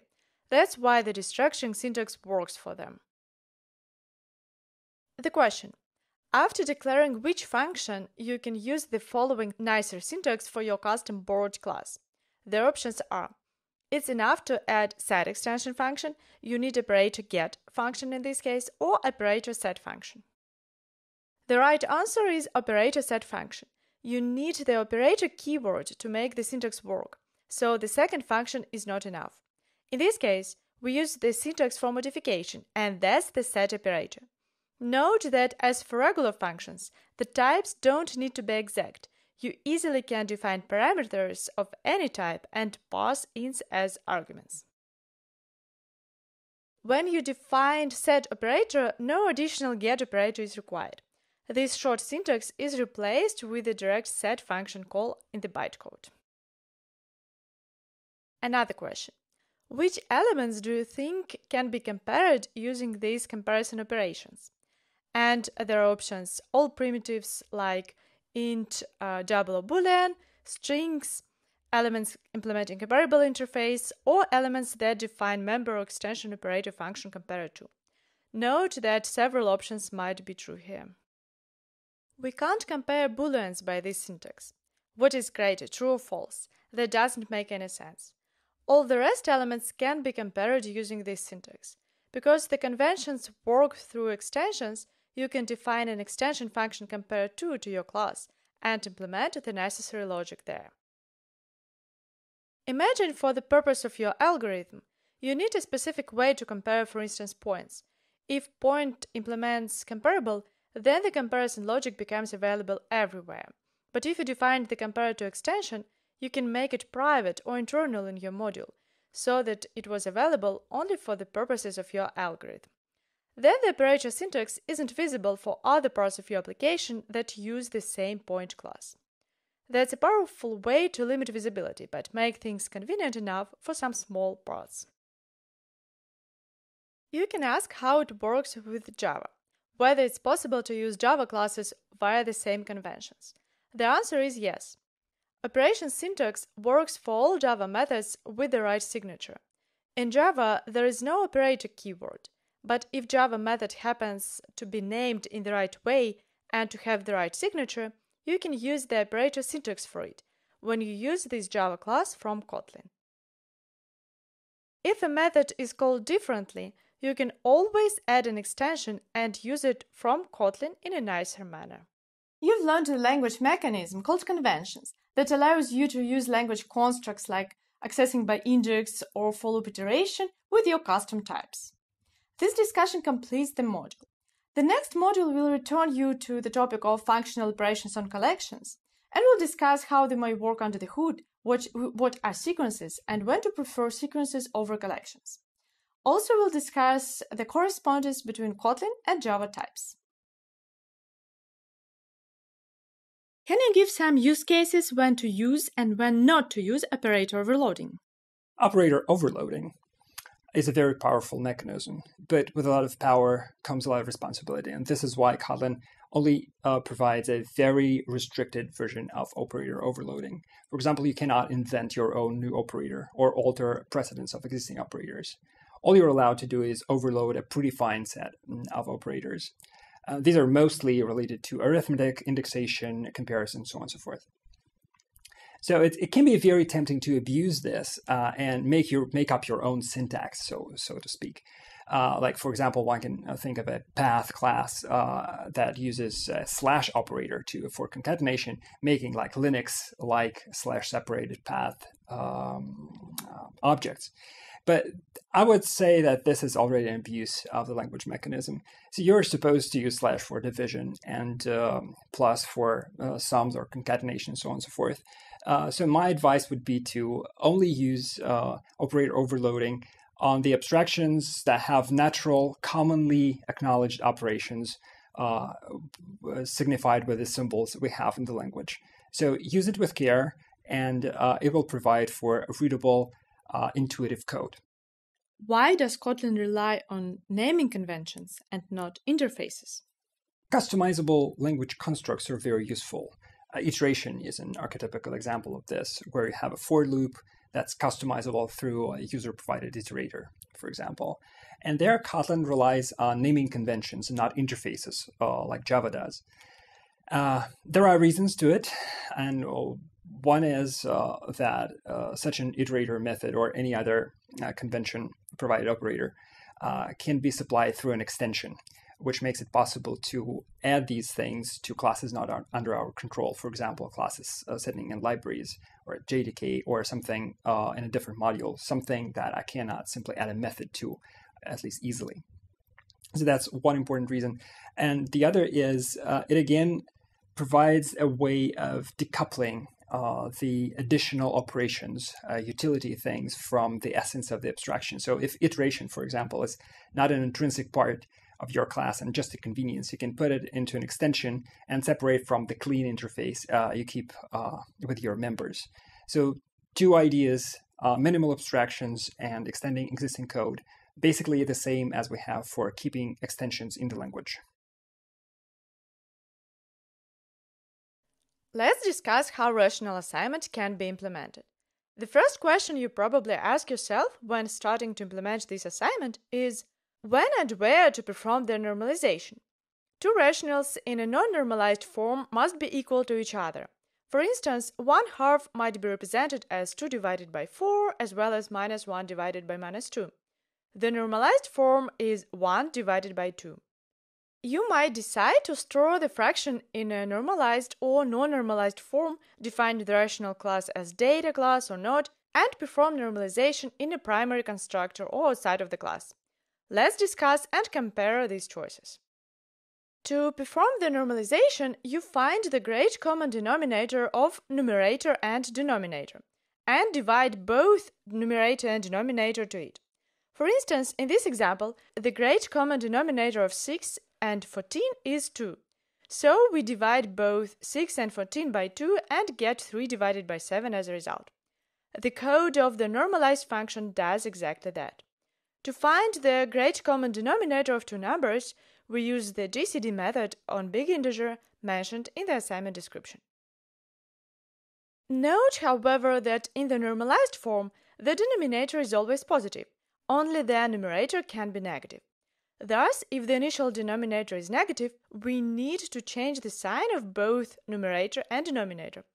In other words, we need to multiply them both to -1. To achieve that, we multiply both numbers to the sign variable, which is either 1 or -1. Now let's discuss when we perform the normalization. Specifically, whether we want to store the values in a non-normalized or in a normalized form. You can decide to store a rational number in a non-normalized form, but then you'll need to repeat the normalization for many operations. For instance, toString should print the normalized form of rational. When we check whether two numbers are equal, we need to compare their normalized forms. Then equals and hashcode need to perform normalization, but then their implementation becomes really non-trivial. What's more, when you want to add some functionality in the future, imagine you add the possibility to compare rationals at some point later, it's so easy to forget about the normalization. The contract that you need to perform the normalization for all internal methods is implicit, so this approach is too error-prone. If you don't need to store the initial values, creating rationals in the normalized form is less error-prone than having a hidden implicit contract to perform the normalization before doing anything meaningful with the values. Okay, we've decided that we perform the normalization when we create the class and store the values in the normalized form. Now toString can return the straightforward representation. But the question still is, where do we perform the normalization? It seems it's not possible to do that in the constructor of such data class, because we can't modify the read-only properties. What are the other options? That might be implemented in many ways, and many solutions will pass all the tests. However, let's discuss what are the pros and cons of each one. Probably it's the first idea how to implement that. Define data class with var. Then you can update the values in the constructor, because now you can modify them, and store rational in a normalized form. However, this solution has a huge drawback, that now you can modify the rationals outside of the class. All the properties are now mutable. Now we have a similar problem again. We have the assumption that no one should modify the property values, but we don't express this contract anyhow in the code, it's hidden. The design of this class is unclear. Rational number looks like an immutable entity, but you allow to modify it via its public API. Thus, this approach again is too error-prone and inconsistent. Ideally, the class should specify in its API how it is intended to be used. If the properties are not supposed to be modified outside of the class, such modification should be forbidden. In general, try to avoid defining mutable properties as parameters in data classes. It is not forbidden by the compiler. Sometimes you might need that, for example, for performance reasons. However, in a general case, try to pick up the alternative solution. Data classes with vars have too many possible problems. Imagine you store a value of such data class as a key and a hash map. Then modify the property values. If you don't override the hashcode and equals methods properly, the map falls into an inconsistent state. The instance is stored by its old value of hashcode, but now the new value is returned. Map_of creates hashmap, and this hashmap stores values using their hashcode. When you ask for an element by a given key, such map first checks whether it stores any values with the same hashcode. If it doesn't, then it just says no such element. Using hashcodes is the core idea of hash sets and hash maps. As a result, you observe some mysterious bugs. The data is not found in the map, but it's there. And your application crashes, or user gets incorrect data, or the purchase is lost, or the flight is delayed, or a self-driving car without passengers crashes into a tree just because you used mutable property in a data class, and somehow it got modified. If you accidentally modify this mutable property, you can get too many mysterious problems. If you need mutable properties parameters in data classes, justify why you need them and why you don't have alternative ways to express the same logic. Consider making them private.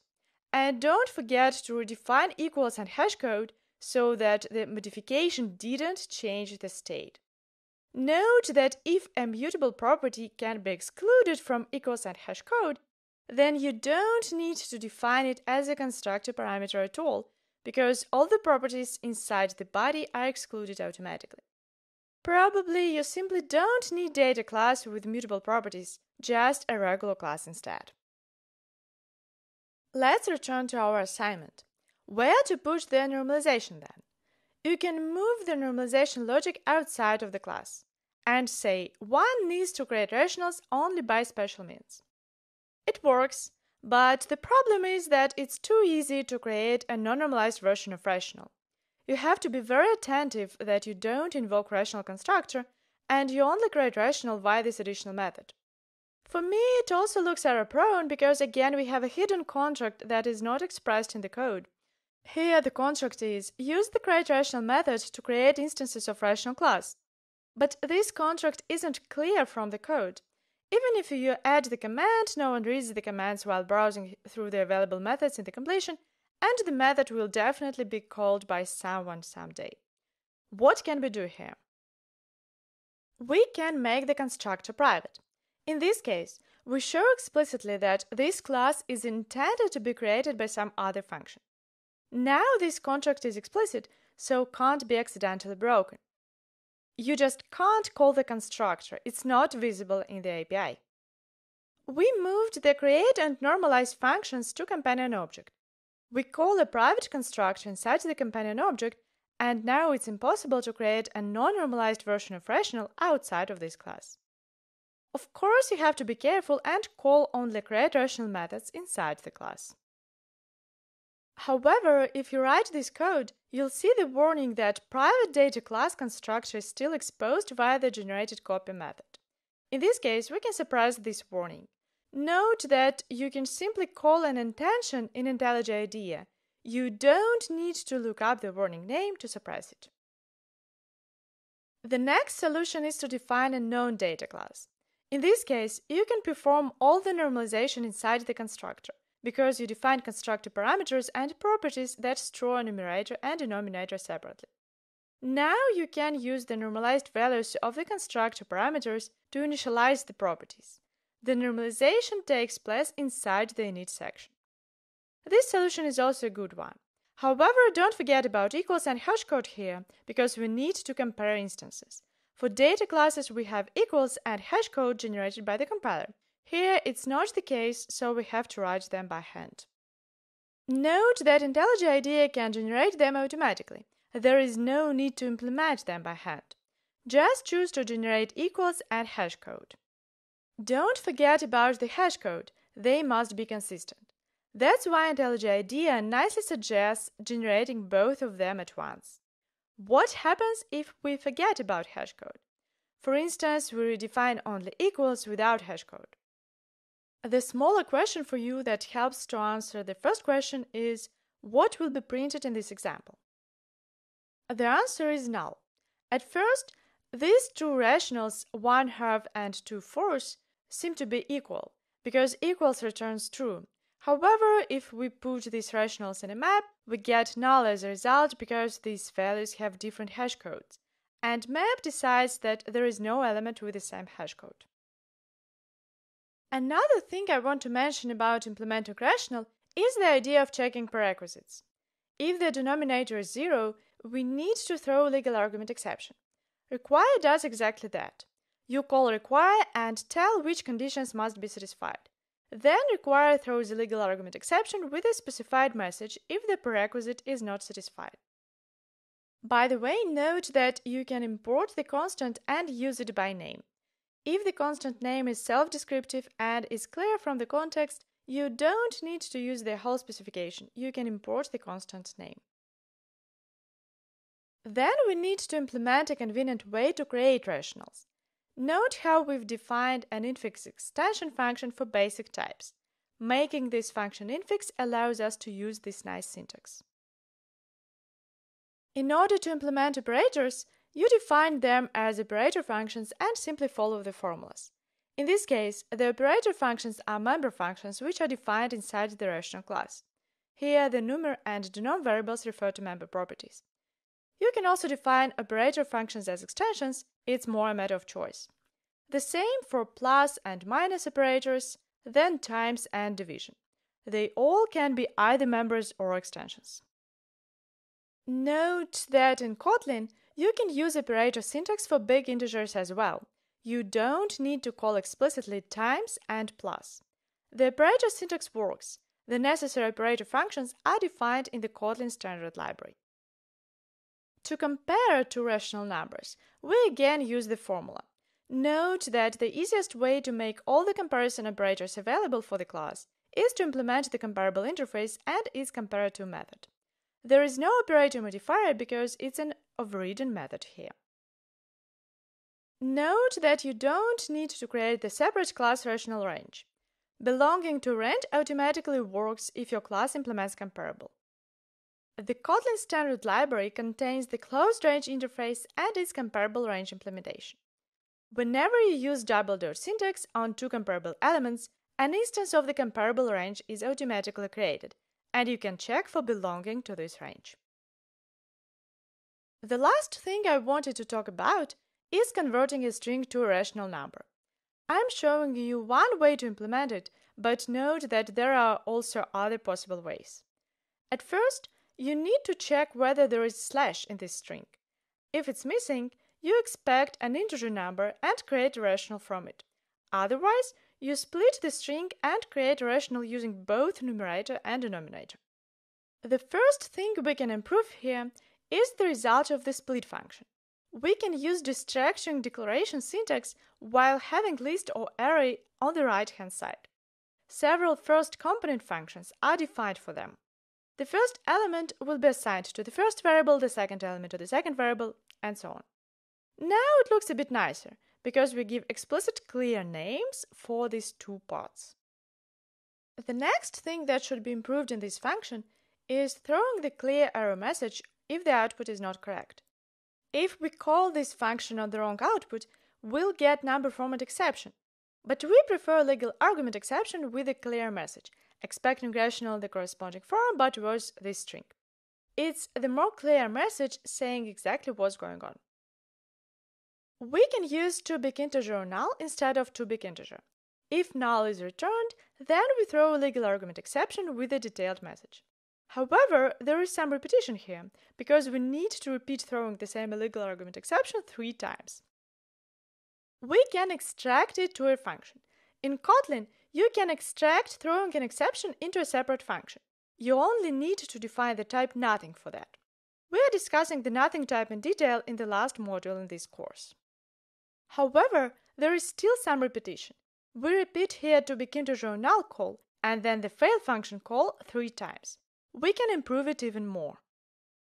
We can define a local extension function that does 2 operations. First, it tries to convert a receiver string to big integer. Then, if null is returned, it throws our illegal argument exception with a detailed message. So, what is the main benefit of it? Now we separated the function logic and error reporting. The code that does the conversion looks almost identical to the first version without error reporting. The error reporting logic is extracted into a separate function. Since it's local, it can't be used outside of this scope, and it doesn't really make sense to do that. You also don't need to pass an extra string parameter to it. The receiver of the rt function is nicely captured automatically for us. With that, I covered the major points about this assignment. I hope you find it useful. This task is to implement a val property that returns you a new value on each access.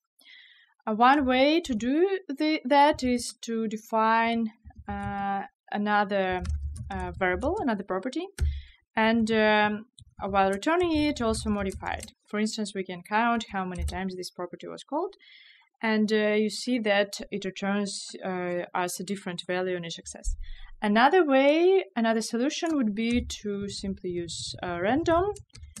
So we can say random next int, and that also gives us different values when we access them. So this Kotlin random API appeared in Kotlin 1.3. Note that in 1.2 you can use only Java 2 random. Hey, what's going on? So the main purpose of this task is to illustrate to you that the way to think that of a property as something immutable, as a mutable property, that's wrong. And I've seen sometimes such confusion that people think of it as immutable and can be really surprised that it's actually not. So it can return you a different value.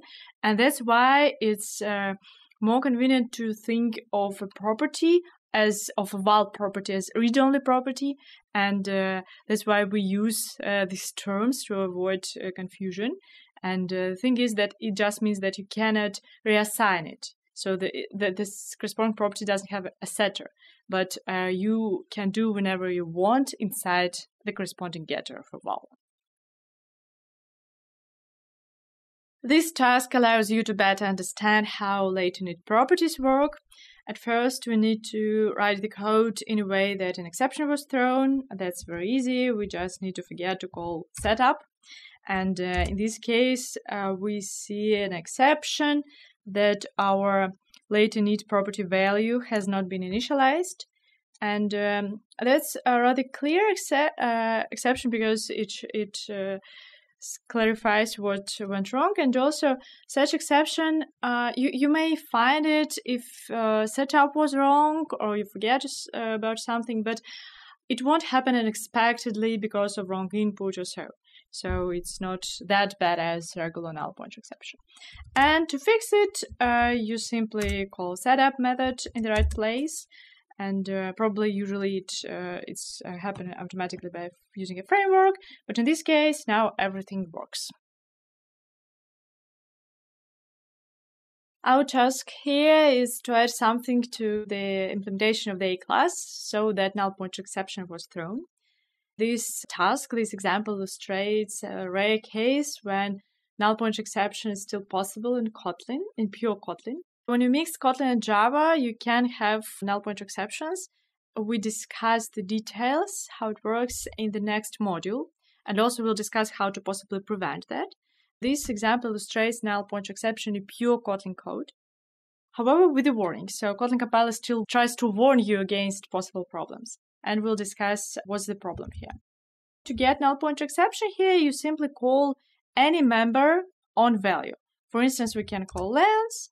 If we run this code, we'll see that indeed null pointer exception is thrown from this line where we dereference value. And the Kotlin compiler tries to warn us because it says you try to access non-final property value from the constructor, and that may cause problems. It's an anti-pattern like in Java, don't do that, but it's still possible for some cases. To better understand what exactly is going on here, let's look at the same class as written in Java. In this case, we have class A that has property value. Let's comment it by now. which we initialize in the constructor. So in Java, the same class will be written like this. We have the class A, we have private field. In Java, we write fields directly. We have the constructor, and we have getter that returns the field value. When we return to class B, in this case, we use the syntax override val value, and that will generate extra field. So in Java, we'll do the similar thing, but we will override the getter. If you, in Java, right now, do write the same code as in Kotlin, but in Java, you'll call get value and call length on it, then you'll have null pointer exception. Because in the constructor, you are calling getter, but this getter is overridden. So instead of getter from A class, getter from B class is called, and that returns you another field, the value of another field, which is not yet initialized when the constructor of A is called. And that's why you get this null pointer exception. Because here in this case, the second field in the class B is not initialized. If you say value here, everything works because it's field. Here it's even the parameter. But the problem is calling an open non-final method from the constructor that might be overridden. And in Kotlin, the problem is the same. If you call the non-final method from the constructor, you'll get null pointer exception. What we have here in Kotlin, here you somehow want to override property, but in this case, it's not needed. You can simply define the constructor parameter and pass it to the outer class. And in this case, if you don't need to redefine the behavior of the getter, you can omit this open modifier if they are defaults. Then you may write the code like this. And in this case, there is no problem. There is no null pointer exception anymore because you just dereference the final property, the one that is initialized already. And you can access the value because it's simply inherited. Now you understand how that works, why here we have null pointer exception if we have overridden the property. Sometimes you still may need this functionality, but that's something to be aware of, that it may cause problems calling open members from the constructor. So it works the same as in Java. You can have the same possible problems as in Java here. Our task here is to implement equality without using equality. So we may only use equals and reference equality. So the task helps you understand how it works. And we could simply call equals, but that's won't work because nulls are processed properly in Kotlin. So you can see that both arguments might be null if you use equality and that result in true. Only one argument might be null, any of them, and that results in false. So here we have to express that properly, and we can use safe access here, but then we'll need to say what to do in the other case. And in this case, so if the first value is null, then if the second value is also null, then the result is true. If the second value is non-null, then the result is false. And we can express this by checking the second value for being null reference. We can run it and make sure that we have all OKs. Yes, everything works. So this task illustrates how you can rewrite this equality and what the compiler does under the hood. But obviously, in the bytecode level, there is no safe access operator, so they're just implemented directly. Note that if you omit the parentheses here, then the result will be wrong because in this case, at first, safe access, the LAMDBAS operator called, and afterwards the result is compared with null, which is wrong, which is not right. So use the parentheses, as I've told you before.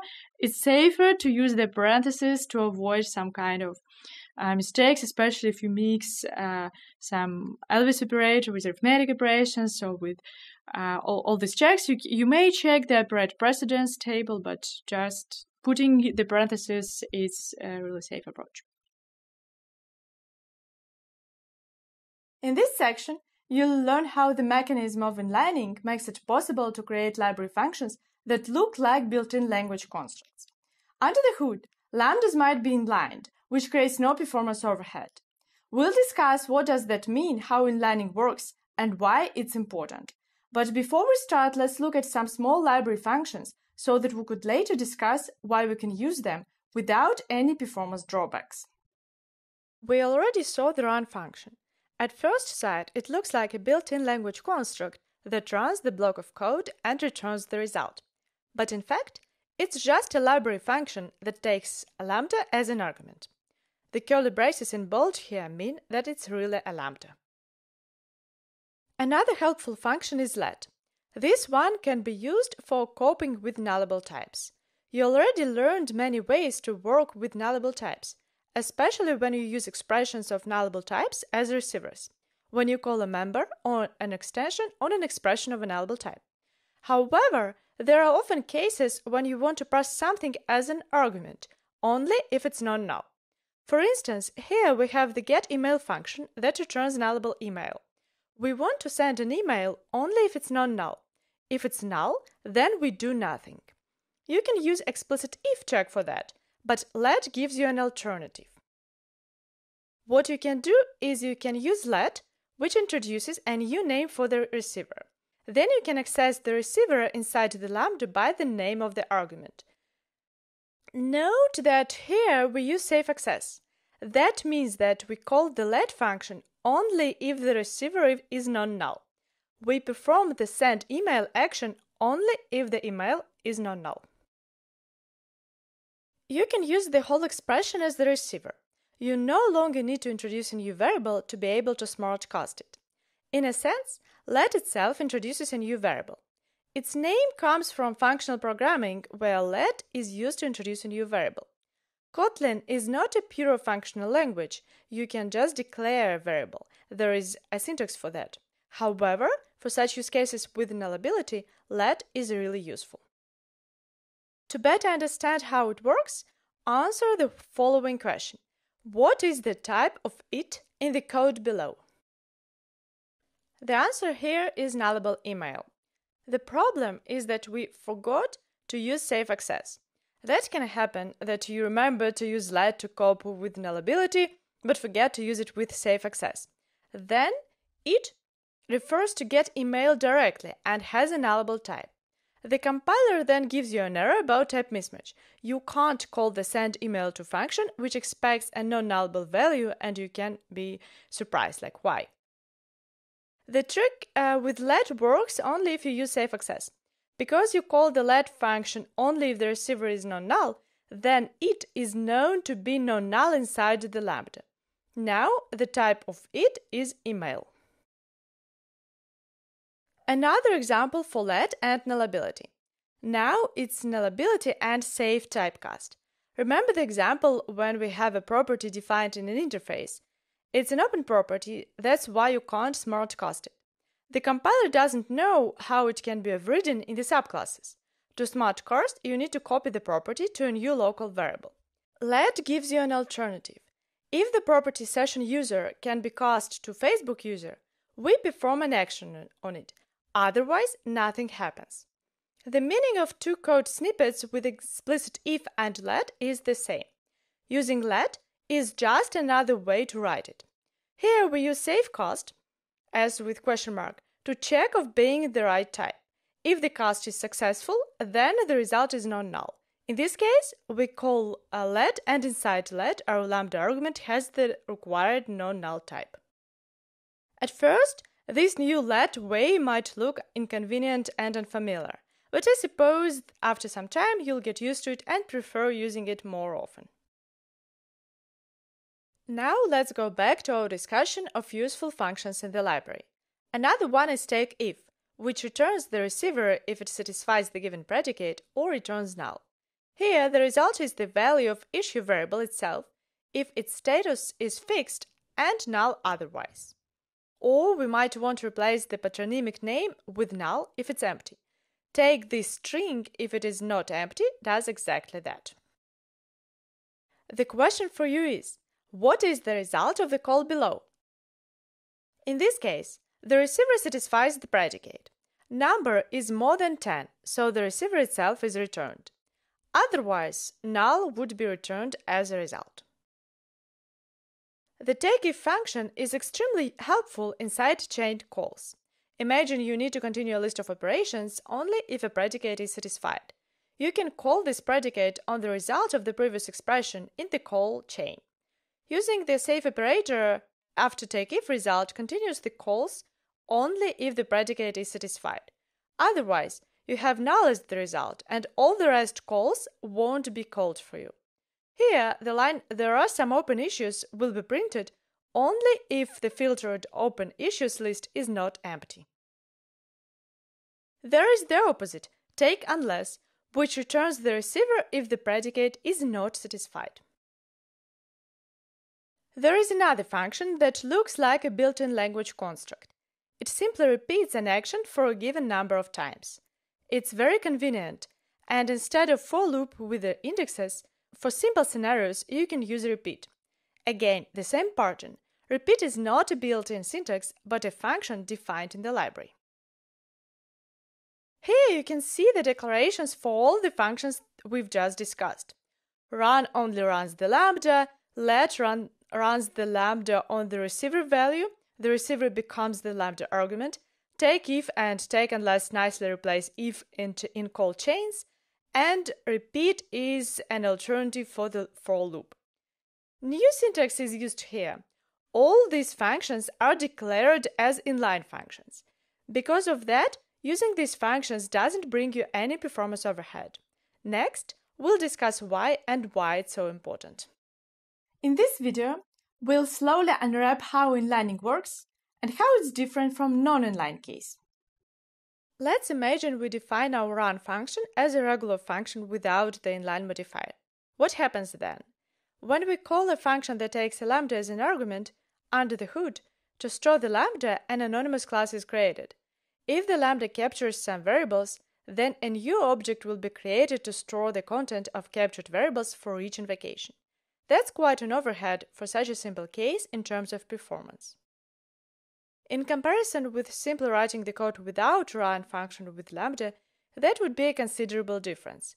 If we defined the run function like this, then probably there would be style guides that would recommend don't use run in a performance critical part of the code, use it with care, be aware that under the hood there is an anonymous class corresponding to this lambda.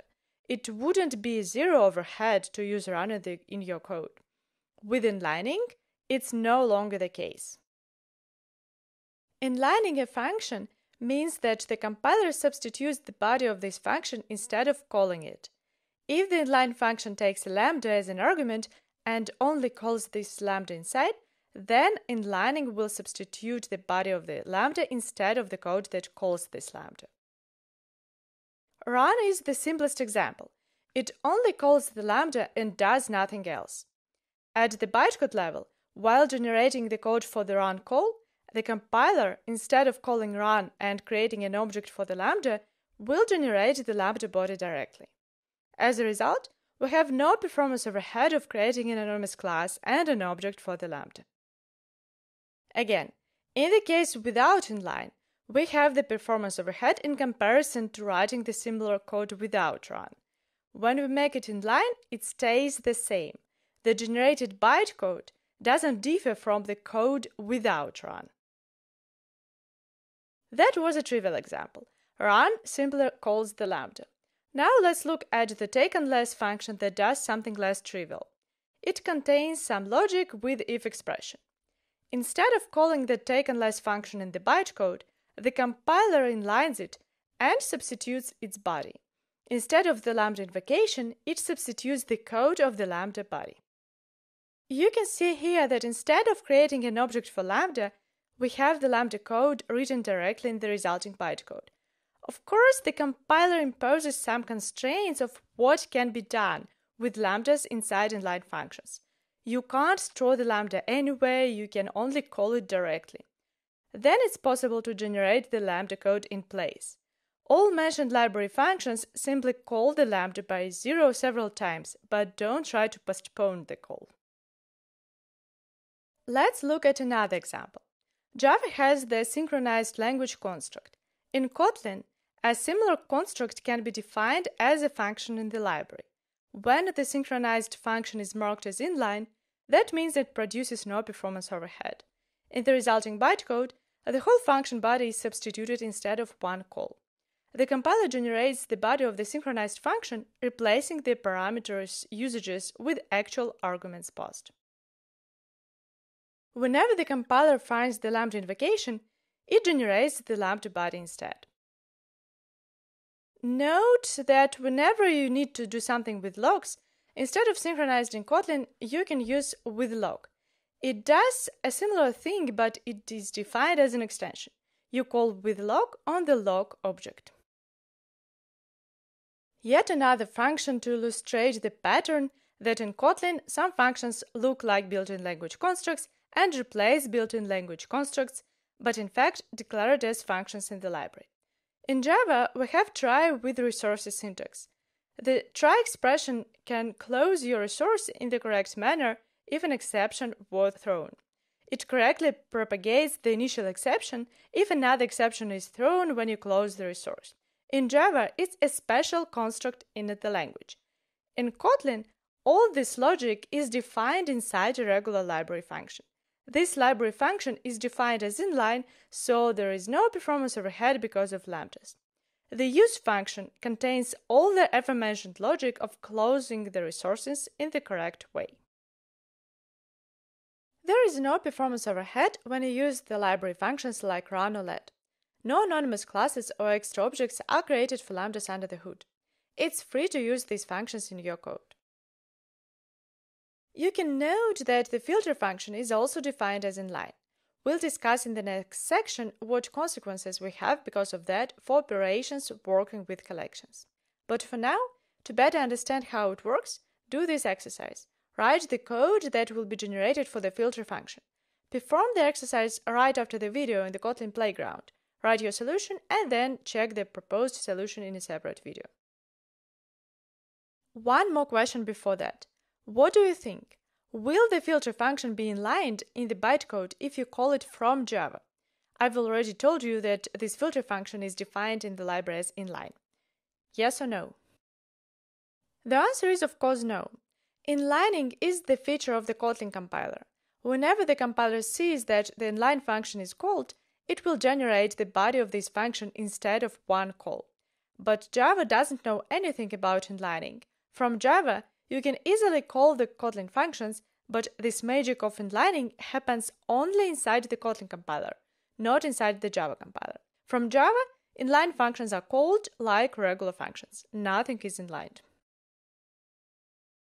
If you navigate to the sources of the mentioned functions, you'll find out that the majority of them are defined as inline only.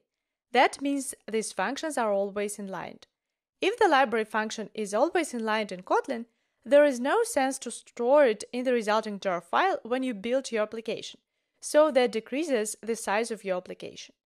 Inline-only annotation marks which functions can be removed from the resulting jar.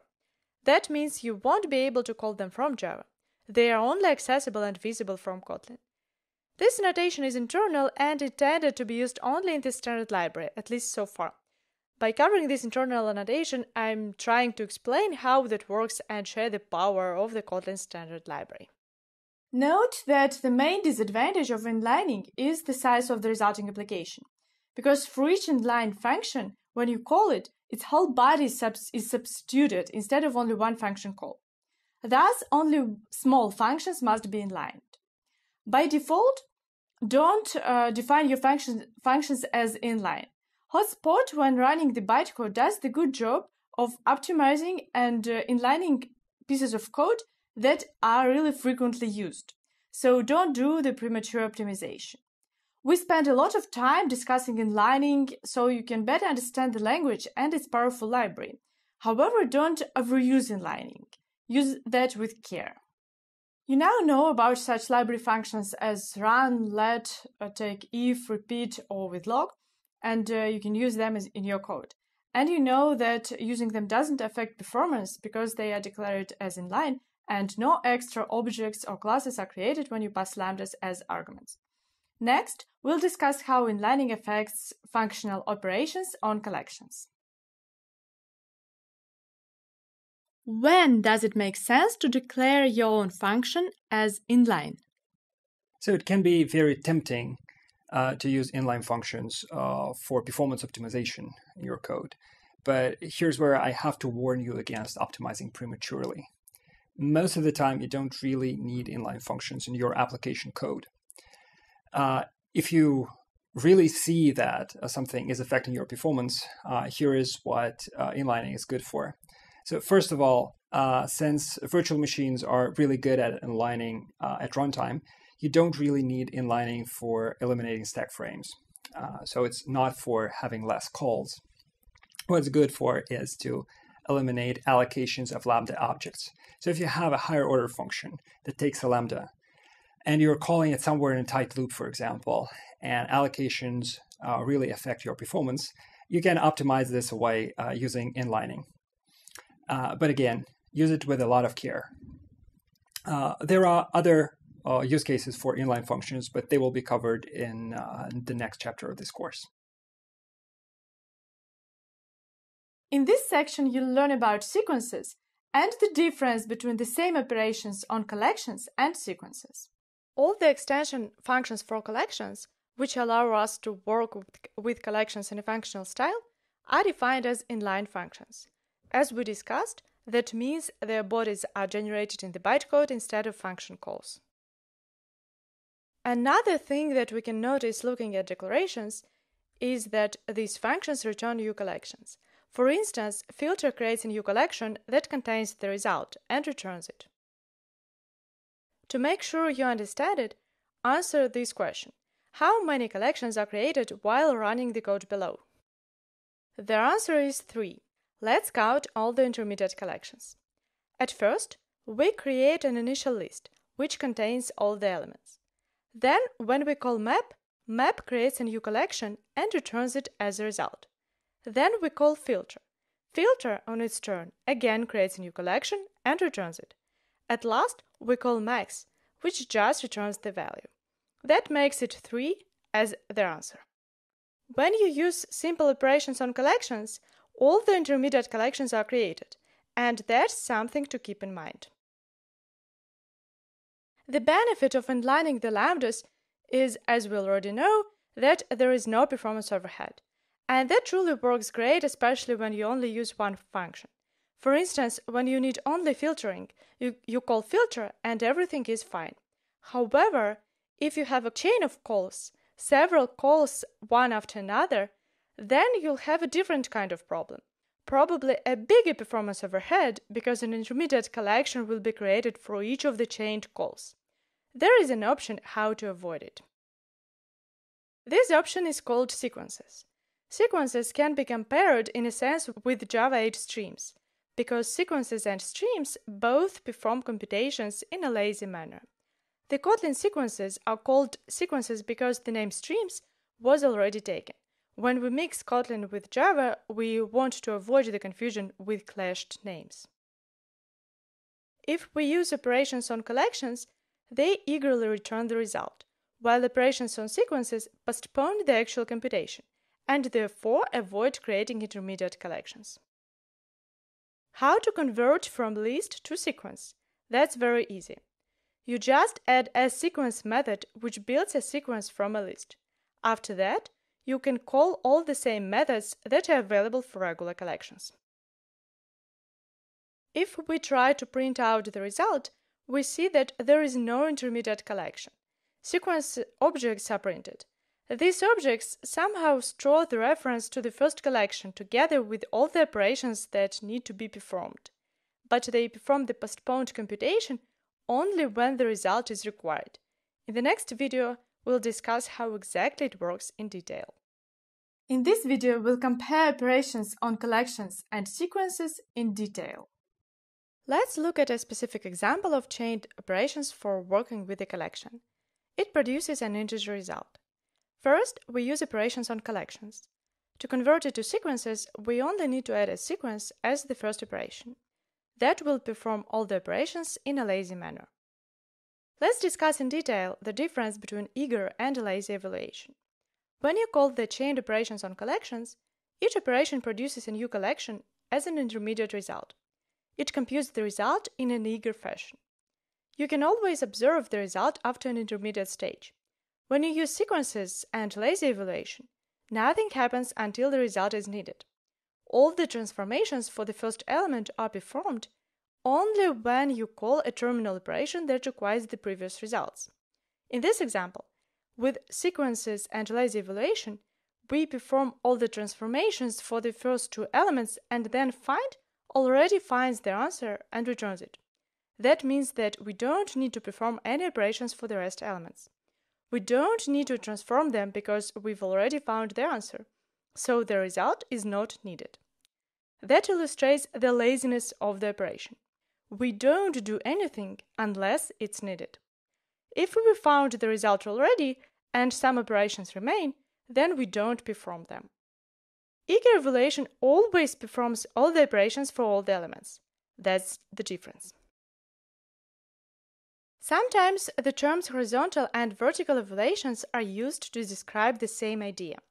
With horizontal evaluation, you apply operations on the elements in a horizontal manner. At first, you perform all the operations for the elements in the first collection. Then you perform the operations for the elements after the first transformations, and so on. With vertical evaluation, when the result is asked for, you first process the first element and all the chained operations for it, then you apply all the chained operations for the second element, and so on, until the result is found. To practice your understanding, write the output after the evaluation of the expressions below. At first, we call the operations on collections and then replace them with sequences. Operations on collections first apply map to all the elements of the list, then apply filter to all the transformed elements. First all maps, then all filters. Here is the answer for the next line using sequence. Operations on sequences first apply map and filter to the first element, then map and filter to the second element, and so on. An interesting thing is that here in the last line, nothing is printed. Nothing happens until the terminal operation is called. The operations are lazy, and until you explicitly ask for the result, nothing will happen. The intermediate sequences only store the operations to be performed. You can ask what is the difference between intermediate and terminal operations. It's very simple.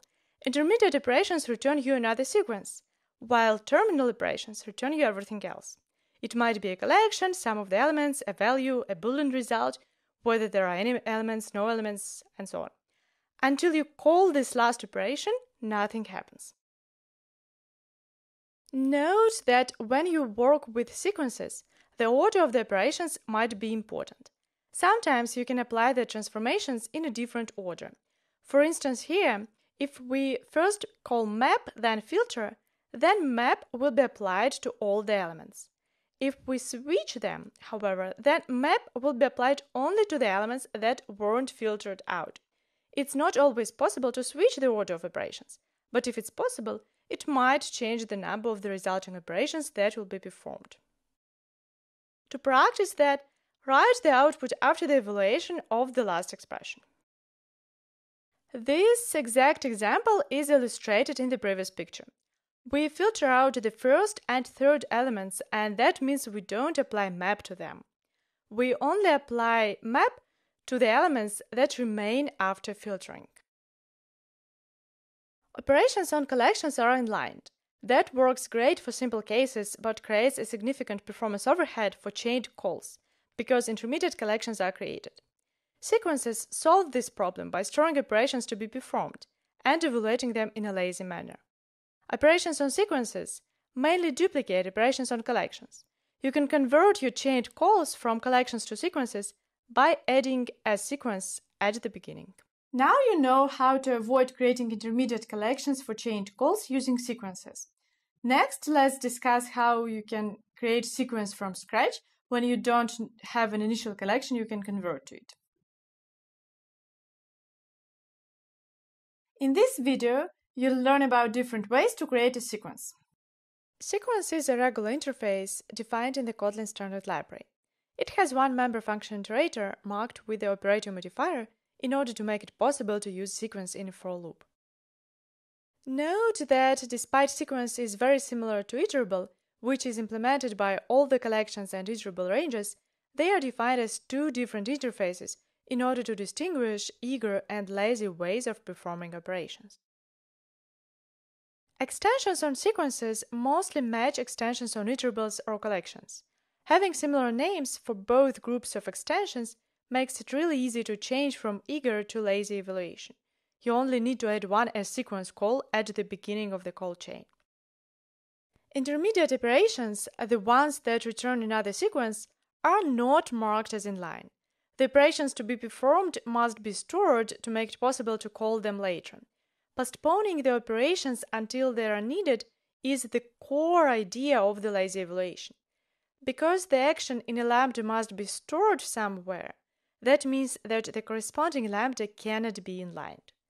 Terminal operations which return a primitive value or a type or a collection can be declared as inline.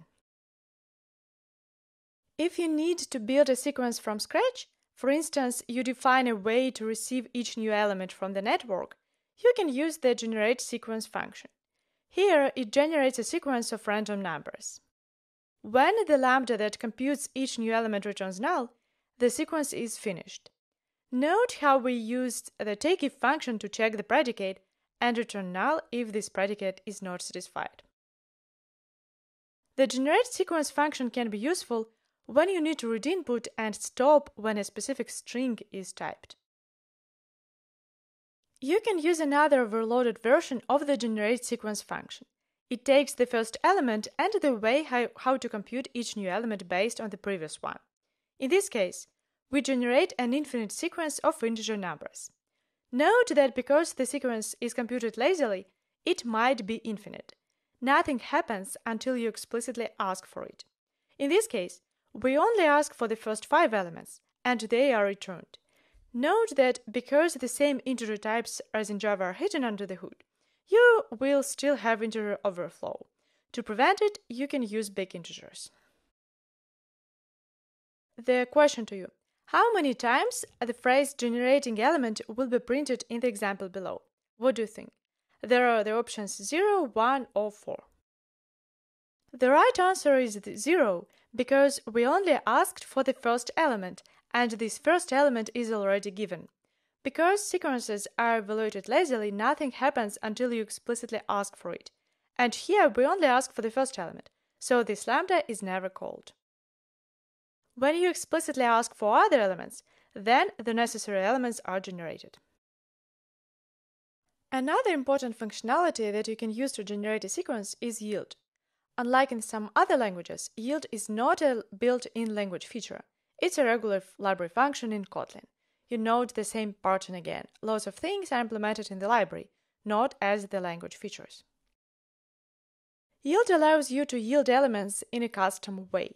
The generateSequence functions that we saw before are quite constrained. The lambda that generates a sequence element must be either based on external sources or based on the previous element, but you cannot really customize that. With yield, you can generate any elements in any convenient order. You need to use yield inside lambda argument of the sequence function. We won't cover the details of implementation of yield now. Partly, we'll discuss that in the next section of lambdas with Reciever. However, mainly it is based on the feature of coroutines. Coroutines deserve the whole separate course to be covered properly, so we'll talk about them separately later. For now, we'll discuss how yield works. Here, you see another example of how you can generate an infinite sequence of integers, now by using yield. You can yield one specific value, or you can yield the whole list or sequence. Yield works lazily. It will be called in a lazy manner only when necessary. If something is not required, it won't be computed. You can yield any elements that you want. The core idea is that you can do any intermediate computations between these yieldings. To better understand how it works, answer this question. How many times one of these phrases starting with yield will be printed in the following example? The right answer is 0. It was a tricky question because the take function is only an intermediate operation. It returns another sequence. But no elements are yielded until the terminal operation is called. In this case, no terminal operation is called, so nothing happens. Let's replace the take function with first, which is a terminal operation, and see what happens then. In this specific example, only the first two yield statements will be called. The last statement is not needed because the result is found earlier. Let's see how it works. At first, we yield the first element by calling yield1, but then we filter it out after mapping because it doesn't satisfy our predicate. Only after that, we yield the range of elements 3, 4, and 5 one by one. The first element 3 doesn't satisfy the predicate. Then we have the next element 4, which satisfies the predicate. Because the first function needs only one element, it simply returns the answer. 16 becomes the answer, and only two first yield statements are called. We already found the answer, and that means we don't need to call the last part at all. The result is already found.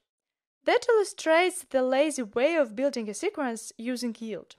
Whenever you need some custom logic to build a sequence, you can use yield.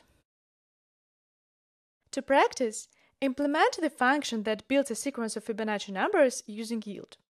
You can declare local variables inside the Lambda and then use these variables while yielding new elements in a sequence. Do this task in the playground right after the video and later watch the solution video. In this video, you can practice your knowledge of Kotlin library functions and see that in some cases several chained calls might be replaced with one function. The following code can be simplified and replaced with only one function call. This function will take a lambda as an argument.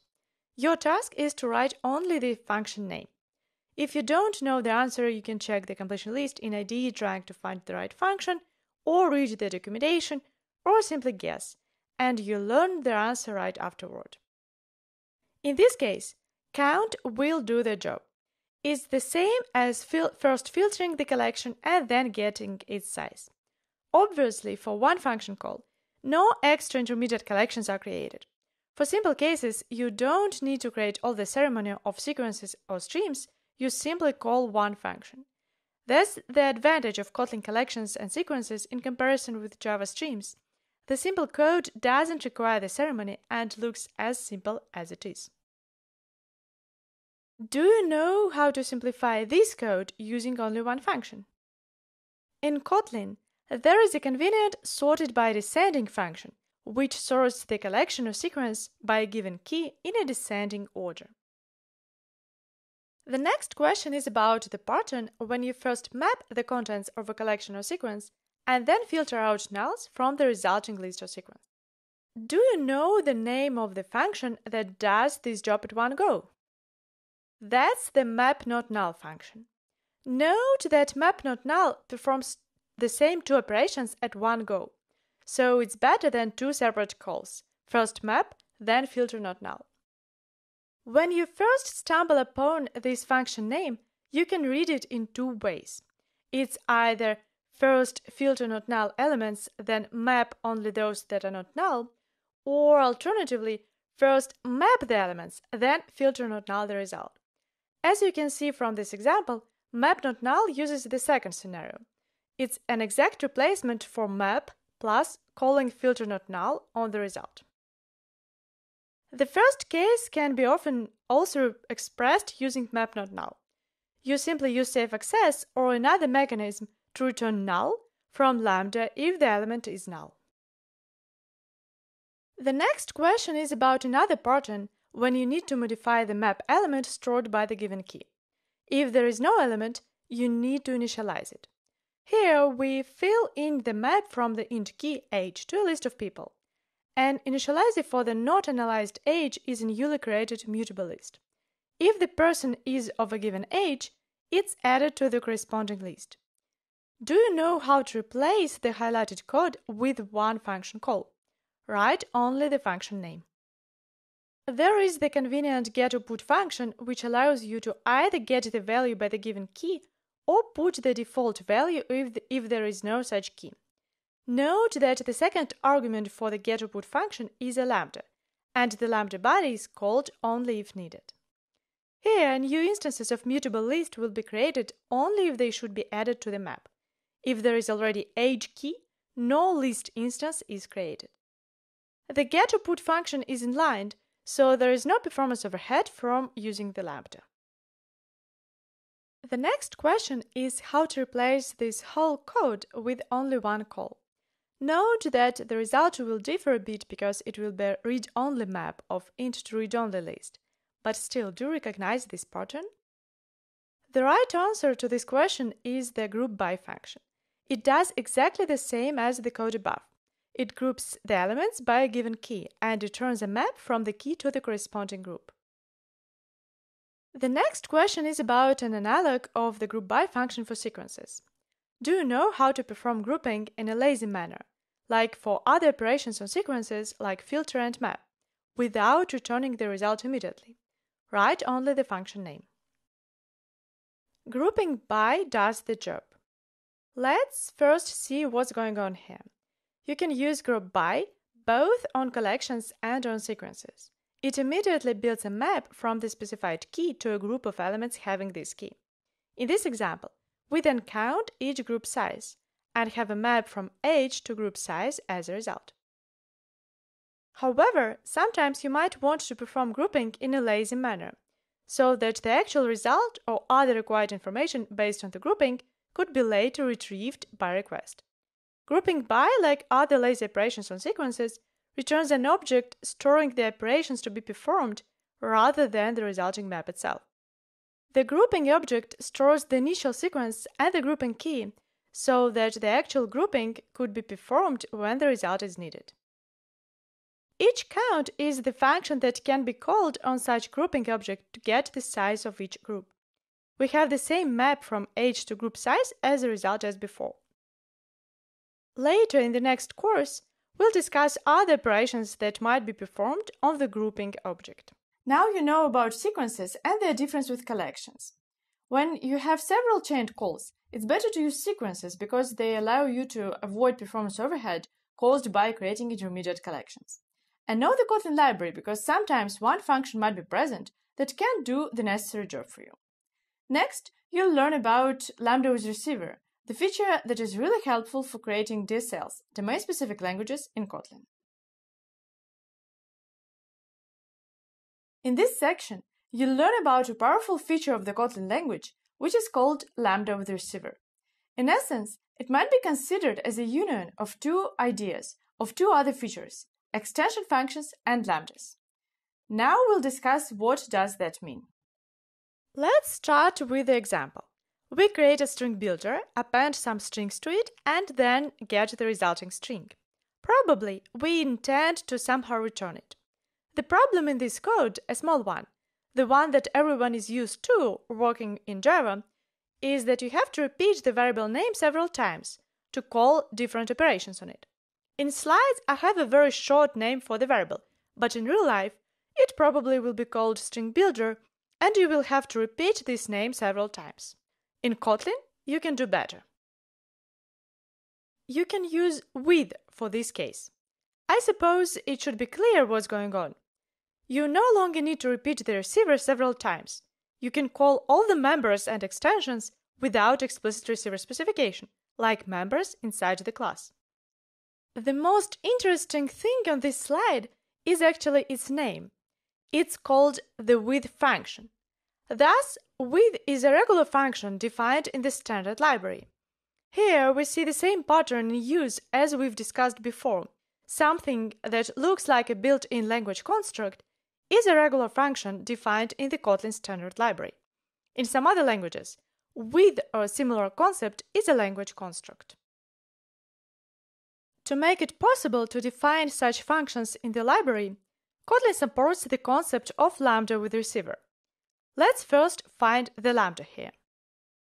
With is a regular function, and Lambda is its second argument.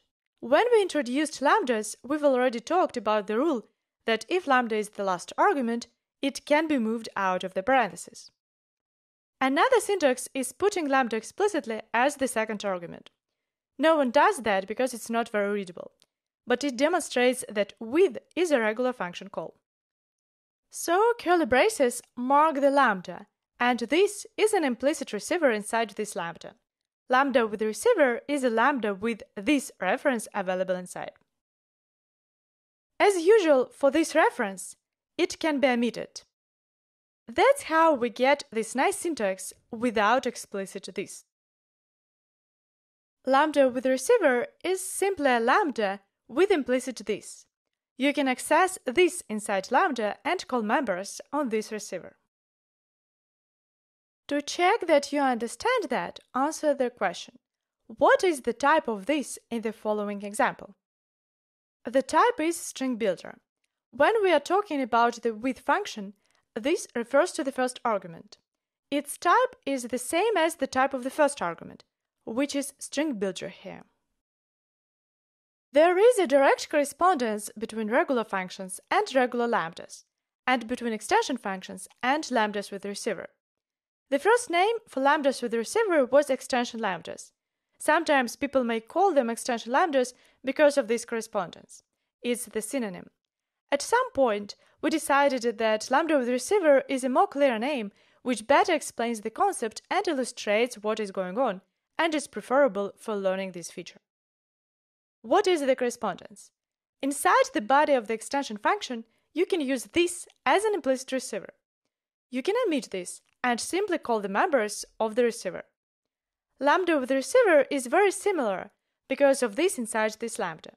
You can omit it and simply call members without explicit specification. There is also the correspondence between the ways how you call lambdas. We've discussed that you can store a lambda in a variable. The same works for lambda with receiver. You can see how the type for lambda with receiver looks in Kotlin. You put a receiver type before the parameter list.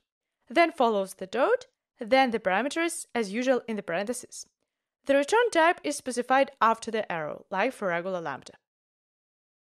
When you call a regular lambda, you call it as a regular function. You can also call lambda with receiver. You call it as an extension function. You see this correspondence. Regular lambdas correspond to regular functions, lambdas with receiver correspond to extension functions. Another example that I want to show you is the build string function. You don't need to use with for building a string, it was used for illustration. In real life, you can use build string to build a string builder and convert it to a string. It takes a lambda with receiver as an argument. Now let's look under the hood and look at how the build string function is implemented. We know that it takes lambda with receiver as an argument, so it expects a parameter of extension function type to string builder. What it does inside is something very simple. It creates a string builder. In the end, it returns the resulting string from the string builder. But without adding content to the string builder, you'll get an empty string as the result. In the middle, you should somehow call all the actions on the string builder provided in the lambda. Now try to complete this build string definition. The answer is that you call this lambda as an extension function on the string builder variable. As we've discussed, you call the variables of extension function types as extension functions. This is exactly what you do inside this function. This line invokes the lambda body and performs all the actions specified there. In this case, it calls all append actions specified in the lambda. Note that the build string function is also declared as inline. Under the hood, the function body and the lambda body will be inlined, so no extra objects for storing lambda will be created. The same inlining magic works with lambdas with receivers. Lambda with receiver is a syntactic thing for the lambda that interprets one of its parameters as this. To some extent, an extension function stores one of its parameters as a receiver, and the extension lambda does the same. That's how with is implemented. It's a very simple function. It only calls its second argument, the lambda with receiver, on its first argument, the receiver itself. You call block on the receiver argument as an extension function. Lambda with the receiver is a very powerful mechanism that allows us to create domain-specific languages, DSLs, in Kotlin. The whole topic of how to do that we'll discuss in the next course in detail. Right now, I only want to briefly mention that and show you that lambdas with receivers are really useful. In Kotlin, you can define DSLs for any XML-like structure like HTML. Everyone knows HTML, that's why it is such a good example to illustrate the idea. This code looks like HTML, but it's not a text, it's a regular Kotlin code. HTML and table are regular Kotlin functions. You can see how you mix the Kotlin language constructs like for loop with HTML syntax. All these curly braces denote in fact lambdas with the receivers. I've mentioned that if the curly braces are colored bold, that means they surround lambdas. Here, they are also lambdas with receivers. You invoke table function on the receiver of some specific type corresponding to HTML tag. Later we'll discuss in detail how to define such functions. Another example that employs lambdas with receivers is Gradle build scripts. Now Gradle script can be written in Kotlin. You again can notice all the curly braces. As you expect, they are lambdas with receivers. You now know that lambda with receiver is simply a lambda with an implicit this inside. In this sense, it's similar to an extension function. Later in the next course, we'll discuss how to use lambdas with receivers to create DSLs, domain-specific languages in Kotlin. Next, let's see what other functions that use lambdas with receivers you may find in the Kotlin standard library. In this video, you'll learn more library functions similar to with that look like built-in language constructs, but just take lambda or lambda with receiver as an argument. There are many similar to with functions defined in the standard library. I'll try to show you briefly when each one might be used and why we do have so many of them. What is the difference? We've already seen with. It takes any expression as an argument and uses it as the receiver inside the following lambda. Here we can access members of window without explicit specification. We adjust directly window properties. Run is very similar to with, but it is defined as an extension, which makes it possible to use it with a nullable receiver. If the receiver, window in our case, can be null, then you can't use with because this will be nullable inside the lambda. Then this can't be omitted. You will need to explicitly check whether it's not null. Run is helpful for such a case because you can use it with safe access. Run will be called only when the receiver is not null. But note that in many other cases, run and with are interchangeable. You can use the whole expression as the receiver. Here, the run will be called only when window by ID main exists and is not null. Apply is different because it returns the receiver as a result. We haven't used it, but actually with and run functions return the result of the lambda. The last expression inside the lambda will be the result of the whole invocation.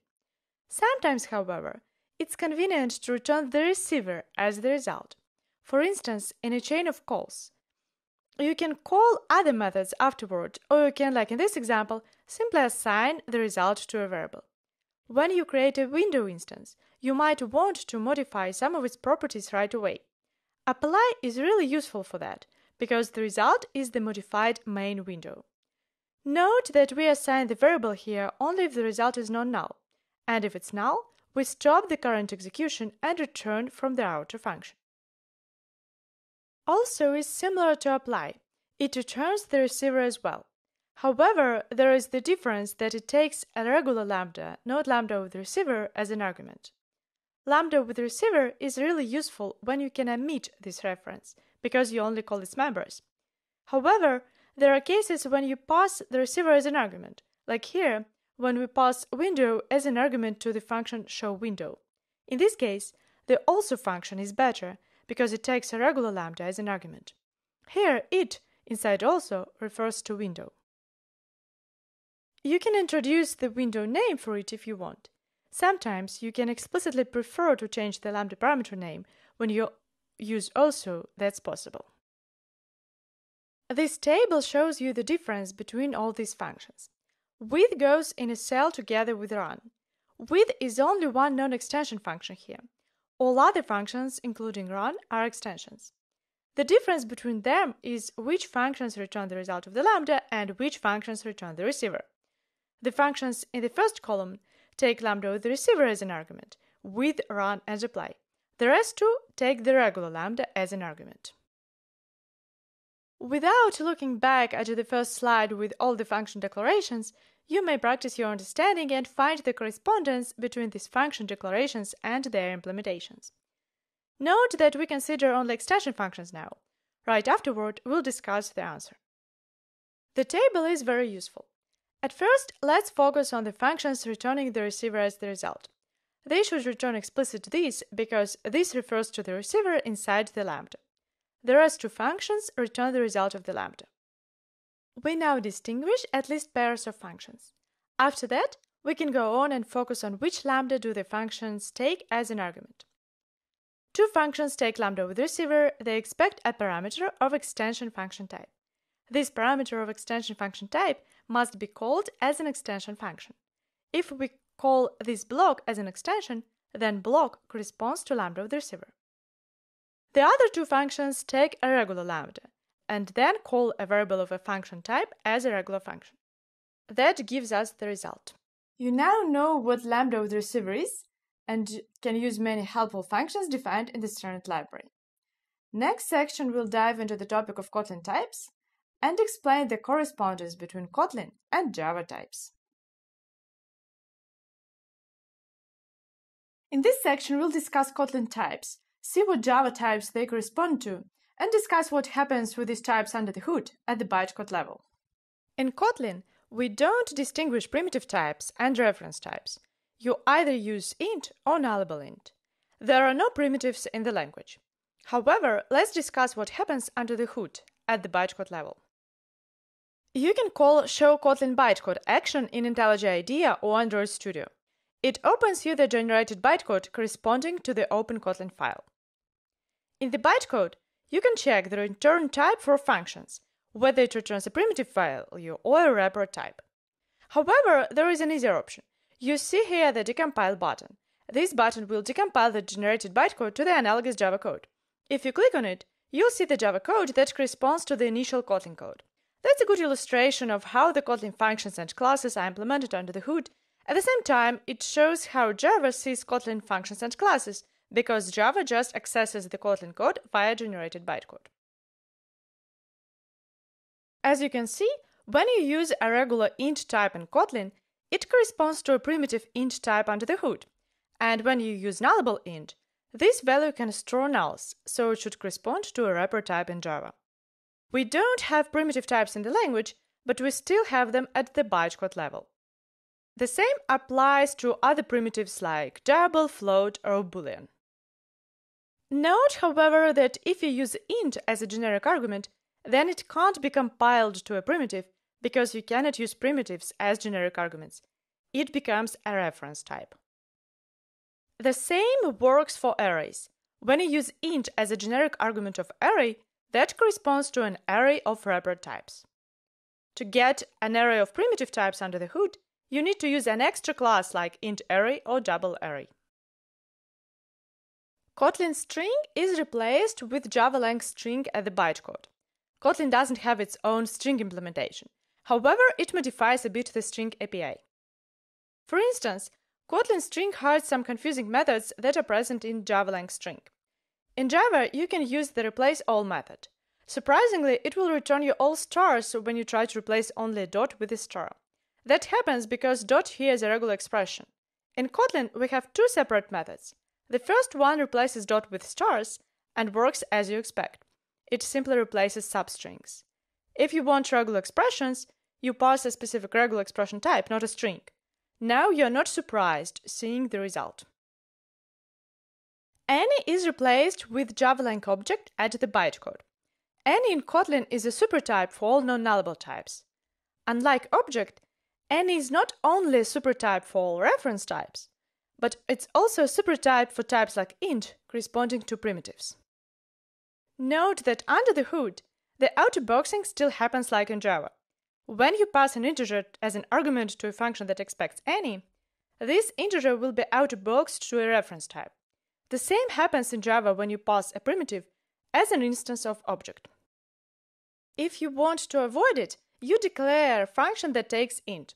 Now it corresponds to a function that takes a primitive int, and the primitive value can be just passed to it. No boxing happens in this case. At the bytecode, unless lambdas are inlined, the Kotlin function types are replaced with regular interfaces, like function 0, function 1, and function 2, with the corresponding generic arguments. You can find the declarations of these function interfaces in the library. In the Kotlin code, you use the concise syntactic forms for function types, which are replaced by the corresponding interfaces under the hood. When the lambda is not inlined, an instance of the corresponding function interface is passed. If the lambda is inlined, then no instance is created, all the code is generated directly. When you call a variable of a function type as a function using the parentheses, in the bytecode, this call is replaced with a direct invoke call, unless this code is inlined, of course. As we've already discussed, you can call invoke explicitly from Kotlin. For expressions of function types, it's the same as using the concise syntax. The case when it's really helpful is working with variables of nullable function types. The next question returns us to the discussion of arrays. What will be printed here? True or false? Under the hood, Kotlin arrays are regular Java arrays. Specifically, they don't override the equals implementation. Equals for Kotlin arrays works in the same way as for Java arrays. The right answer is false. I've told you that Kotlin arrays simply correspond to Java arrays. In Java, you have to be aware that by default, equals checks reference equality for arrays. If you need to check the contents instead of reference equality, you use arrays equals. In Kotlin, it works in a similar manner. Double equals sign, which calls equals in Kotlin, only checks reference equality since equals method for arrays works that way. In Kotlin, you use the extension content equals to compare the contents. The good news is that in Kotlin you rarely use arrays. Kotlin has arrays specifically to have good Java interoperability, to make it easy to work with Java API that uses arrays. But if you write the Kotlin application from scratch and use only Kotlin, there is no reason for arrays, you can simply use lists. As we'll discuss later, mutable list is Java util array list under the hood. Array list is very close to array in terms of performance, so prefer lists to arrays by default, and avoid the necessity to remember the right way to compare arrays. You now know that despite Kotlin doesn't distinguish between primitive and reference types, they are still hidden under the hood. And the boxing happens whenever you interpret a primitive value as a value of a reference type. Next, we'll uncover the difference between nothing and unit types and compare them with Java's void. In this video, you'll see how the Kotlin type hierarchy looks, what nothing type is used for, and why you can't use unit instead. Kotlin has the top type in the hierarchy, any, which is a supertype of all types. Kotlin also has a bottom type, which is a subtype of all the other types. This one is called nothing. Now let's understand what it is used for and why it's called like this. The confusion is possible because in Kotlin we have two new types, unit and nothing, in comparison to Java's void. Unit is used instead of void, but nothing has the name similar to void. It might be unclear why these types are different. Let's try to understand why. First, let's start with unit. In Kotlin, unit is used always instead of void. Whenever you used void in Java, you use unit in Kotlin. It denotes that no meaningful value is returned from this function. These two syntactic forms are equivalent. You can either specify unit explicitly, which no one does, or you can simply omit it. At the bytecode, unit is replaced with Java void. In Kotlin, you always use it instead of void for the function that has no return value. Nothing is different to unit and void. It means the function never returns. You specify nothing return type for the function that only throws an exception. In Kotlin, you can define such a function and use it instead of throwing an exception. Imagine there is a specific for you use case exception and you always throw it with different details in messages. you can extract throwing this exception into a function and later call this function instead of all places where you had to throw an exception explicitly. If you specify that this function returns nothing type, then the Kotlin compiler uses the information that this function can't be completed normally for type inference and while locating the dead code. Unit and nothing names come from functional programming. If we look at their definitions, unit is the type that allows only one value, while nothing type has no values. You can think of one unit value as of the fact that the function completes successfully. And you can think of the fact that nothing has no values as of this function never completes. The function that only throws an exception cannot complete normally. Another way to put that is to say that the function returning unit is expected to complete normally, while the function returning nothing always completes abnormally. If you write a function that has an empty infinite while true loop inside, this function also never completes, and you can define nothing return type for it. Using an empty infinite loop is not really practical, but the exception cases are helpful. You can use an expression of nothing type anywhere where you otherwise would throw an exception. For instance, as an if branch. Here, if the condition is not satisfied, you can throw an exception, or call the function that throws the specific exception. Let's look at more examples of expressions of nothing type. To do is a function defined in the standard library. It throws not implemented error. You can use throw as a part of other expressions. For example, it might be convenient to use it as a part of LAMDBAS operator. Here, you throw a meaningful exception when the left-hand expression is null. Fail can be your custom function throwing your exception defined for the specific use case. Even return can be used as a part of other expressions, it just works. Under the hood, the compiler interprets return as an expression of nothing type. The question to you: which of the following expressions are expressions of nothing type? When you throw an exception, this expression itself has nothing type. When you call the function that throws an exception, that is also an expression of nothing type. You can use return as part of other expressions, and the compiler interprets it also as an expression of nothing type. Note that you can use Kotlin unit as a standalone expression. It refers to one instance of unit type.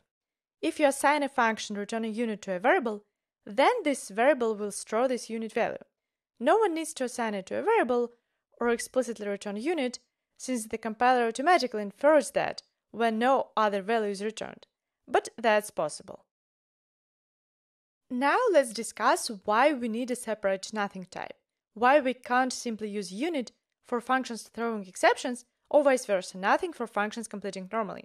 At first, let's try to use a report inside the if expression, like we did for functions throwing exceptions. It doesn't really make sense. Report returns unit value, and this unit value will be stored in the answer variable. Answer might then contain either integer or unit as a result. That's probably not what we want. Now let's imagine our fail function returns unit. We define a function that throws an exception, but we somehow forget to say that it returns nothing. We use the regular syntax, and then it automatically returns unit. What happens in this case? We'll try to understand how the compiler infers the type of the resulting expression, and we'll use the representation of type hierarchy for that. Let's see how the compiler infers the type of the answer variable. Its type should be a supertype of expressions in the first branch and in the second branch. At first, the compiler analyzes the integer constant. It has the int type. The fail function in our example returns unit. The compiler infers the supertype for int and unit, which is any. A function returning unit can be assigned to a variable. Then this variable stores Kotlin unit value. The unit value can't be stored in a variable of int type, but can be easily stored in any variable. That's why the compiler infers any as the type of this if expression, which totally is not what we want here. It happens if we use unit as the return type of fail. Now let's correctly use nothing and see what changes. The type of the first expression is again int. In the second branch, we now have fail call, which has nothing type. Since nothing is a subtype of any other type, that allows the compiler to infer int as the result. It's the right value because we always throw an exception if the if condition is not satisfied, so only integer value can be stored in the answer variable. The Kotlin type system allows us to express that.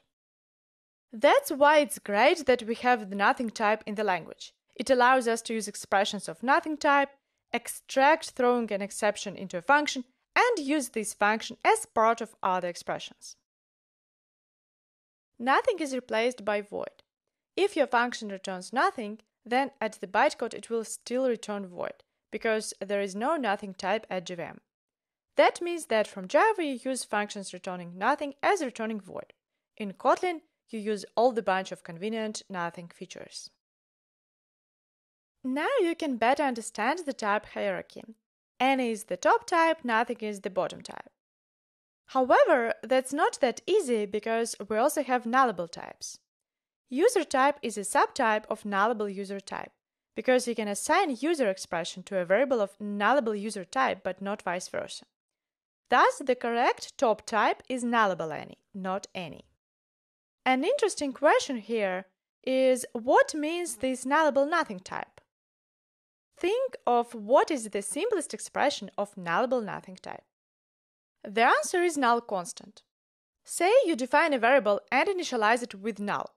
Then if you try to assign a new value to it, you bump into an error saying something about type mismatch. Inferred type is user, but nullable nothing was expected. You can note the inferred nullable nothing for user variable here. The same thing happens when you create a list and store null inside. Nullable nothing and list of nullable nothing types are inferred by the compiler. If you think about it, that makes sense. You can assign null, as well as the variable that stores null, to any other nullable type. If you have a variable of nullable int, you can assign null there. Having a variable of nullable nothing is not really practical, but sometimes you can see similar errors, so it's good to know how it works from the compiler point of view. There is an easy solution that fixes this example. You specify the variable type explicitly whenever you want to initialize it with null. Then it has the right type, the type you want. Now you know why unit can't be used instead of nothing, and that the only expression of nullable nothing type is the null constant. Next, we'll discuss how Kotlin nullable types interact with Java types. In this video, you'll learn how to mix Java and Kotlin code in terms of nullability. Java types are not divided into nullable and non-nullable types. So what happens when you call Java methods from Kotlin? Kotlin nullable types under the hood are implemented using annotations. If you use the same annotations to annotate your Java code, then annotated Java types will be visible from Kotlin as nullable and non-nullable Kotlin types accordingly. An interesting question is, what happens if you use unannotated Java types? These are probably the majority of Java types. Let's discuss that. Such unannotated Java type will be visible from Kotlin as a regular Java type, and it will behave like in Java. It even has a special name. It's called a platform type. It's neither nullable nor a non-nullable type. You can sometimes see the notation type followed by the exclamation mark. It's annotation, not syntax. That means you can't declare a variable of such type in the Kotlin language. You can only sometimes find this type in error messages. If you see it, that means that this type came from Java and it is so-called of unknown nullability. A little bit of history first. The safest approach when you mix Java and Kotlin is to interpret each Java type as nullable Kotlin type. In this case, you are free from null pointer exceptions because you have to always check for the types explicitly. And in Kotlin, this approach was tried at first, but it didn't work out well. Kotlin wanted at first to interpret each Java type as nullable type. But then the early adopters said that the code was full of exclamation marks, and it wasn't really readable. It's the first problem. The second problem, which is more important, is that such an approach doesn't really work with generics. It wasn't a solution, so instead Kotlin uses the idea of platform type, which refers to the type that came from Java. When you see a platform type in an error message, like in this example, most probably you can safely ignore it. The fact that you see the exclamation mark is not connected with the source of the problem. Here we try to assign string to Boolean.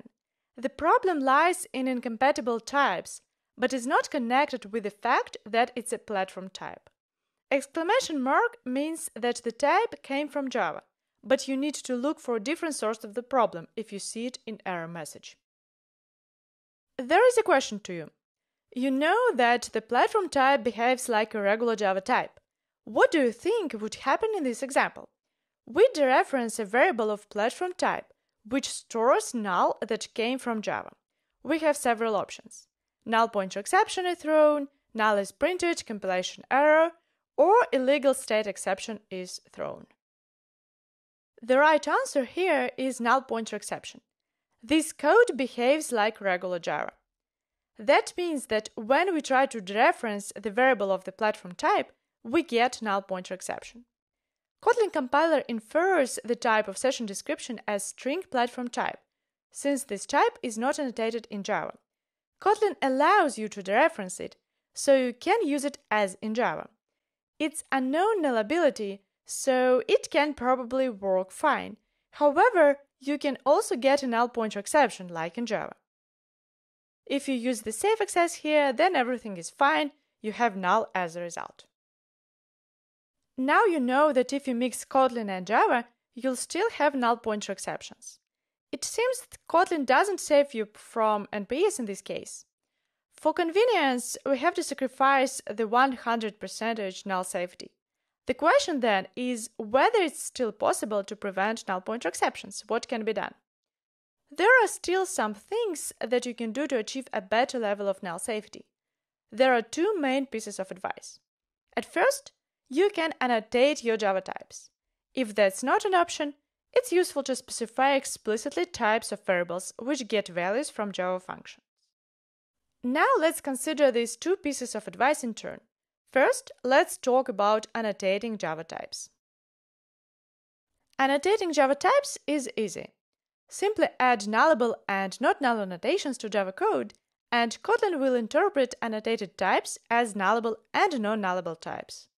You can annotate a function return type, parameter types, and Kotlin will interpret the types accordingly. Different annotations are supported.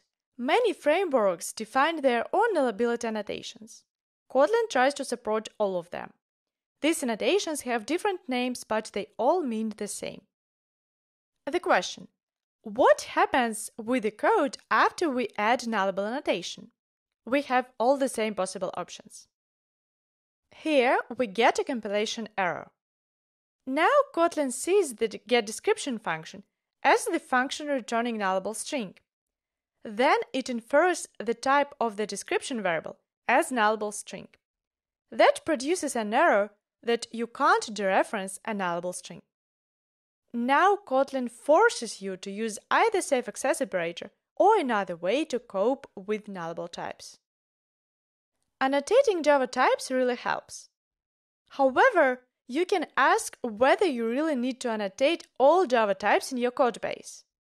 And the answer is, if you have an option that might be used by default, you can specify only the other one. For instance, you can annotate only nullable types if you pick not null by default, or vice versa. It's supported via GSR 305. You need to introduce your own annotation that specifies the default. You annotate it itself with type qualifier default, define the scope of applicability, and specify which value, nullable or not null, should be used by default. For instance, you can apply the declared my_null by default annotation to a package. Then all the types in this package will be considered as annotated by your default choice, not null in this example. Note that the Kotlin compiler interprets such problems as warnings. To explicitly make such warnings errors, you add the compiler option. afterward you get an error if the code doesn't compile because of nullable and non-nullable types, which are inferred using the specified default. That was all about the first option. You can annotate your Java types, and you can specify the default annotation to reduce the number of annotations added to your Java code. Read the Kotlin documentation to find more details about JSR 305 support. However, annotating Java code isn't always possible. This Java code can be an external library, the part of your application that you don't want to touch, or you don't want to annotate the Java code for some other reasons. There is still good advice on what can be done to minimize nullability issues when you write the code in Kotlin which calls Java methods. The following example should be rather trivial. What happens if you add an explicit nullable type annotation for our previous example? The answer is straightforward. We annotate the type as nullable, which forces us to check the value explicitly for being non-null. Null is printed as a result. The other case is more interesting. What happens if you make the explicit variable type not a nullable, but a regular string? The same options again. Now the last option is correct. You could have guessed that because all others were already present. A legal state exception is thrown. Let's look deeper at what's going on here. If you specify the non-null type of a variable explicitly and assign to this variable something that comes from Java, formally an expression of a platform type, then Kotlin generates additional checks that will throw an exception if this expression turns out to be null. That is much better than getting null pointer exceptions sometime later, because you know the source of the problem right away. You get the detailed message of what was null. It's much better than trying to guess which reference caused NPE and why, like in Java. If you don't add explicit type specification, you have the same problems as in Java. Let's closely look at what happens in the bytecode when you define a variable and assign something that comes from Java to it. Kotlin compiler generates a special additional check that ensures that your write expression is not null. You can assign a value of a platform type to a non-nullable type, but if the actual value turns out to be null, then the exception will be thrown at runtime. The similar check is generated for your public APIs that can be called from Java. The Kotlin compiler tries to check that what comes and supposed to be not null is not null, so no one could pass null while using the Kotlin function from Java. These intrinsic checks allow you to catch all the possible null problems earlier and with the detailed error messages. If you want, you can switch off generating these intrinsic checks. They are really useful, but if it's critical for you, for example for performance reasons, or you don't use any Java libraries and don't mix Kotlin and Java, it's possible to switch it off using the compiler option. Now we've discussed both options of what you can do to prevent null pointer exceptions if you mix Kotlin and Java in one project. When you mix Kotlin and Java code, to prevent NPEs, you can either add nullability annotations to your Java types or add explicit type specifications to the Kotlin code that uses regular Java types. I would say that Kotlin platform types represent a good compromise between safety and convenience. On the one hand, you have NPE-free guarantees when you write pure Kotlin code. On the other hand, you lose these guarantees when you use Java libraries. However, that still works well for majority of practical use cases. Next, we'll discuss how Kotlin list and Kotlin mutable list correspond to Java util list and what kind of compromise we can achieve there. In this video, you'll learn about the correspondence between Kotlin collection types and Java collection types. While talking about extensions, we've discussed that Kotlin's standard library contains a bunch of extension methods and Java collections. And when you create a collection in Kotlin, you actually create an instance of Java standard collection under the hood. Thus, there should be the correspondence between the list in Kotlin and the interface Java util list.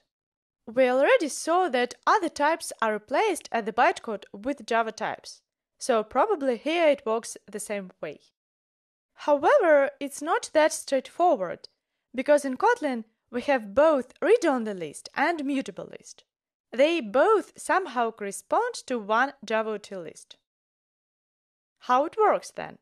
Now let's discuss that. List and mutable list are simple interfaces defined in Kotlin collection package, and mutable list extends list. Note that we specifically use the word read-only to describe the interface list in Kotlin. It's not the same as immutable. It's not immutable data structure which cannot be changed. No, a read-only interface just lacks mutating methods. The actual list can be modified via different reference. The question to you: what happens when running the code below? Here we create a new mutable list, assign the mutable list variable to a read-only list, and modify the initial list. There are options. The assignment won't compile, we can't modify the initial list will be printed, or the modified list will be printed. What's your choice? This code compiles fine. What's happening here is the read-only reference observes the mutation of the mutable list. Here, the first mutable list refers to the created list object in memory. Then we assign the reference to this list to another variable of read-only list type. Having the variable of a read-only list only means that you can't call add members on such a list. List lacks mutating method. However, this list can be modified because there is another reference through which you can modify it. The read-only list will simply observe this change. At the bytecode, both Kotlin list and mutable list interfaces are replaced with Java util list. By default, when you create an instance of mutable list, Java util array list will be created. Kotlin somehow pretends that Java util array list implements Kotlin mutable list. There is some kind of compiler magic when a Java interface is substituted by the Kotlin interface. Under the hood, it works via the same mechanism as nullable types. The similar idea of platform types is used.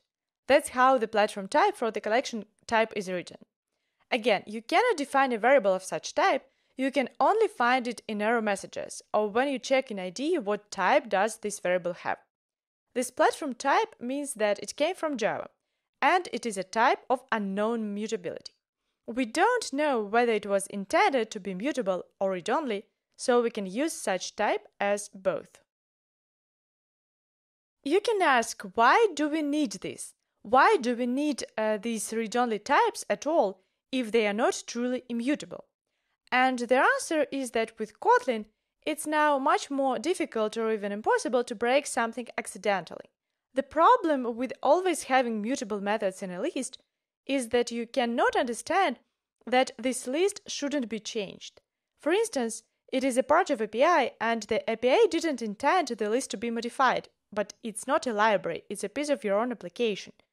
You usually simply return this variable in Java as of Java util list type, and in Java, you can accidentally call the add method because you think it's a local collection, but it's not. In Kotlin, it's no longer the case. You can still call a modification method if you explicitly cast it to the mutable collection, but in this case, you really want to break this code.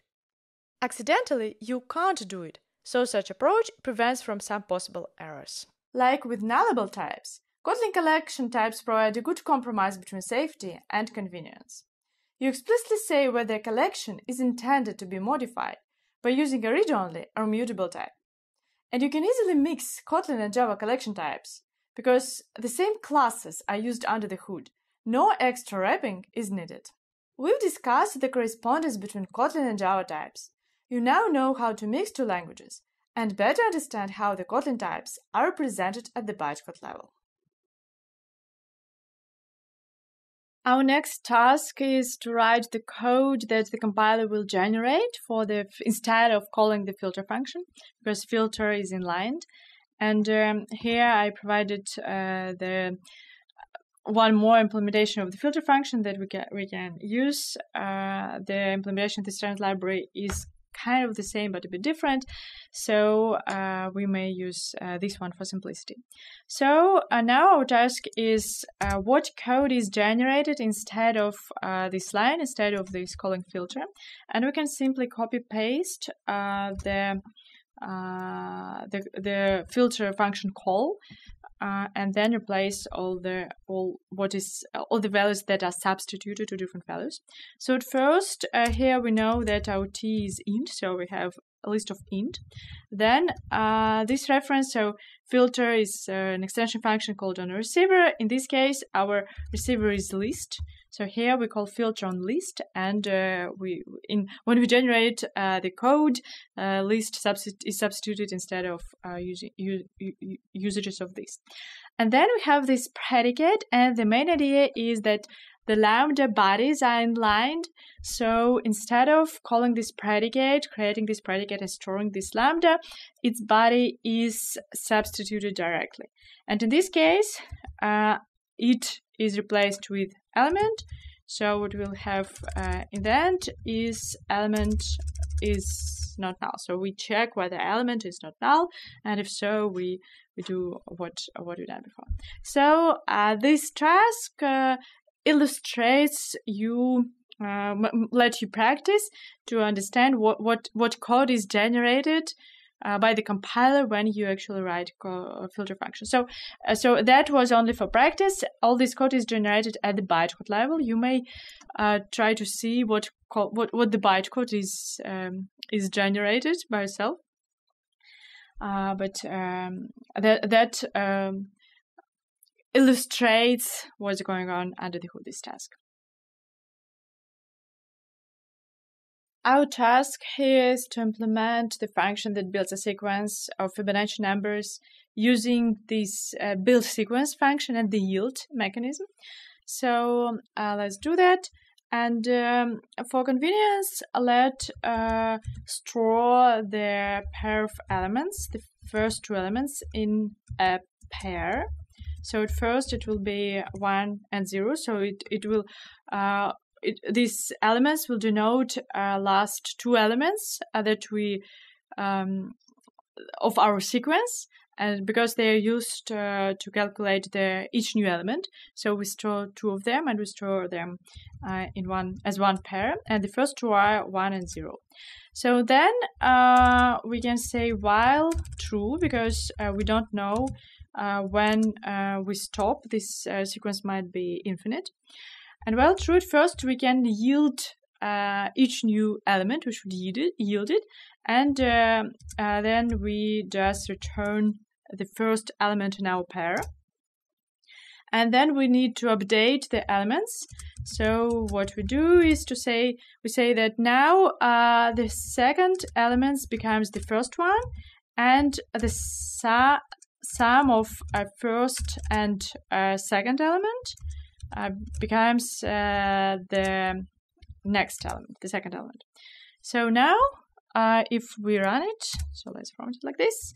When we run it, we'll see that that is exactly the answer that we expected. In this task, we need to simplify the usages of the auxiliary functions. So they, in this case, they're used not in their best way, not in the most straightforward way. In the first task, we have this let function, and it assigns some values to properties. The problem here is this it variable, which we can which somehow we use, and we use it only as the receiver. So it makes sense to replace it with an implicit receiver, to replace this lambda to lambda with implicit receiver. And we can simply do this by converting let to run, or overall to use with instead. So for instance, here we can either use run, or because in this case, it's possible, we can use also with. So both options are possible in this case. Next, our next example also shows kind of anti-pattern, because you use both these auxiliary functions one after another.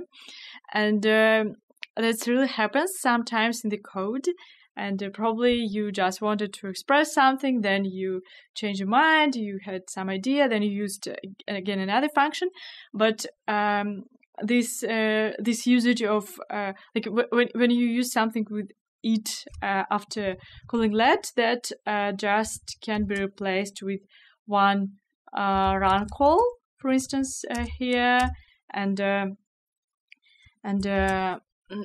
that's just looks more simple. So no need to use this function one after another. In the last case, we use with in this case, but you see that you return this as the last expression, and there is another function that does exactly that.